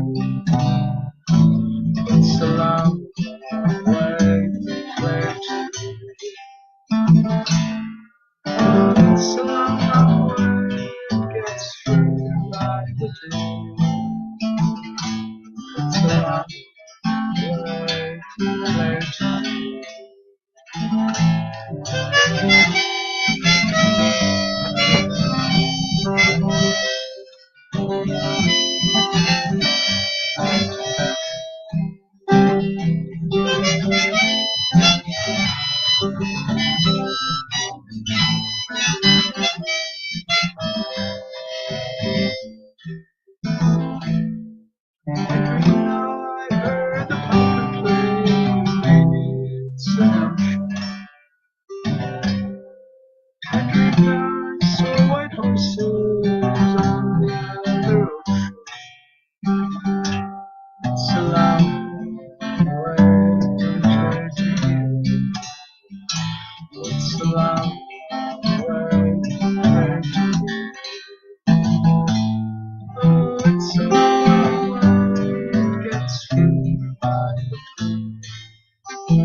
It's a long, long way. It's a long, it's a long way.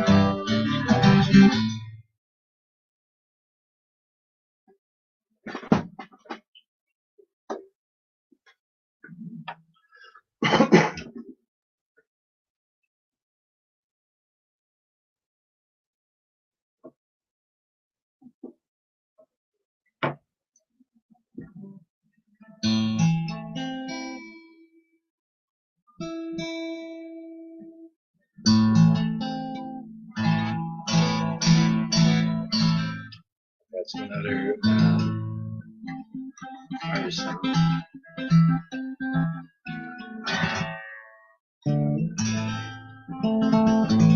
Since green is the theme of the night, I did say from the start, green, well, I've been on air, green is the colour of 2020, green is the colour of Ireland as well.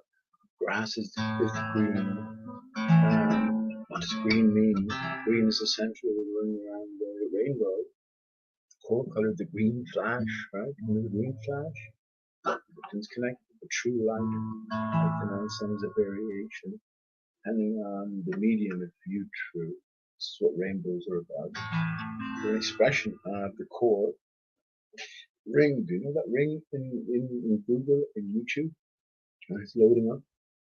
And the clue for us when I took up the thumbs up or thumbs down, thumb is to be found in an X, the very center of your keyboard. And the QWERTY keyboard, it literally is THUMB, there's nothing else. But as I pointed out to you, you look down at your keyboard and you go, oh, that's perfect. You know, it's a bit skewed, but it's it's there. Well, your keyboard, right? Skeleton key. I took with the mouth early on. MOUTH. So many words, and not to get too involved in that. I was just going to say so many keywords end in N. Sun, SON, SUN. Moon, MOON. Satan, SATAN. Does the N represent?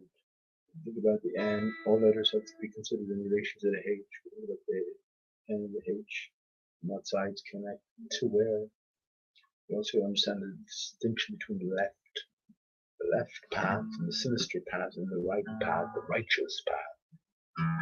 When you think about the stars and pattern, so like this, these things come into play. So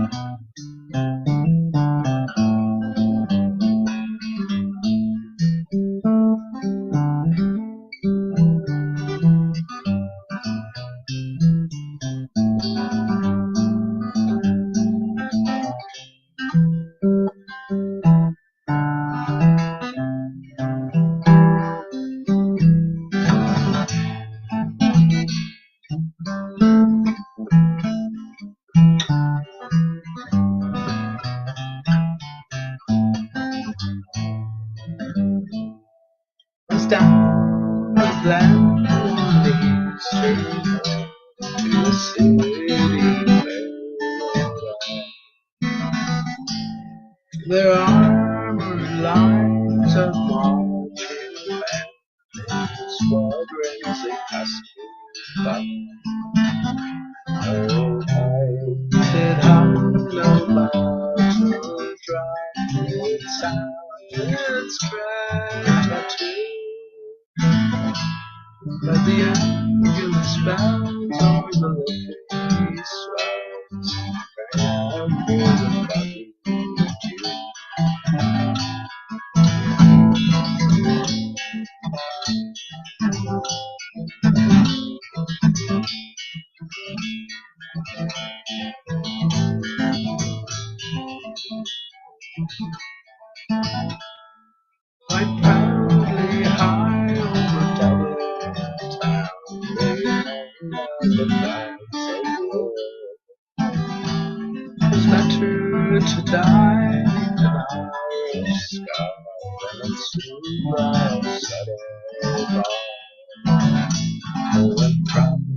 The flames of royalty storm and came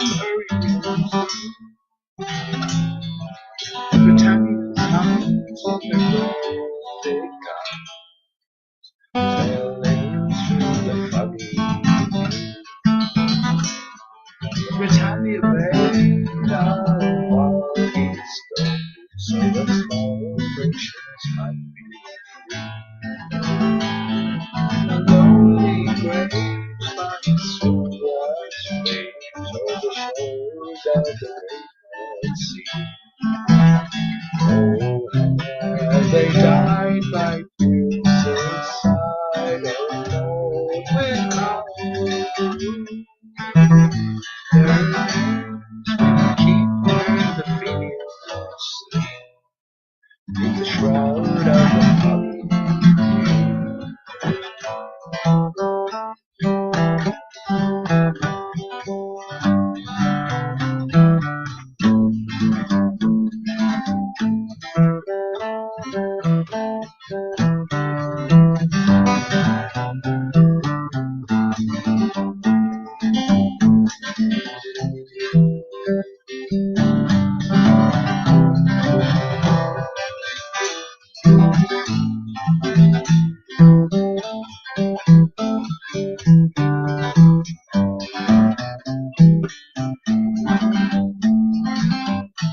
of the bravest fell and the requiem that rang mournfully and pure.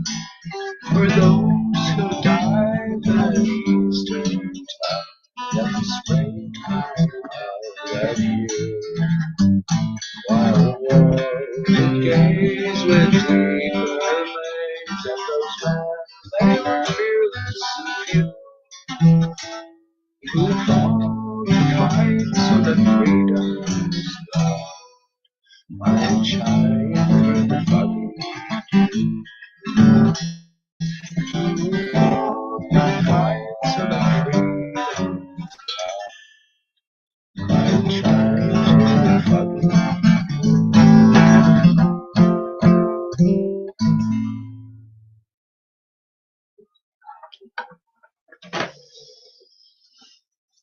I don't think I go much more than that now, but well, I made a few mistakes there and came across okay. That's the foggy dew and freedom's light. Does that mean where the false light?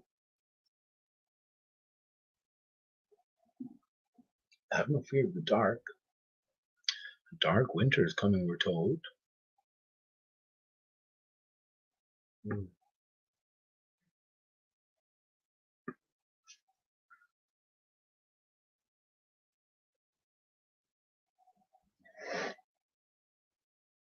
Tuno says Tom Hanks never plays a bad guy until the conspiracy stuff. Well, it's all scripted, man, right?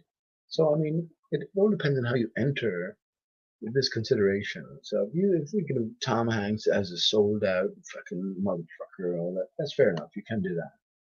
But what if he's playing the role of bad guy? What if he's like again the noble lie? So he's playing the role of bad guy in full awareness of the greater awakening that's to come.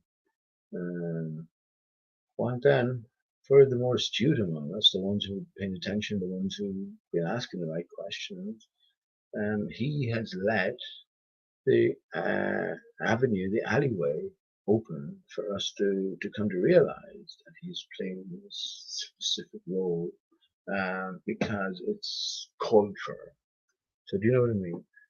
We take the clues from it and we move on. It's the best way I can rationalize it anyway. And I think there's more than enough sort of supporting evidence. Shit.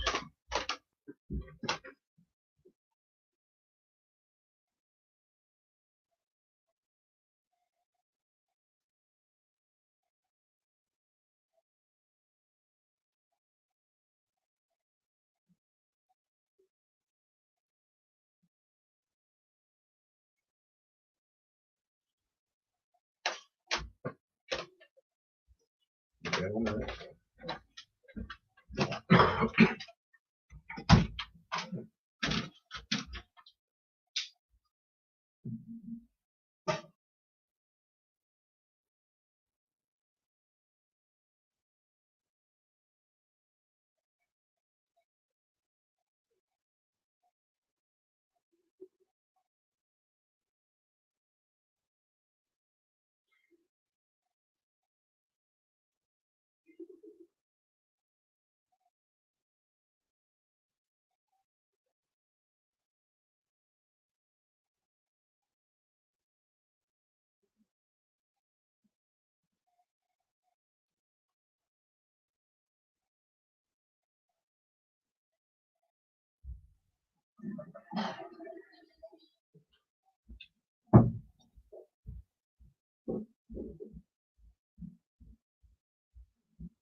Right, sorry about that. Not sorry about that, but I mean,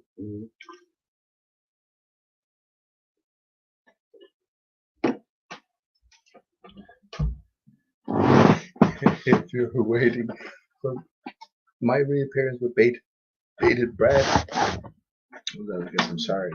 So another song is after occurring to me. We ask what is true and what isn't, and especially in this convoluted arena of even who's who and what's what. A few things I know are true, and that's based on sort of casual encounters. I know one thing is true, which is on the basis of the song. I know the lyrics now, so I don't know why I'm looking them up, so I won't pay too much attention to them. I know them, but just in case. Yeah, I know nothing about the man, but I know that his emotions are true for his last friend. And as it's an Irish theme, it's not an Irish theme specifically, but you know, everything's for a reason. Let me just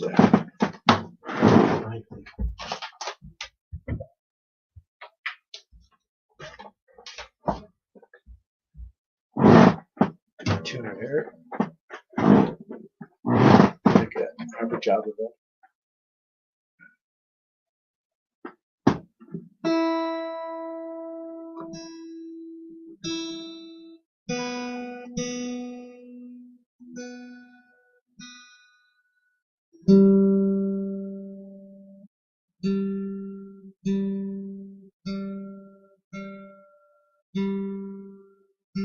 I swear my ear is better than.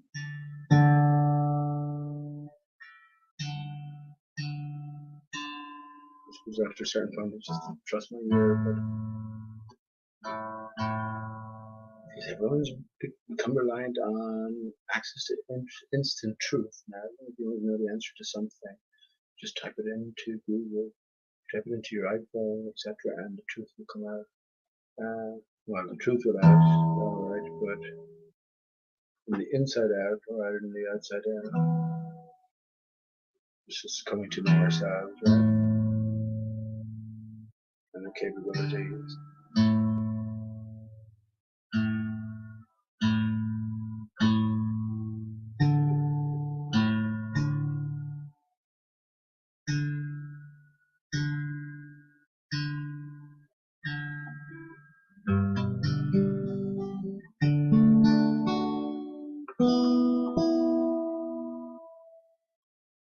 Okay, that'll do.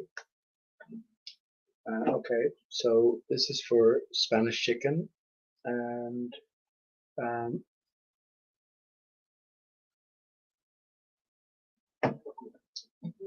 once again, but probably for the last time, for you and your memories of your friend. Okay, and I do sing this regularly enough. Well, I haven't sang it in a while now, but it's a great song to sing. It's always been presented in an upbeat fashion, especially associated with Irish football. But all of that is changed now, and I'm going to sing it in its original.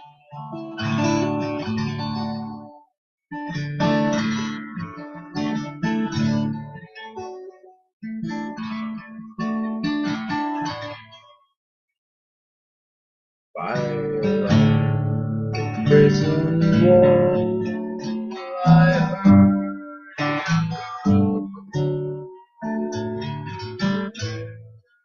you call.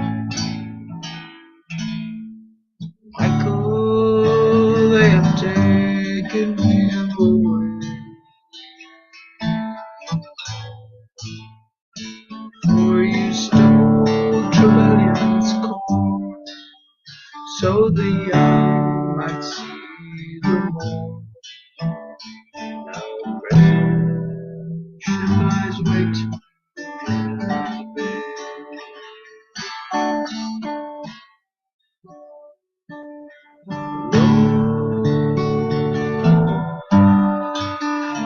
The fields of Athenry were once white, the small free birds fly.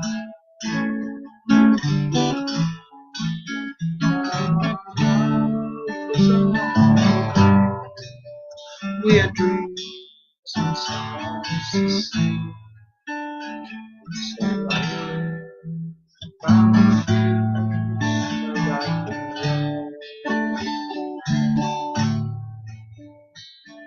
by a long prison road. I heard a young man call.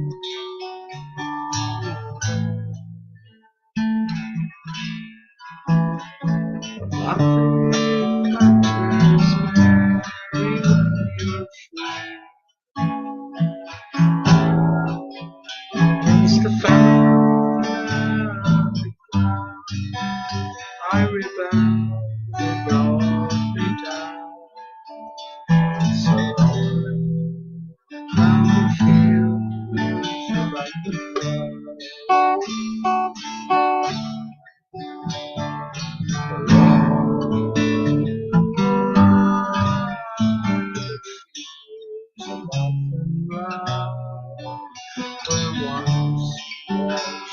the small free birds fly.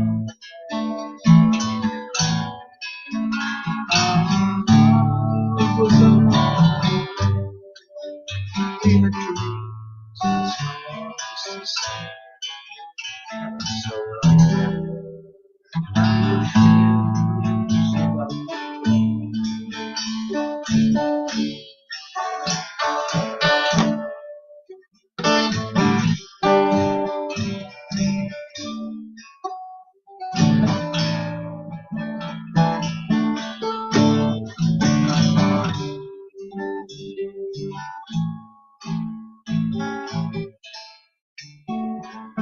by a harbor wall. She watched the last star fall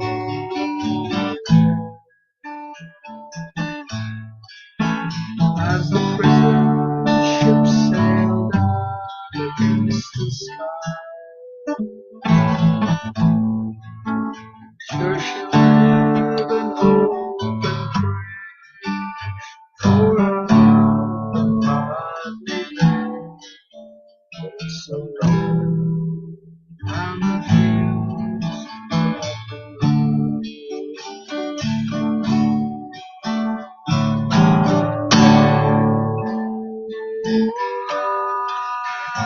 are the fields of life where once we watched the small free birds fly.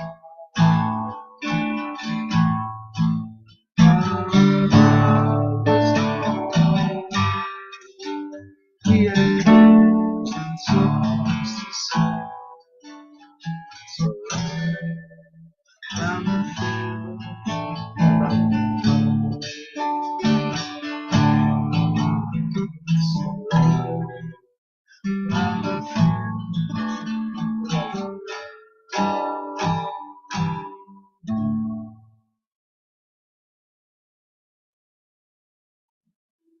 That was for Spanish Chicken and his last friend.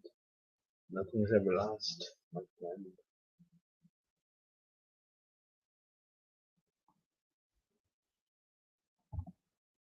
Okay, I hope that came across okay. I have no idea. Actually, I should check the beginning. It could it could all be. I imagine it was all on mute from the outset. No, you would have told me it was on mute, so you can hear me. But I haven't even checked YouTube to see that I'm coming through okay.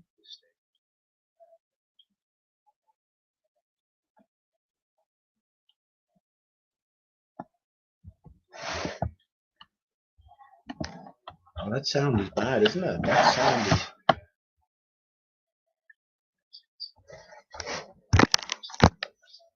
Okay, that sound isn't great now. So let's go back. See how the music came out.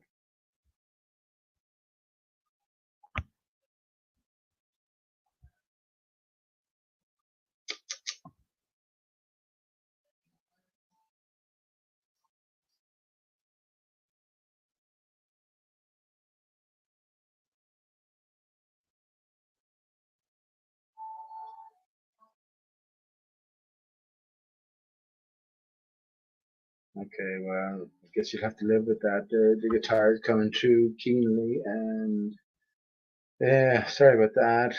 Fucking hell. I hope it's not impossible to. I don't listen back to the Hangouts generally at all, for that matter, because if I did, I'd probably start listening back to Hangout number one and sort of I would bringing up my black book again. Like so, yeah. So I'm sorry if the sound comes across terribly there when I'm playing music.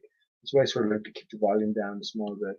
Seems to come through better. And the main body of sound projection seems to come from the bottom of the laptop I have, which is an Asus. Asus. Asus again, as opposed to Jesus, right? We have the E. Think about the E and the Holy Spirit. So you bring the limbs of the E upwards, you transform it into, well, a T, right? A TH. Yeah, so that was for Spanish Chicken. So maybe he's not in the chat, but I know if he listens back, he'll appreciate that. And that comes back to what truth is. I know, I don't never met the man at all, never spoke to him. But over the years, he's been in chat, and I know that his emotions for his last friend is real. I can't prove it, but that's something I do know. So that song was for you, and well, again, nothing is ever lost. We are found. We are found upon exit here. We come back to our own. So here we are. In a sense, Spanish Chicken, you're lost. So you need to find yourself, Spanish Chicken. Look to that chicken within.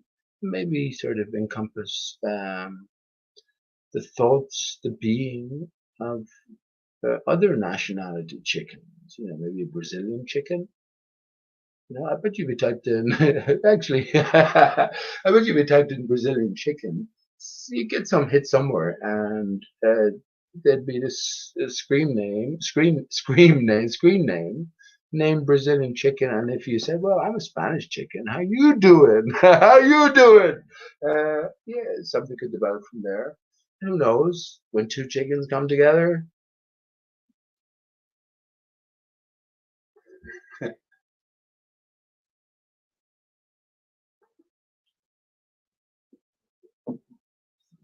I'm just thinking the chickens and the cockerel. It's an interesting relationship.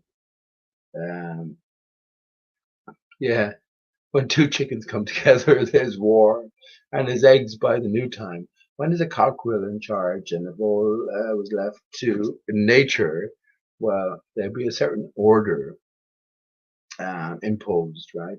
For the sake of what? For the sake of protection. That's what it's all about. So women are like cats in a sense. I don't mean this in any way. I don't speak. I'm just saying, right? Women are like cats in a sense.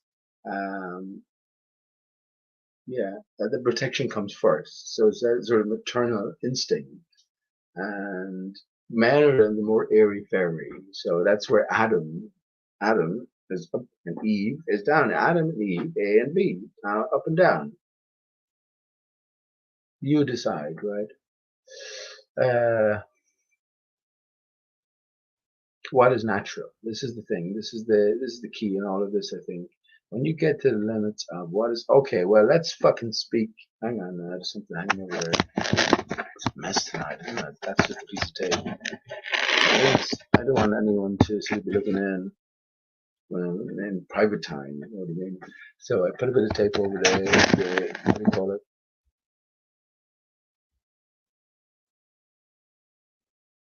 Okay. Now everything seems to be going grand. This computer is excellent, man. I have so many tabs open, and there's so many tabs I could go through. This is why I don't even set any sort of layout or things, talking points, because yeah, because there's so many things I could talk about, and I'm the only one talking about them. So anyone following on with the different connections, or maybe see a connection everywhere. Anyway, everything boils down to the same thing. So yeah, fuck it. What is it? The StreamYard say they won't cut off my.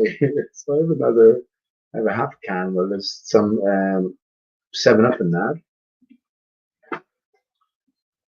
and I have that much of a glass of wine left, and I have plenty of weed as well. So it's World Freedom Day, right? World Freedom Day. Oh, I know what song I'm going to sing. Definitely know what song I'm going to sing. I can get away with it. So I just told my mother, my mother hates me, like, but she doesn't know what to make of things now, right? I've been telling her all along it's all theater, right? So she's now having to consider that I might have been right all along, and that fucking would eat her alive that I might have been right all along. What do you mean? That when you told me that 9/11 was a fake, we were being fooled, uh, and I didn't talk to you for ages, and my sister didn't talk to me for 8 years. Shit, I was spoke to my sister yet. I told you about I met her at Christmas, and I gave her a big hug. Fuck up. Uh, you were right all along. Hey, what are you gonna say? Like, but now that all this drama is playing out on the television, I don't know what she's saying. She seems to be backing Biden, but I don't know. I said, what are you going to do when it comes out that Biden is a sexual deviant or something like that? How are you going to look that?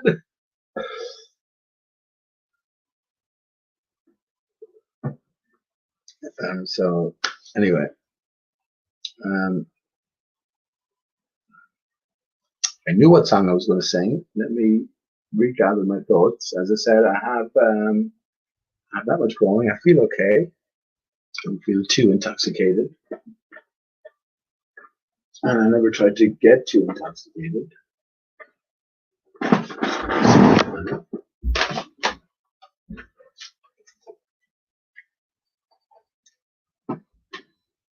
I guess even if I went to the limit here, I'd still be just short like 8 hours the next time.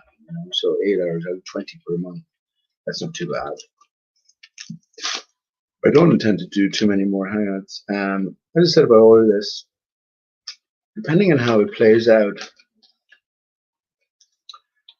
I'll tell you, to be honest, why didn't I make different videos about that? I realized early doors that the whole arena was set up, was orchestrated. So no matter who you presented your information to, it wouldn't be run with. And once you come to realize there's actors in place, well, certain things that they will not go near. So it's you learn more personally that what these, in a sense, they're gurus. They're taking on the world of science and they're leading the opposition. So yeah, it's by realizing their limitations and realizing that they're actors on the stage. And what they won't talk about will lead to more fruitful pathways, endeavors. Well, that was a big step. But again, I'm just speaking for myself. And it's always just been me here, right? No one else, for the most part. If there's someone in chat, let me just recheck. There's someone in chat dying to get in. I'm sure you're all dying to get in.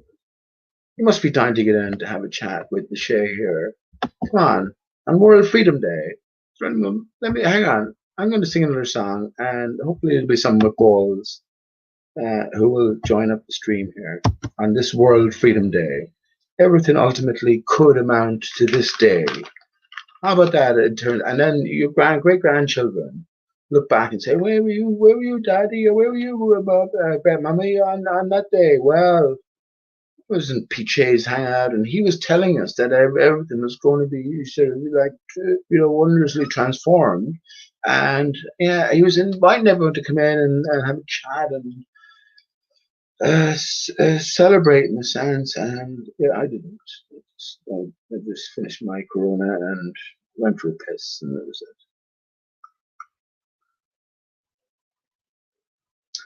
I'm trying to think now of that song I was going to sing.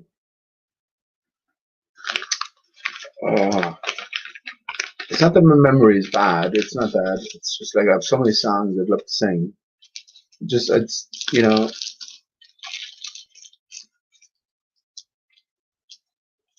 can only imagine the songs that myself and my Stevie are going to write. If there's any purpose to writing them, I don't know. I can only imagine them.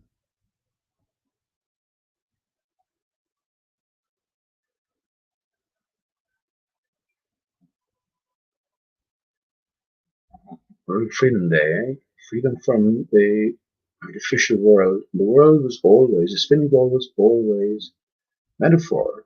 It was always analogous to a reality. That's a good one. Analogous to reality. That's a good song title. That's what in the book. If I was out now or if I was anywhere, over the years I always brought a notepad with me and write that down. Analogous to reality, and then craft a ramshackle theme around it. I was always searching for a theme, search for a theme in vain, and now I have themes coming out of my eyes. In a sense, understanding that in my own brain, myself, everything stems from one thing. Most of it, that as well, everything stems from one thing. And just to notice, remember, just before I showed that video, I talked about the distinction between the numbers and the letters that have curves and don't have curves, or have a mixture of curves and straight lines. So this is very significant. When the 369 revelation and the video I showed, well, all curves, right?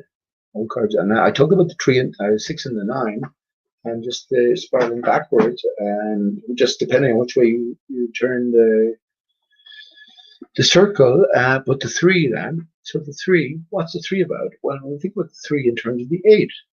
3 and reverse 3 is an 8. There was someone in chat there. Come jump in again. I was just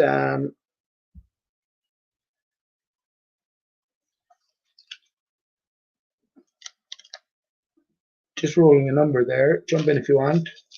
If you don't want, that's okay as well. I'll think about that song now. Do you know what song I've been meaning to play, actually? So that might be a good time just to, what do you call it? I thought didn't I go about play it last time? Let me just bring it up here. It's Flat Earth Man.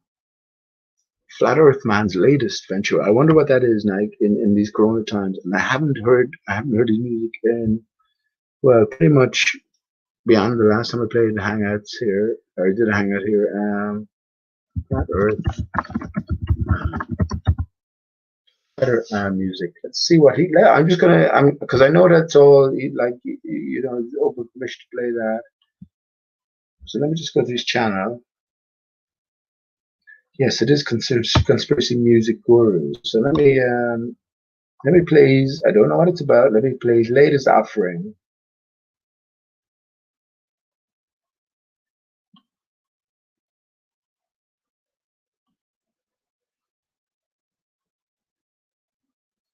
He's had a conversation with Santa Spinacci. Let me share my screen here.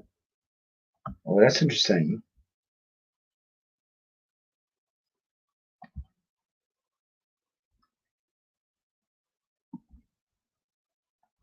I want to hear. I don't want to. I'll listen to that conversation again. Although I haven't listened to Santa Spinacci in a few years as well. Is he an actor put in place? I have to say yes as well. Even though he's one of the yeah, he talks about everything. He does talk about 9/11 media hoax. He talks about the legal name fraud, and he also talks about flat Earth.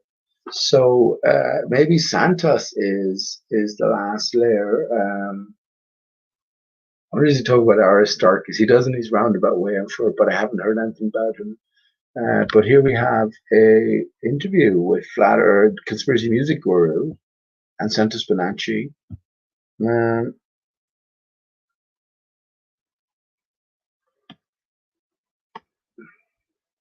Terry's latest effort, which is no amount of evidence will ever persuade an idiot. So there's no idiots, right? So all the flat earther, all the ball earth antagonists, they all knew the earth was flat before you did. Anyone outside of these close encounters, I guess, in terms of the normal people outside, if they hold that the earth is a spinning ball, it's just they hold it loosely. They generally didn't give a care, and with due consideration, it wouldn't be long before they stop being idiots. So let's see what he has to say anyway, and have a smoke. And again, whoever joined there, join again, and the minute I come back from the cigarette, I'll add you in. And Garrett, if you're here, man, we'll go for another hour, man. Get away with that. Just trying to think of that song I was about to sing. So let's unmute this. With hydrogen. Molecular hydrogen is the future of health, wellness, anti-aging, beauty, and fitness. Breathe, spray, bathe, drink, or insufflate. Visit us at hhohealth.com and find out more about this suppressed technology. Fuck off out of it. HHO, fuck off out of it. And I'm just talking about HH all night. And this guy, of course, is a certain actor. He's associated with Mark Sargent, David Weiss, etc. So definitely an insider. As I mentioned many times before, his videos are loaded with clues. So I think all of this is an open secret. Then we have the HH and the O as well. If you collapse the H and maybe half the crossbar, bring it up and down, you can make the I. Actually, if you just turn the screen around, you can see how the H transforms into an I. And well, I, O, right?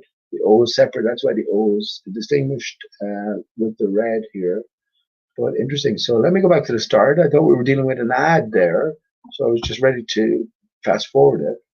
So let's go into theater mode to make it interesting, and press play. Your body is made up of approximately 62% hydrogen by volume. Use the Good Health machine to flood your body with hydrogen. Molecular hydrogen is the future of health, wellness, anti-aging, beauty, and fitness. Breathe, spray, bathe, drink, or insufflate. Visit us at hhohealth.com and find out more about this suppressed technology. Use code CMG for a 5% discount. Okay, so straight away, HHO is H2O, which is water. So, okay, so it's a little bit of a piss take, but let's see how long it might have taken the rest of me. So HHO is H2O, which is water, and as I mentioned that before, leading up to 888, H2O, O is oxygen, which is the 8th element. H is the 8th letter. You can look at the capital H and how you transform that to an 8. So yeah, okay. So he's talking about, he's selling you water. Okay. Discount on your purchase. Are you ready for health?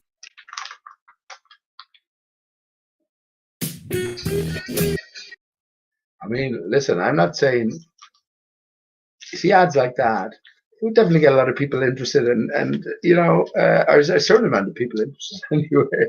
And before you know it, and it'll be all above board and legal as well. They're getting a fucking a water spray that they're, you know, following certain guidelines and following their own sort of belief system in regards to these miraculous powers, and maybe they're seeing results as well. In a sense, water has memory, and of course, water has great power. But you know, there's a potential to make a fortune from this, as Mark Sargent and Patricia Steere associated with Metatron. Isn't that very interesting? Metatron is Enoch ascended, who became the creator's favorite over all of the other angels. So all of these different connections. If you think Mark Sargent, Patricia Steere's role was purely about money, well, then you just well, you fell for a sort of an intermediate level trick. So let's stay quiet.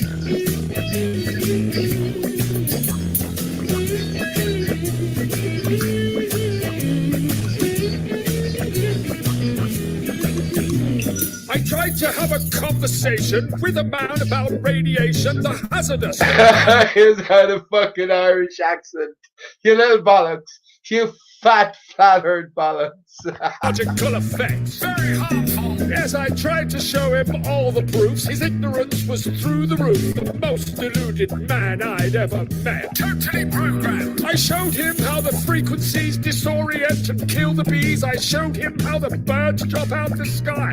There's one. I showed him all the many trees dying as they lose their leaves. And I showed him the antenna right nearby. It's right there. And I showed him all the many places with judges and the legal cases, people fighting this technology. Look at that. And I showed him from my science buddies 1,000 scientific studies, but he just laughed. And that's when I could see that no amount of evidence will ever persuade an idiot.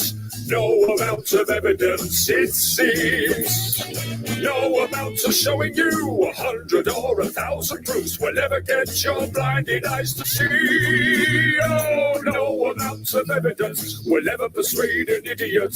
No amount of evidence, it seems. How quickly with your condemnation without real investigation sounds like ignorance to me. I showed him doctors speak at public hearings, protesters on the streets are jeering. They've done their research, they know the facts. Critical thinkers, they've seen all the evidence, they know it's a carcinogen. The WHO will tell you that. It's on the website. I showed him all the scientists that study this, and they've all been appalled at what they've found. I'm not surprised. They petitioned the United Nations trying to stop this radiation. They know it's bad and they don't want it around. Listen to science. Technology destroying cells, affecting memory as well. Destroying your immune system, it's true. Look at that. Interfering frequencies are a threat to the health of humanity. Just research a little and you'll find proof. You've got the internet. This new level of radiation of wireless communication has had no safety tests, and that's the truth. Look it up! Yes, I told him to remember that, because that's another damning fact. Will you listen when it comes to a street near you? Probably not. No amount of evidence will ever persuade an idiot. No amount of evidence, it seems. No amount of showing you 100 or 1,000 proofs will ever get your blinded eyes to see. Oh, no amount of evidence will ever persuade an idiot. No amount of evidence, it seems. How quickly with your condemnation without real investigation sounds like ignorance to me. Well, how about this observation? You know this new 5th generation is using millimeter frequencies. Very tiny. And according to the military guys, these sound waves can be weaponized, but you think it's conspiracy theory. This is frustrating. Then let me share this information. The military uses this radiation as a weapon to diffuse an angry crowd. Look at that. They blast out 95 gigahertz. It fries the people and they disperse. He looked at me and then he laughed out loud. This is painful. And you're gonna need a funeral hearse when you get to 60 gigahertz, because that will really take your breath away. Quite literally. Absorbing oxygen molecules, and they install this stuff near schools. Come on, kids, let's go outside and play. No amount of evidence will ever persuade an idiot. No amount of evidence, it seems. No amount of showing you 100 or 1,000 proofs will ever get your blinded eyes to see. Oh, no amount of evidence will ever persuade an idiot. No amount of evidence, it seems. How quickly with your condemnation without real investigation sounds like ignorance. My God, the cognitive dissonance! I am the god of hellfire, and I bring you fire! I am the god of hellfire, and I bring you burn, you beauties! I am the god of hellfire, and I bring you. Sorry about that.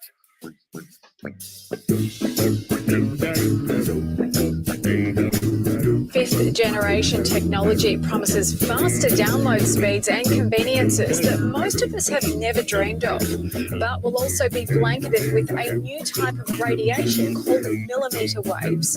Health experts are warning about the rising risk with a 5G rollout.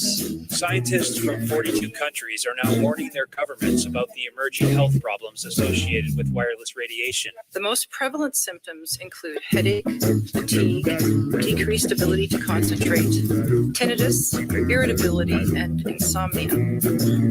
Impacts on the heart and the nervous system are also of great concern. We predict that the number of people who develop the symptoms I just mentioned will rise in the places where 5G is first installed. Dr. Magda Havas is internationally recognized for her research on the biological effects of electromagnetic pollution. At lower frequencies, scientists are predicting damage to eyes, loss of insect populations which are already declining, antibiotic resistance in bacteria, and physiological effects on the nervous system and on the immune system. Radiation from radio frequencies is classed in the same category of carcinogens as lead. One advisor to the World Health Organization said there's enough evidence that if they were to re-evaluate radio frequency radiation, it would be placed in class 1, i.e. a human carcinogen.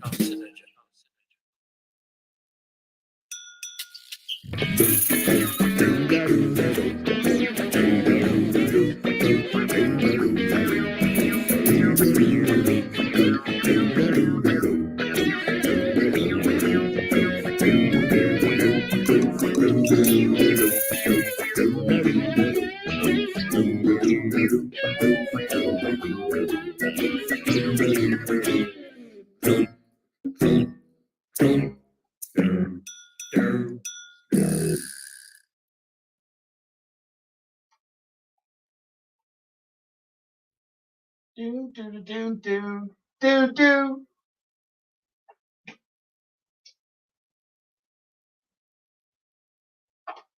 Well, if that doesn't say it all, it says it all to me anyway. What does it say to you? That was, well, it was painful to me. I didn't look at the video for the most part because I got the sort of grasp of it from the early doors. But that was painful now. And you can see how they will cater for a certain crowd by presenting a catchy or seemingly catchy tune with a very specific message, a fear message, with a sort of heavy promotion from people put in place. This is how this guy made his name, promoted by Mark Sargent, Globebusters, Juranism, etc. A certain message gets across, but to us senior hounds, that stuff is transparent immediately. But I do wonder what you think about 5G.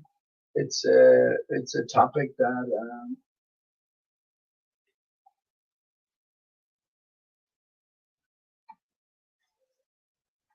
well, is central, right? It's central. And what about all of these frequencies? There's no doubt in that this like I can go with that phone tonight and just download the YouTube video high definition and watch it as I'm walking along, and you get many different pings then looking for you to connect to their free password or password system, a Wi-Fi system. Is it detrimental to us? Is it a carcinogen? Well, depends. Depends.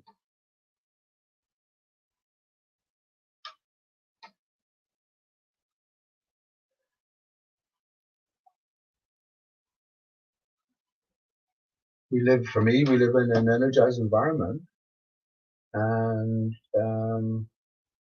it's an opposing environment, it's an unnatural environment, but it's still energized, and all of these things are playing their part in the greater repair. That's all I'd say. So we get used to it.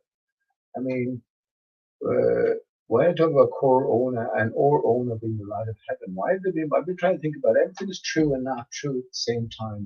So how can what they do be true, but yet not be true? Well, the way I justify it to myself is, or reason to it myself as well, because core owner is the light of heaven. Or owner, or see or owner, right? See the light of heaven. When we die, we all see the light of heaven. Is that a known sort of fact in inverted commas? If yes, well then everyone who dies, I guess you could sort of come. You could be finicky with the word cause, the cause of death being corona. But well, what is the ultimate cause? God is the ultimate cause, right? Where does God reside? God resides in heaven. So I can see it being true in that way.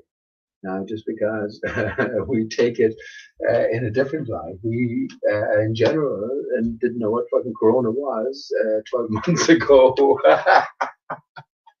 You know what I mean? You know what I mean?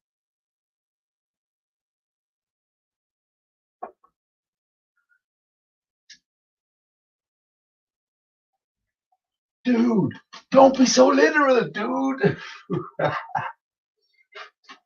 Hey, dude, don't be so literal, dude. That man didn't pull 4,000 fish out of his ass 2,000 years ago in a desert in the Middle East. Don't be so literal, dude.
Right. More. No, I can't bring to mind the song I was thinking of singing. So I can't think of a better. That was terrible, by the way, for God's sake. For God's sake. So, Flat Earth Man, yeah. You ask any of these people about the intricate detail. Mark Sargent hasn't changed his tune since the very outset. Same with IPS. IPS came in. So, again, we learn more by the reflection than what is actually presented. IPS came in on the scene. Remember, he is the top level now after Flat Earth, getting towards the truth and combining pretty much everything. Flat Earth is just the beginning. But yeah, he came in with his infinite plane, which is untenable. It's untenable. And even if it's true, we can't go there, right? But it's a clue for us. He isn't varied from that as well. It's the same with all of these main characters. Look at Nathan Wilkie being the perfect example, or Quantum Eraser being the perfect example. Enter the arena, exact same thoughts that they express and project now. No variation, no growth, no development. My development has been documented, and I don't hold anything back. I think I do anyway. No reason to. It's been a progression, and it's only by incorporating beyond Flat Earth considerations, I guess, because everything is based on Flat Earth. So then, the pieces come together.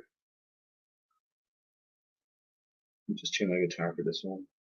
It's 2:01 here now on World Freedom Day. Can I look to the universe for exhilaration, I guess? Maybe it'll come to me now. I don't.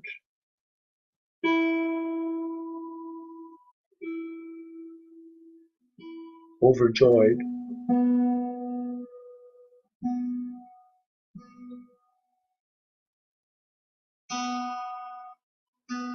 So actually, this is a great choice. The song.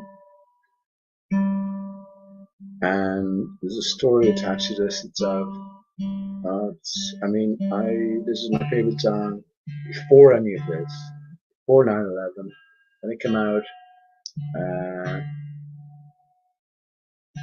I just got my Ford Focus. I still have it 20 years later. Perfect. There's a couple of bit of a leak in the there's, what is it, 98? No, actually it's 99. I wonder how many, mate. It's about 99,000, 200 or 300, something like that miles in it. So there's a little bit of a leak in the boot. But it's just nothing to worry about. A little bit of super glue sort it out, and also in the side window. So someone broke in the window in the past, and the guy who replaced it just fucking put it in from the top down. Whereas you have to go in from the side and put it within the screw, so that's what's causing the leak there. Otherwise, it's perfect. Tires are a bit, what do you call it, worn. Some of them, I have to switch them around. But there's no tax, no insurance. No license plate. The numbers I look is free. It's FREE 101. So when you bring the two together, the two divided aspects, you get free 101, which is basically free. That's what it represents. So I wonder would that drive me to Mauritius? I do. Me and my Steve.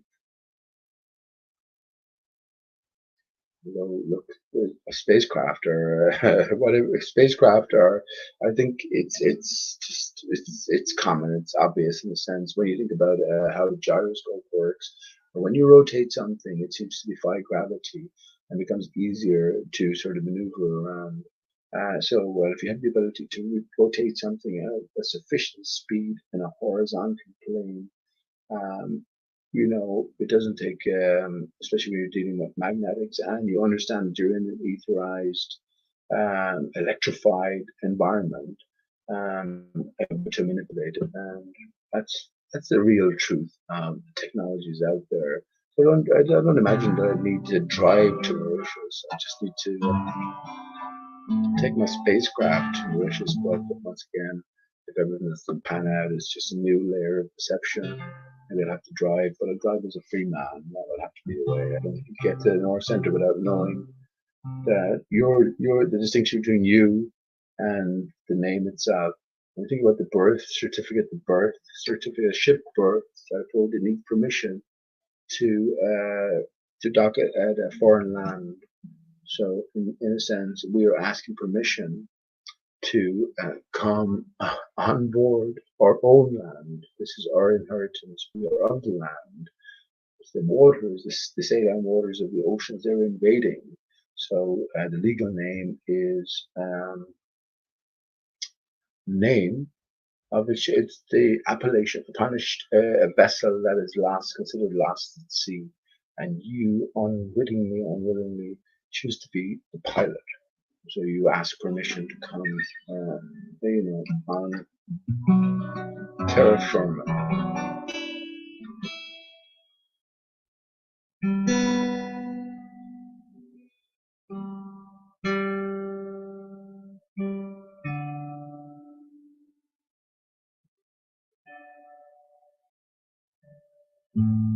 This is where the dodo comes into it, actually. It ties in perfectly with this song here. I was just talking about my car, but I love this song. Back in 2000, the album Kid A came out, and you know the way you drive me along. Just play the same album when it's the way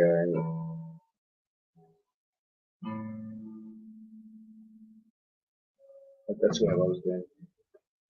But so this is going way back, and it's only later on then I realized, in a sense, in the biggest sense possible, and here we are on 9/11 2020. Right? I know for Americans now this is 11/9. There is that intimate connection between Britain and America. Britain's still own America in the sense the British Empire faked its death. So they're both interconnected. And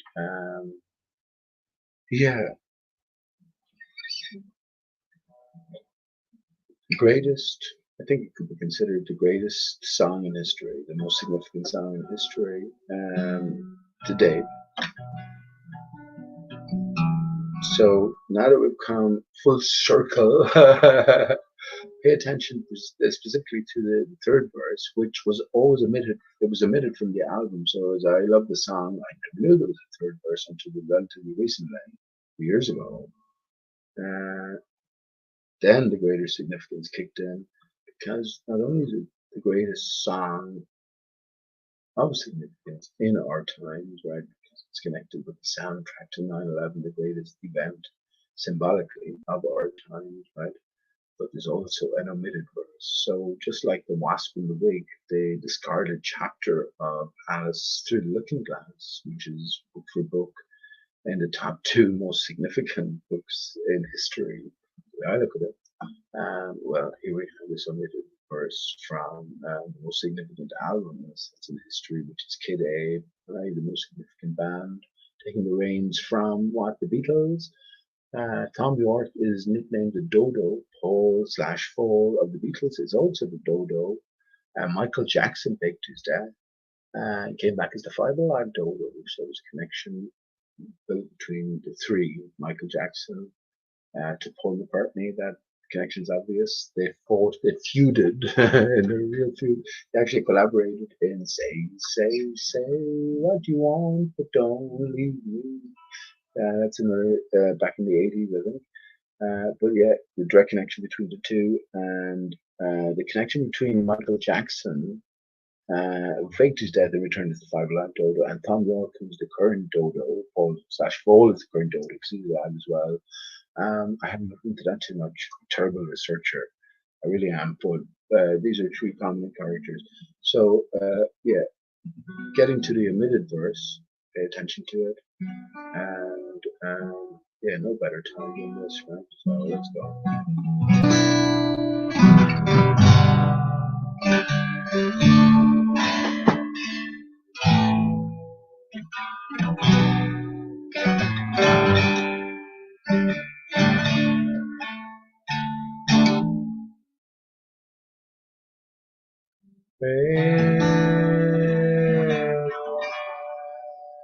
Sleep, let me get back to you.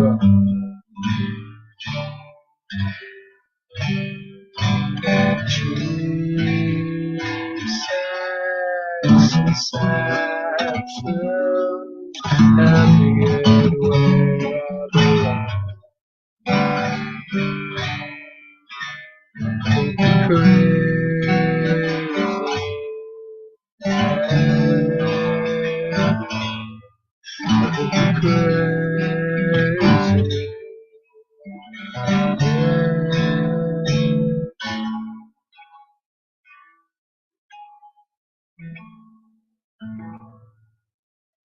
Stop saying letters, let's close your door. It's not like the movies, they fantasize on my life.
Wow.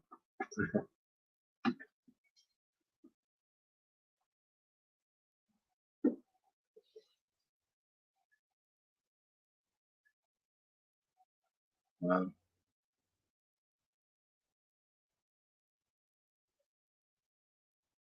I was just thinking, are we the fallen angels, enamored by the daughters of man?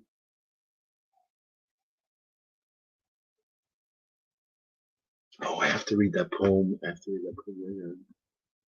Oh, fuck it. That would be a throwback to, I would say, what am I, 48 now, when I was 15. So I can't even, let me try to get the title.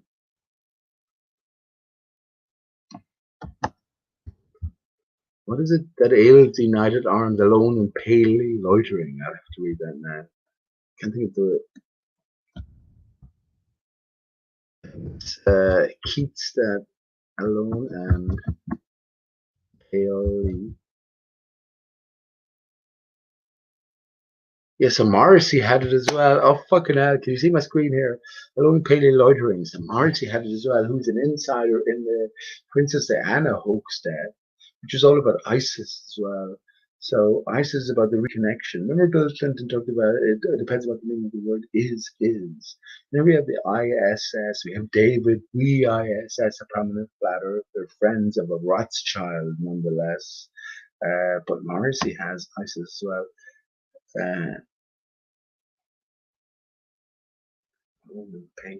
What's the name of the poem? I'll just put it in here. I think it's Keats. It is Keats. Look, John Keats. It is, of course I should have known that. It's La Belle Dame Sans Merci. That's why I wanted to read it. So let me read it.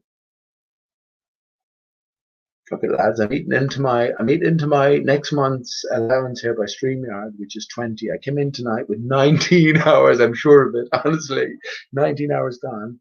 And that's supposed to last till the 20th of February, but they did say, or the 20th of November, they did say that once you start a stream, it won't be stopped, so it'll be taken out of the next. So that's okay. I'm going to keep going. La Belle Dame Sans Merci by John Keats. So if you haven't heard this, let me, I'm reading, I'm saying this for myself, and it's not actually, I heard it first when I was about 15 in school, and I bought the book actually afterwards a few times because it was torn up on one occasion. I won't go into that, the reason why.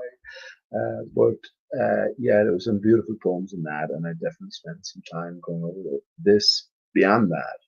And I sort of wrote a song incorporating the lyric itself, like Belle Dame Sans Merci. I won't go into that as well. Or I didn't finish the song, but I definitely had the bones of it. But anyway, let me read it out. On this World Freedom Day, my friends, so remember, we're free of the illusory world.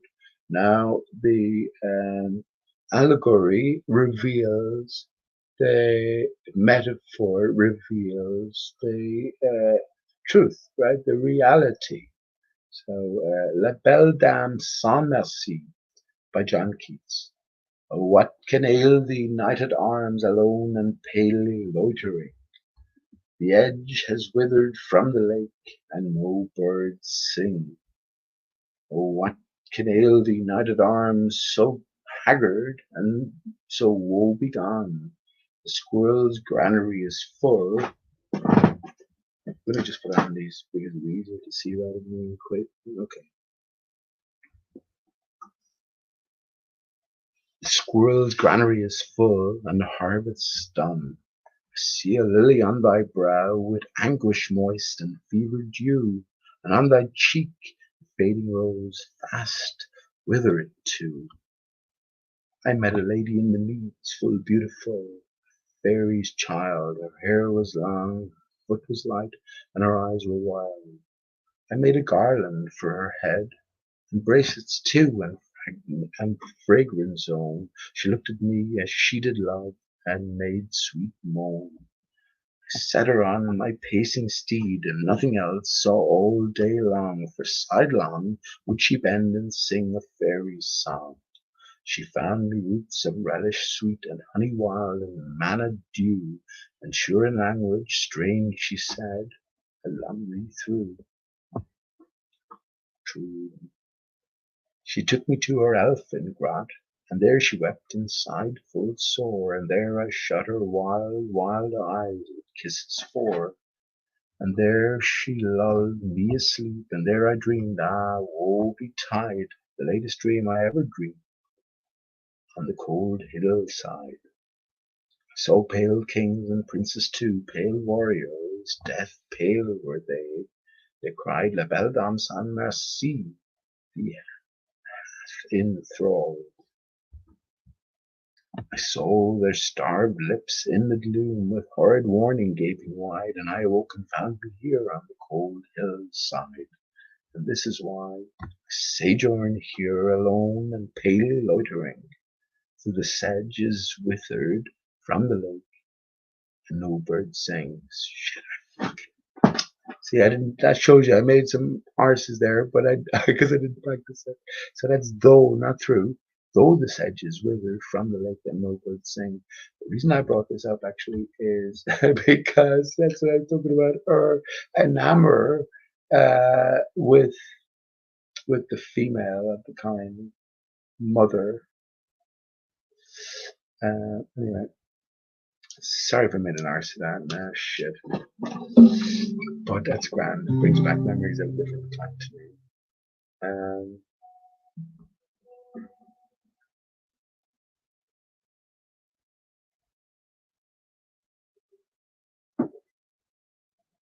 Yeah. Just to reiterate then,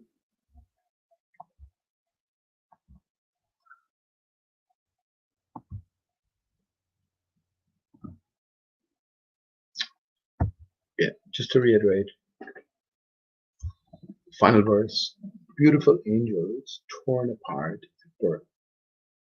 Limbless and lifeless, I hardly recognize you. I think you're crazy, maybe.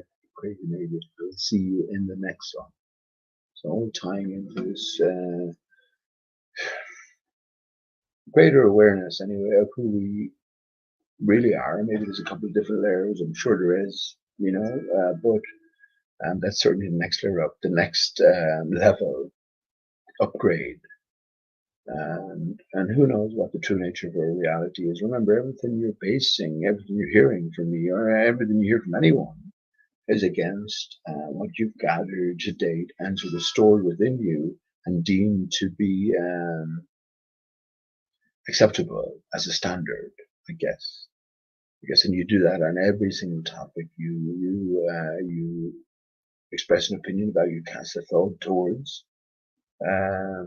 So it's against that backdrop that everything new you're hearing has to be gauged. And once you realize that that backdrop is totally artificial, well then, this is the problem about all of this. So much becomes knowable. You don't know you want to know. But if there's a greater coherence in all of this, well, what are you to do? Follow the clues. That's all I can say. Follow the clues. Follow the clues, which is all I can do. And, well, they've led me to one place. Actually, I don't need the plectrum at this late hour or any other song I'm going to sing. Actually, I'll sing a nice song as well, maybe. Just a day being in it, and I think I'll get away with singing it down lowly as well, not disturbing too many people.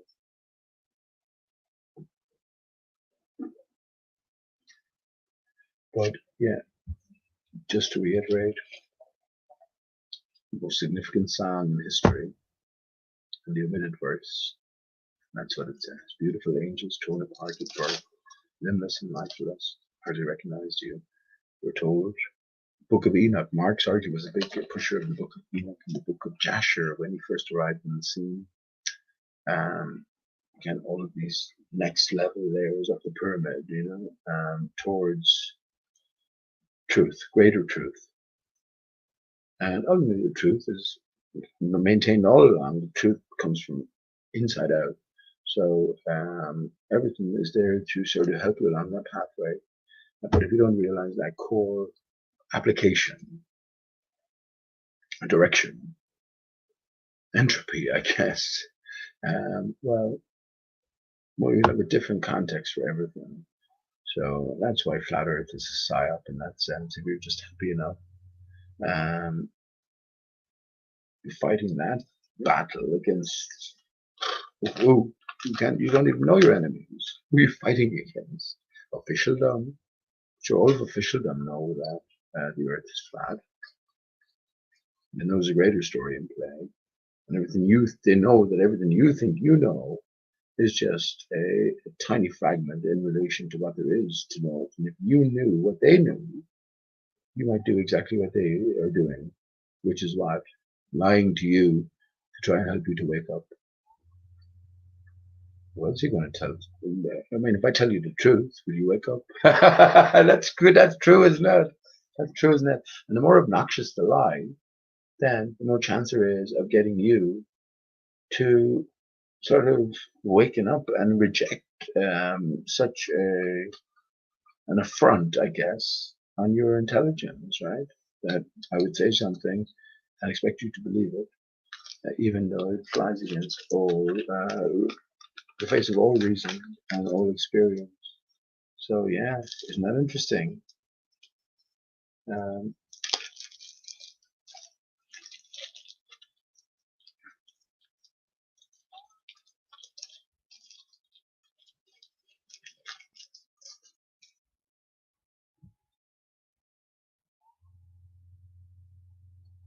That is interesting.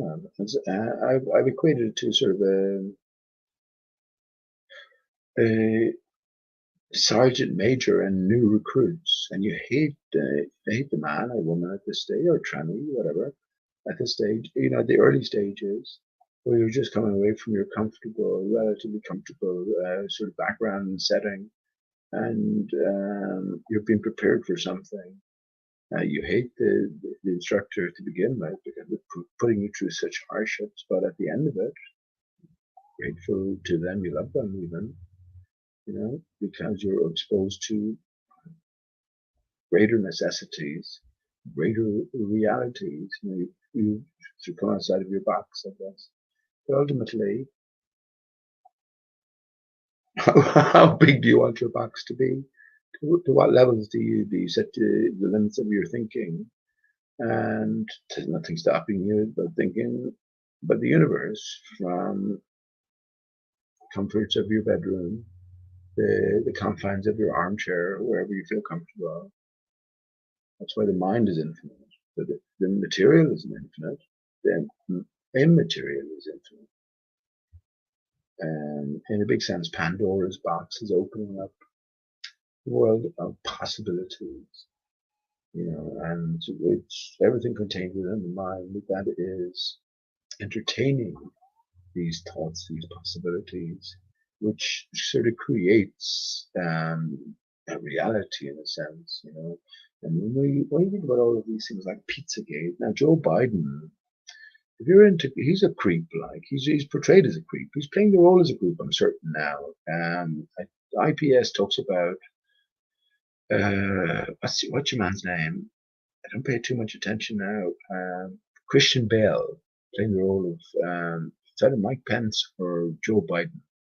It seems clear that Joe Biden is wearing one of these like Mission Impossible or like Barack Obama, Will Smith masks, right? So as the farce and the theater has been revealed, these people playing the role of sort of horrific villains for the sake of it, like Bill Clinton and the Clinton death trail. Behind it all is George Bush Sr., a good man, just playing the role of a bad man. He's really talking about the 1,000 points of light and their ultimate goal. And does it all tie in with all of this? That this is always our ultimate goal. We keep the populist, because this is the way it's written, right? This is the way it's written out. So we keep the populace and the masses distracted. And in the meantime, do what we have to do to get all of these different point sources of energy, which are going to reinflate the barrier because they understand they're living on a flat surface and the tree of life is circular and whatever. We are, they're going through the motions and they keep the masses preoccupied. Of course, the main masses get the official story, and all politicians, okay, they might be crooked in slight minor ways, but not to the degree that the conspiracy theorist faces when he enters the new arena, which is like the Clinton death trails and just a horrific nature to all the characters of all of these so-called leaders of the free world. When you can talk about from the Queens and the Royalties Association with Jimmy Savile, all that horrific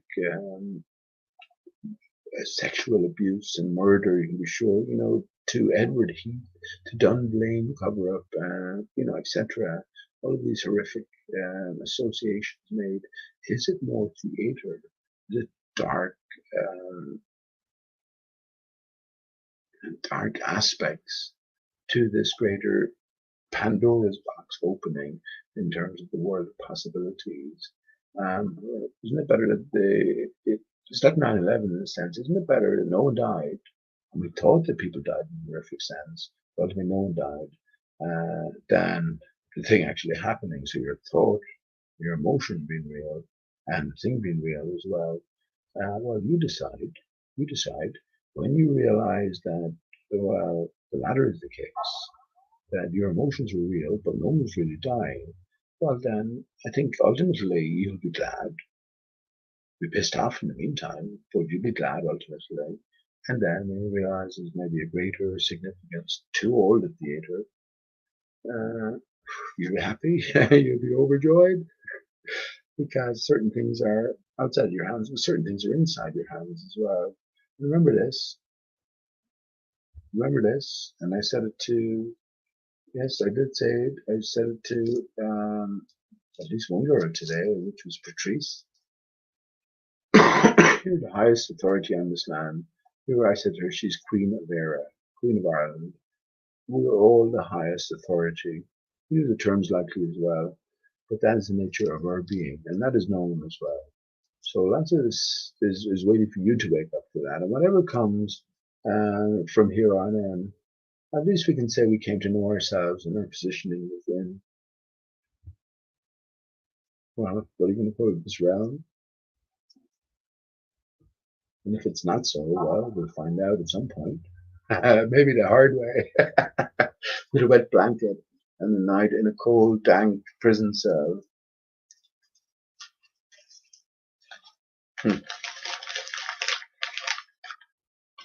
Yeah, so let me just have so there's no one to join the chat, and there's only a few people here as well. So I'm gonna sing. I'm gonna have a smoke and sing another song, and maybe close up on World Freedom Day. Oh, do you know what I was gonna sing? Now I know what I was gonna sing. I was gonna sing. Would you believe they put a man on the moon? So I'll sing that. That would have been a good sort of a bit too lively as well. So I'm gonna sing a softer song. And once again, fitting maybe within the Irish theme. So, give me a second here.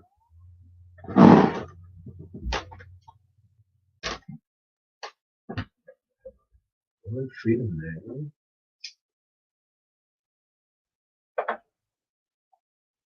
World Freedom Day. Isn't that funny that I was talking about my car, not registered plate, just free 101, basically free.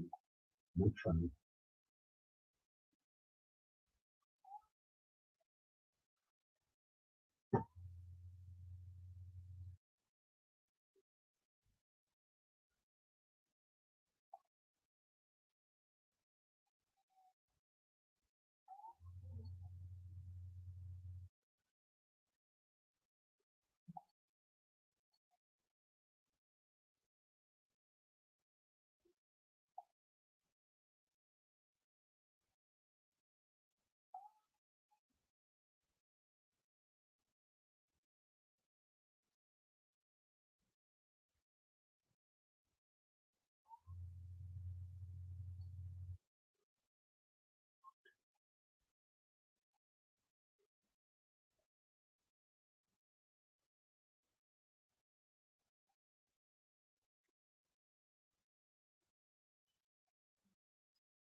World Free Dodo-Me Day.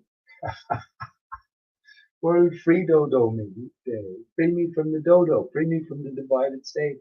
In the description, dodonomore. Because dodo is a divided state. It's all about repair, reunification. Shit. World Free Dodo Day.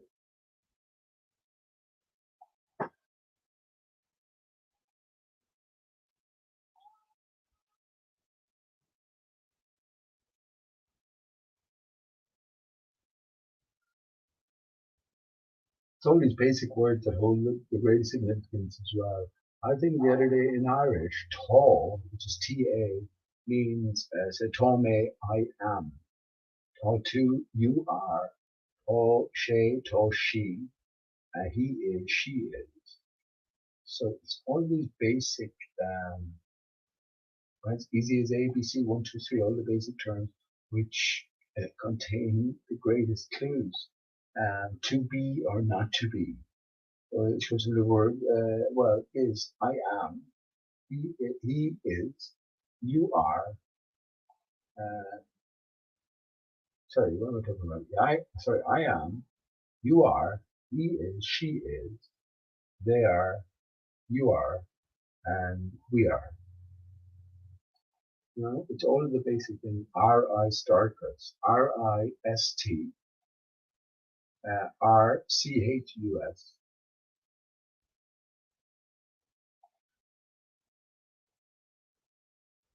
Oh, another one, the Infinity Stones. I mentioned Thanos earlier on, and the Infinity Stones. He was to collect the Infinity Stones, and he dismissed half of the universe. But Infinity Stones, well, infinity is the 8 sign, and the stone is the S tone, which is the TH. So it's 8. But Guardian of the Galaxy, Peter Quill, is the Star Lord. So another reference to star and connecting with, well, stone as well, star stones. S-T-A-R stone.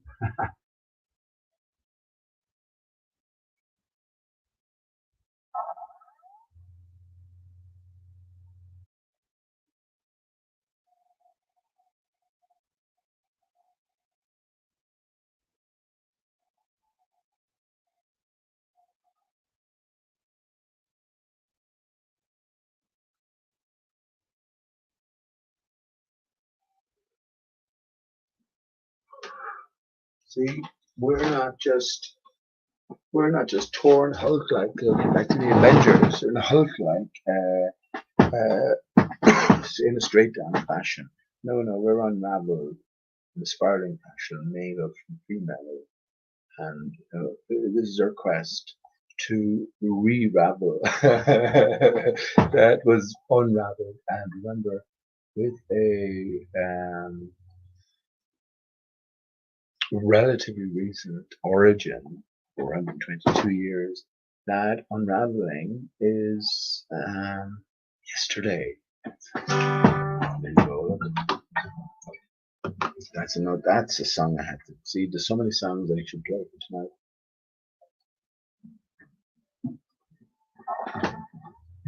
I'll get away with this as well now. Pay attention to the lyrics, right? So it's been scripted. The greatest musician in history, Paul McCartney, Paul/Paul, all-rounder. This is his most famous song, most covered song.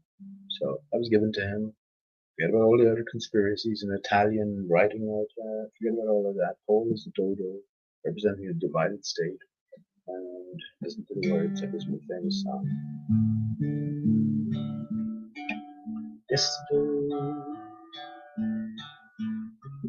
all my troubles seem so far away.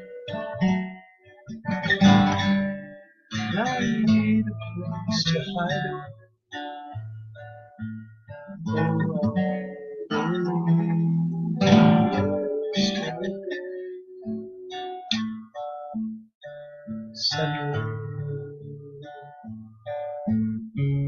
I'm not half the man I used to be.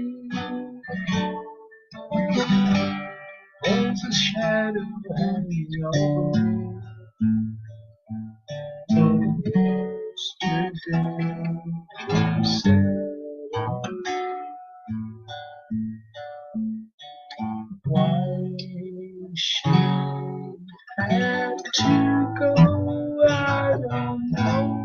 She wouldn't say. I said something wrong. Now I long for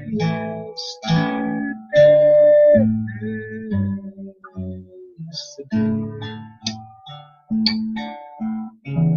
That was such an easy game to play. I need a place to hide away.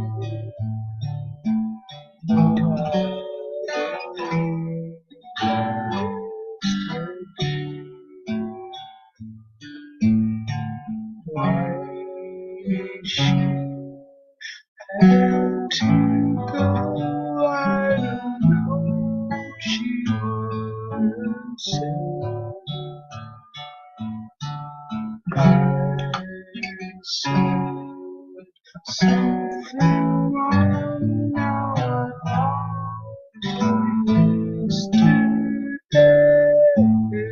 long for yesterday. Love was such an easy game to play. I need a place to hide away.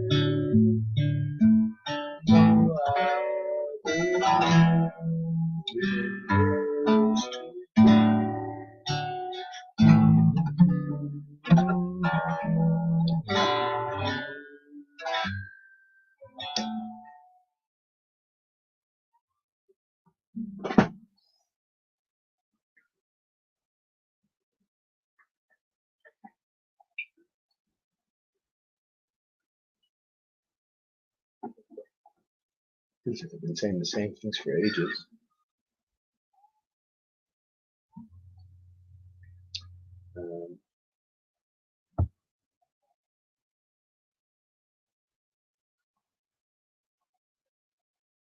Yeah.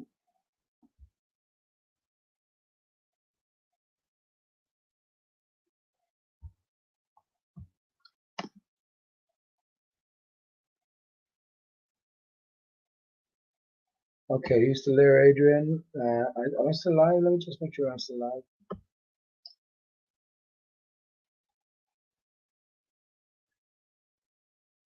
Okay, you still there, Adrian? Yeah, that's good. Well, they haven't shut me down yet. So, well, the dodo equals, let me put that in.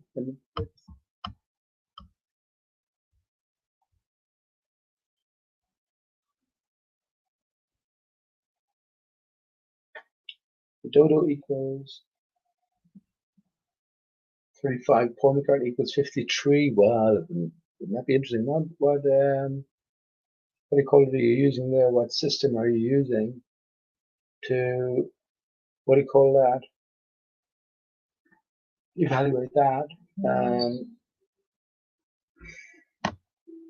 Once again, no, that doesn't make sense to anyone else. It really doesn't, does it? But I'm sticking to it anyway. And yeah, I know it's quiet. It's okay. I'm going to sing another song, which is a song I meant to sing anyway. And that's.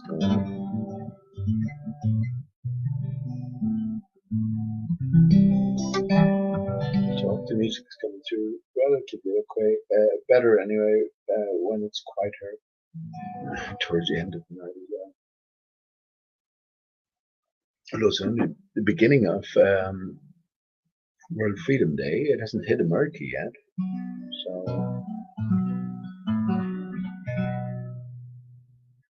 let me.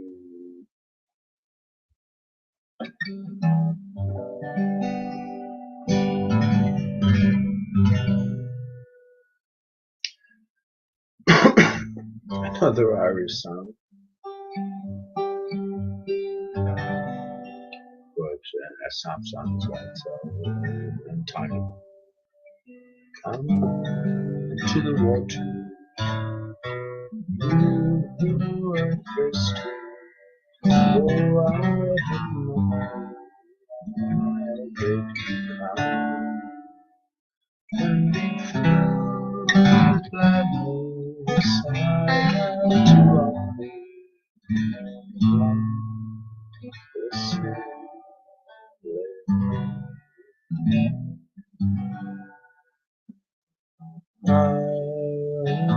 down to the hazel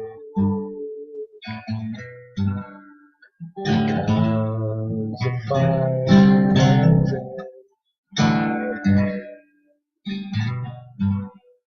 I cut and peel the hazel birds are buried to a thread.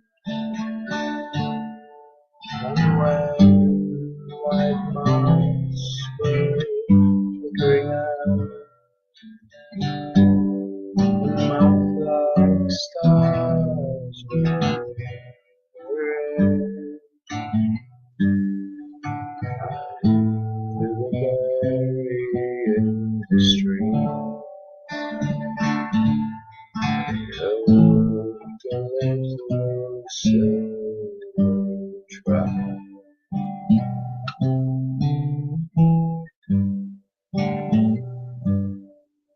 And I had laid it on the floor. I went to blow the fire when something rustled the floor. And someone called me by my name. It had become a glimmering with apple blossom in her hair. She called me by my name. I'm still looking ahead.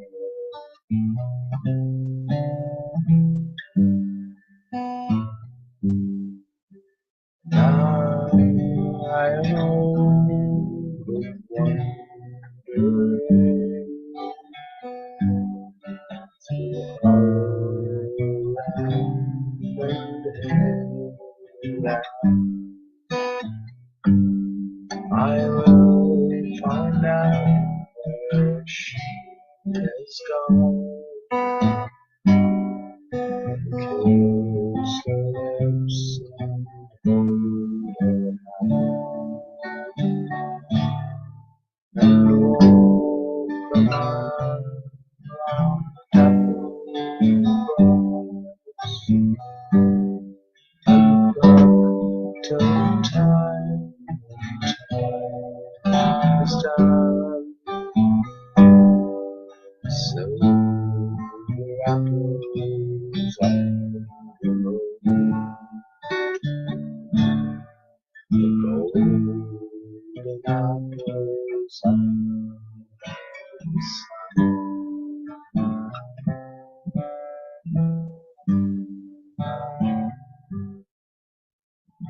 Come to water, you who are thirsty.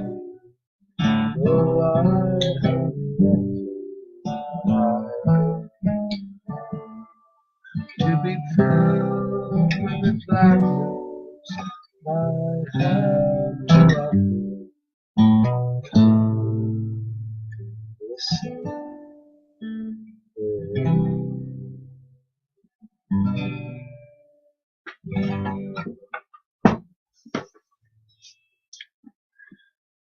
That's a love song of Wandering Angels. So that's what's fine. It's very old Irish song. Actually, yeah, I'd love to play this. I'd love to blast out another song.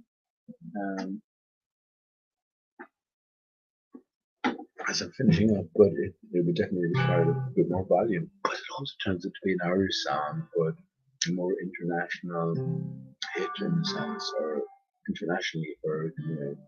We'll do that the next time as well. It's called Amy. It's nothing unusual, nothing strange. I'm close to nothing at all.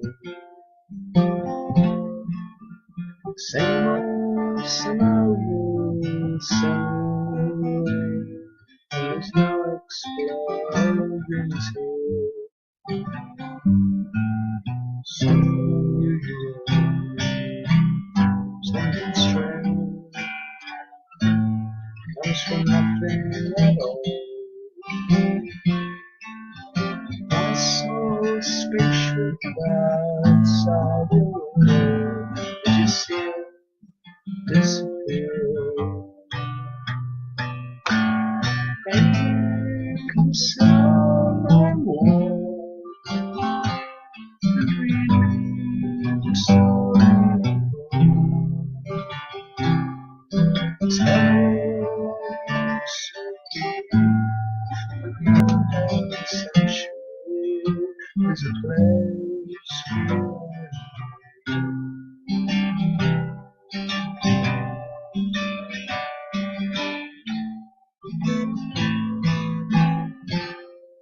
it's amazing as well. Amy, consider my wall. Tell me the story of O. People know this. That's Damien Rice, by the way, who is, I guess, relatively successful.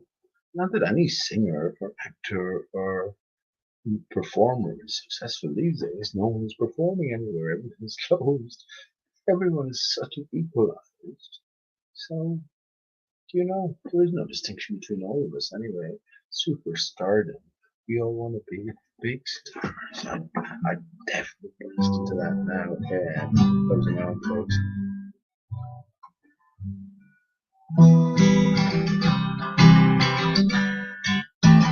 Yeah.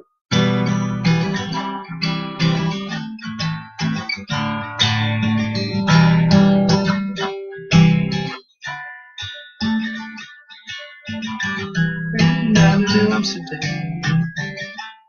There's Black Cat and there's Mr. Jones strike up a conversation. The black cat, flamingo dancer, she dances right up the face.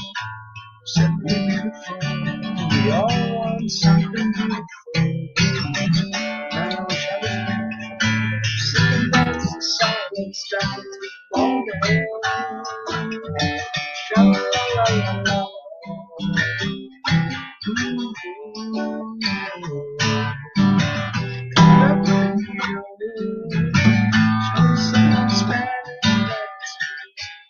Ask me about a Mr. Jones. The people anything, 'cause I wanted something to do. Yeah. Mr. Jones, another baby. Beautiful woman. She's looking right, so she's looking standing in the spotlight. And I will tell everybody else to me. She's not as funny as I can. Yeah, I can blast it out now. Well, I have the words in front of me as well. Mr. Jones just reminds me the name Jones is so significant as well because it pops up like the Rain Man. So what are these words representing to us? So you got to consider. And someone like Adrian, who's still hanging on there in chat, well, you know it better than anyone, Adrian, right? These are all clues, the letters. So stop sending letters. Letters always get burned, right? What does that mean?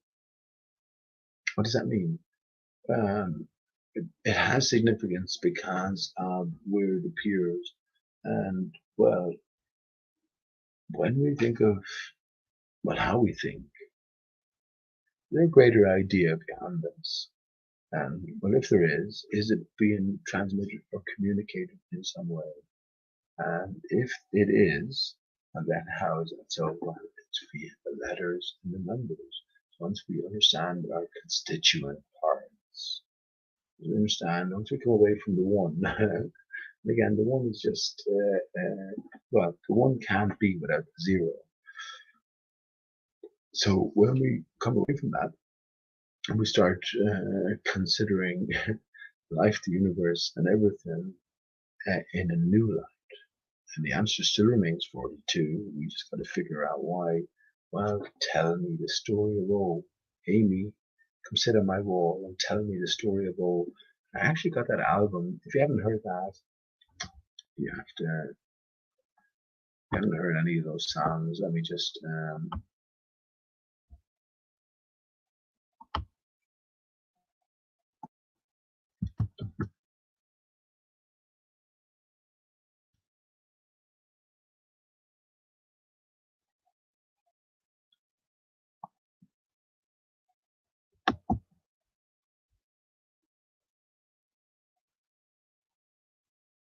I'll just copy the address. I play it here. I'm sure I get away with it as well, but what's he going to collect from me, like? Well, fuck it. You know what I'm going to do? I'm going to play it. I'll play it. So next time I'll put in the link here, and I'm going to play it as well for you to enjoy.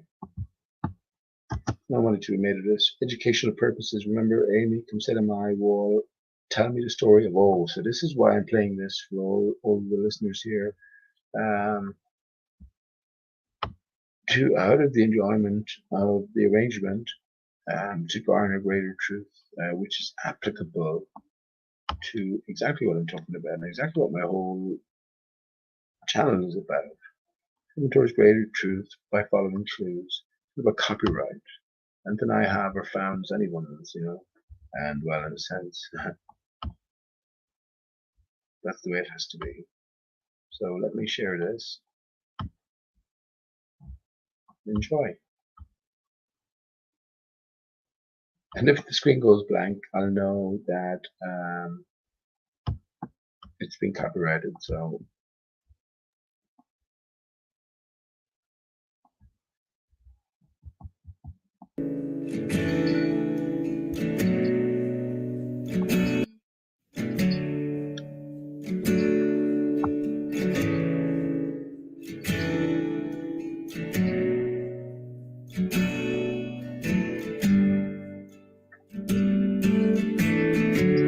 nothing unusual, nothing strange, close to nothing at all. The same old scenario, the same old rain, and there's no explosions here.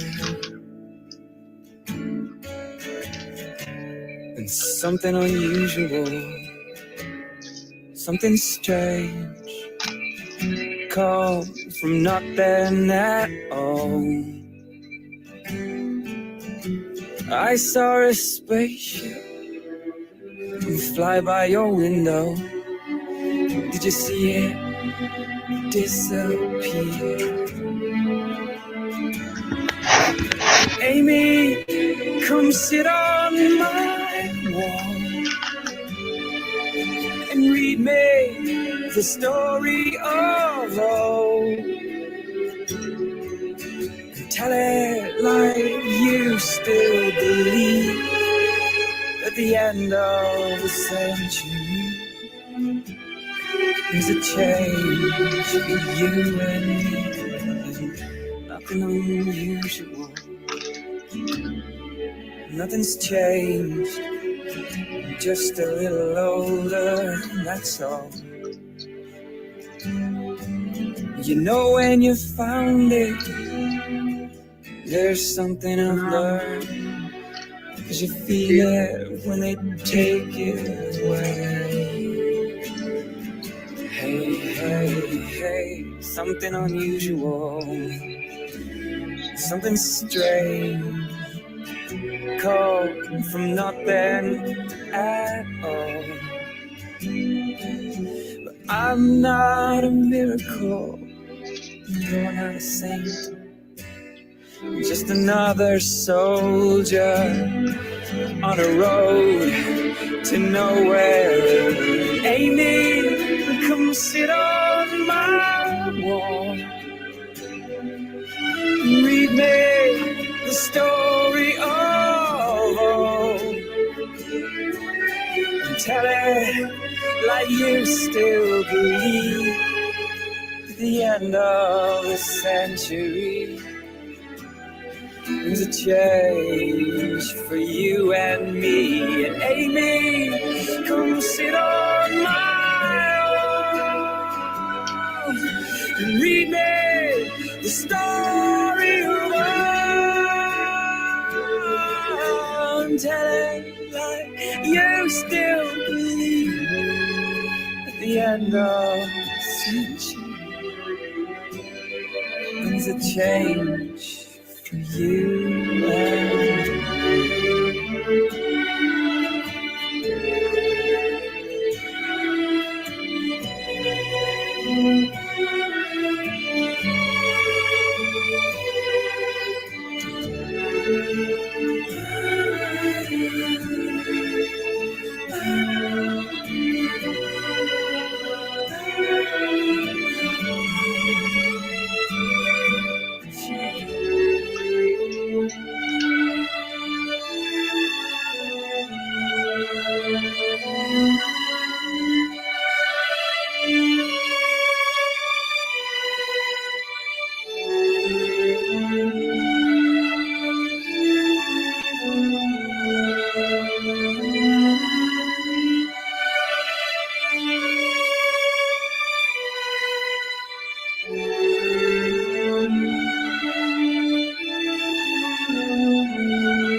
Well, I'm sure the stream's cut off, but it was, it's okay.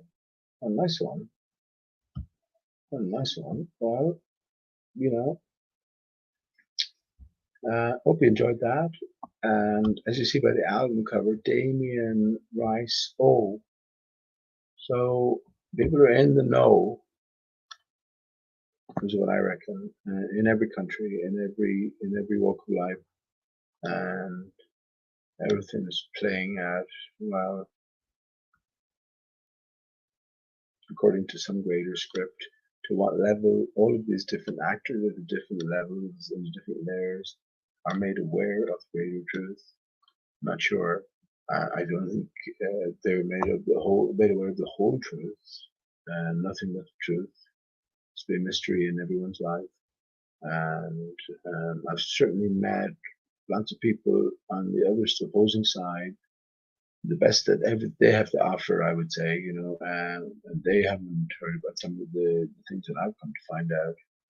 So I'm certain that even though I know more than I do about certain matters, they don't know everything. So even the elect will be deceived. God's greater plan in mind. Who knows? It's in store. So I hope you enjoyed that. I think it's been good. I've been playing some good music. Bash out loads of songs now. I've been singing for a few hours today. So yeah, it's not possible. And I'm going to eat into my allowance.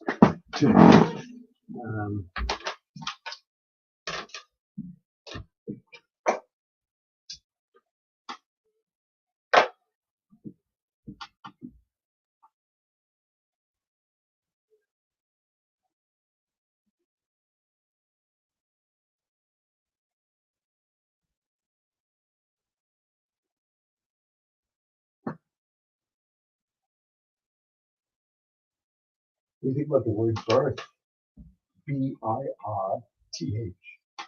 That's the potential we have. That's the route we need to take. Or is it the fall? It doesn't matter which is more significant, the TH or the HT.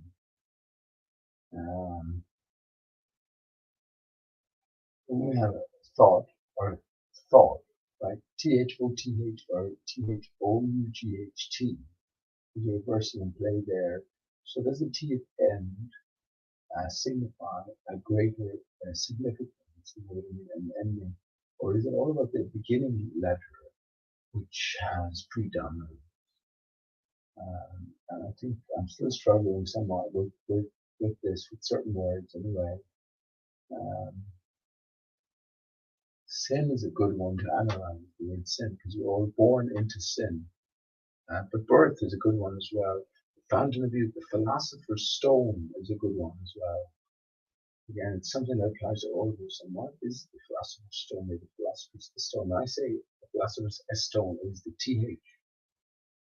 So it's through a thought process that you come to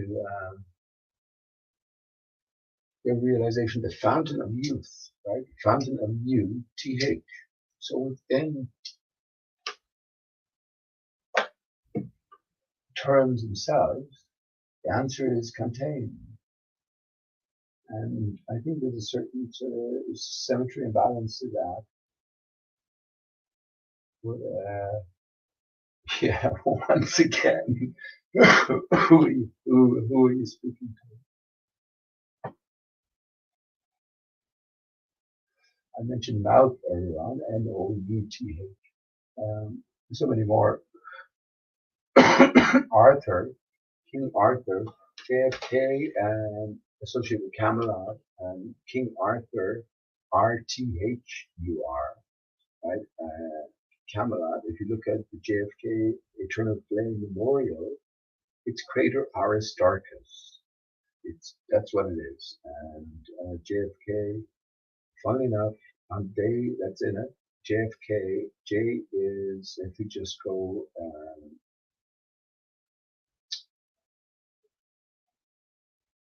how would you say, progressionally, A is 1 all the way up.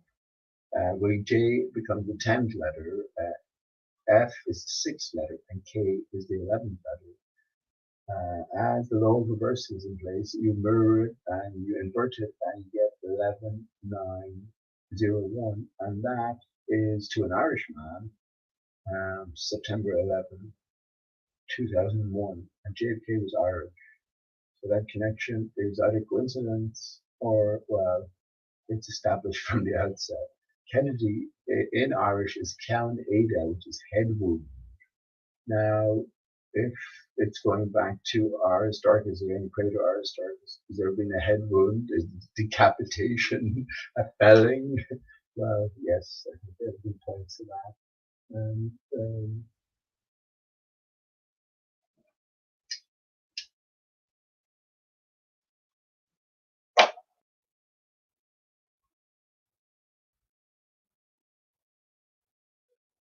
you can see how more than anything else, it connects everything.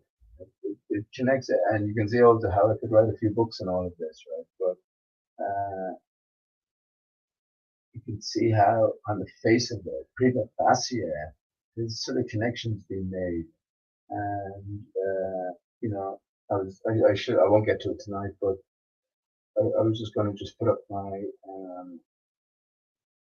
photo collection over the years and go through them from the latest back up to the earliest. Probably get to about 5 before now, and 5 or 6 hours would be up. But yeah.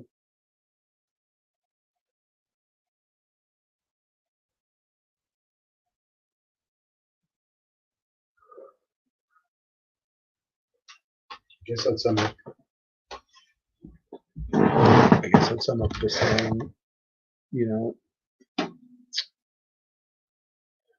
everything points to something, and the day being a Freedom Day, 2020, also same benign us. Let me just bring up quickly the habit here. Just bring it up quickly.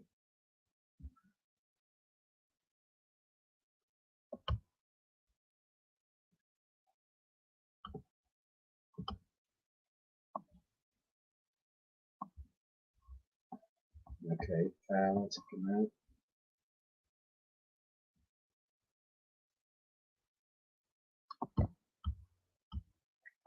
This is World Freedom Day, look, Monday, 9th of November.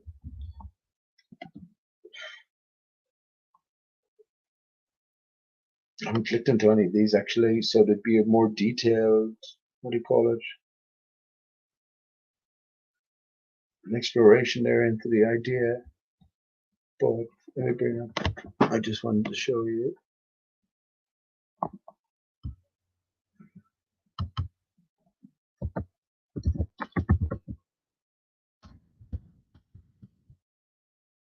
St. Bananas Day 2020. There you go. Yeah. There you go.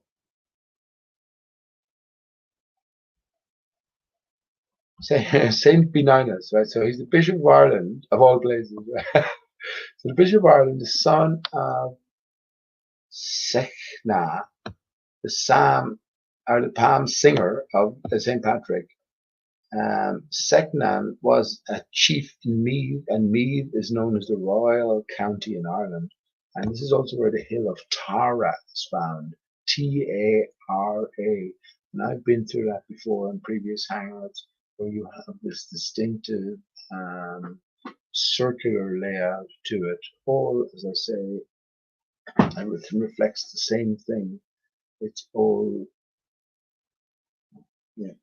Anyway, it's all Aristarchus, right? There's Tara as well in the center, hill of Tara, but I'd have to bring up the images to expand upon that. But anyway, so this guy never existed. Just, you know, so what we learn from the story, Bishop of Ireland, the son of Sachnia, the psalm singer. So he's a saint as well. I wonder what miracle, because you have to have performed a miracle to become a saint. So the psalm singer of St. Patrick, Sechnan, was a chief in Meath, which is Royal County, Ireland, converted by St. Patrick.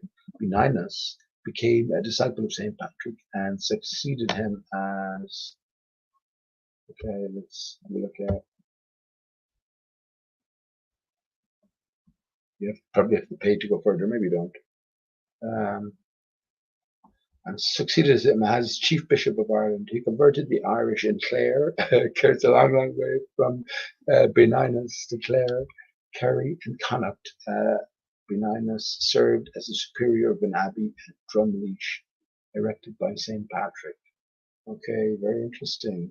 So his feast day was chosen especially to be the 9th of November, 2020.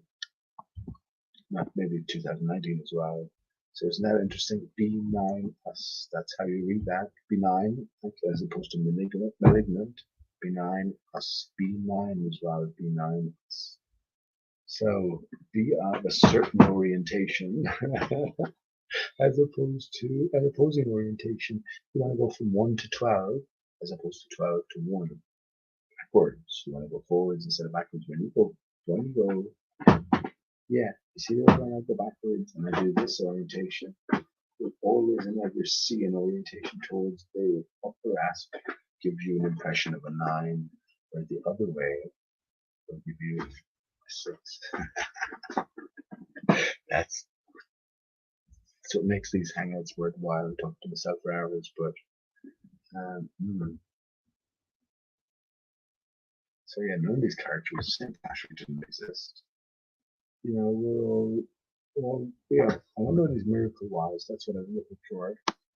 I know that, for instance, Pope John Paul II, his miracle was that when he was shot by that dastardly assassin, Our Lady intervened and moved the bullet action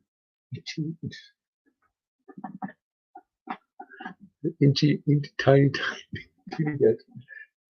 This, as it's listed, right? So it missed the vital organs, so he managed to survive and, you know, forgive his potential assassin face to face.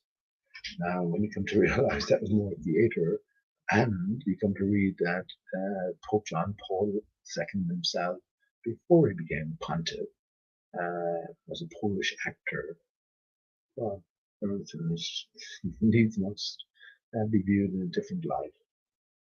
And also everything that's been presented from the organization that they are representing needs must be viewed in a different light, not i.e. in a literal light, but they have clearly presented it as a very literal, selective light as well.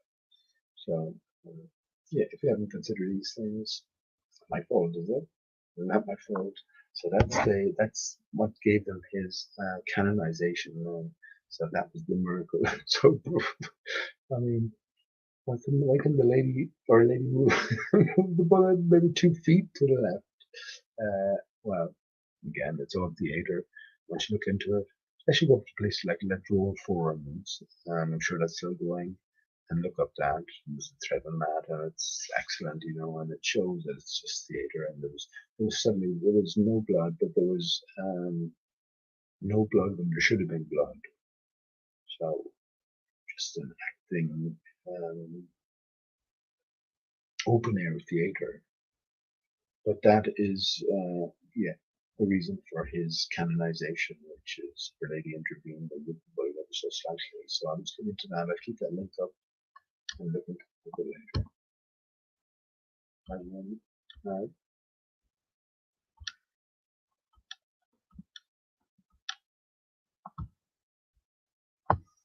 Yeah, so that's about it. Unless there's anything more, I don't think there's too many still awake at this stage. But there's some interesting things to talk about tonight, and I hope you enjoyed some of the music as well. Now it comes down to what you make of it. Do you make of what the hell is going on at the end of the day, and make of it what you will. We're finding out in short order. If we don't, I won't be here in a year's time saying this. So just around the next corner. No. This is the end, right? So where do we go from here?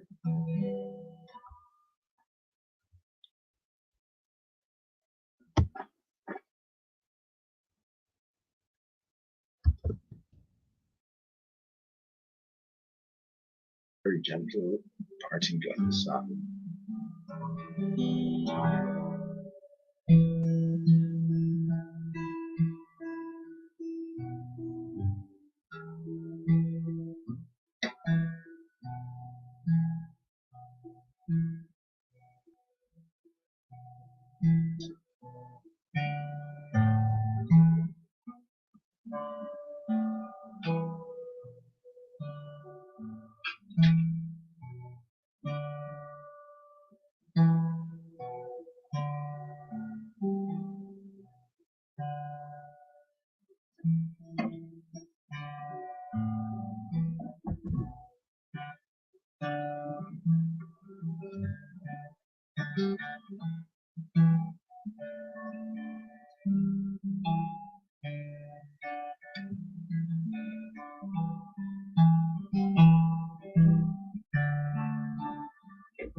Right on that note, I say goodnight. Love to more.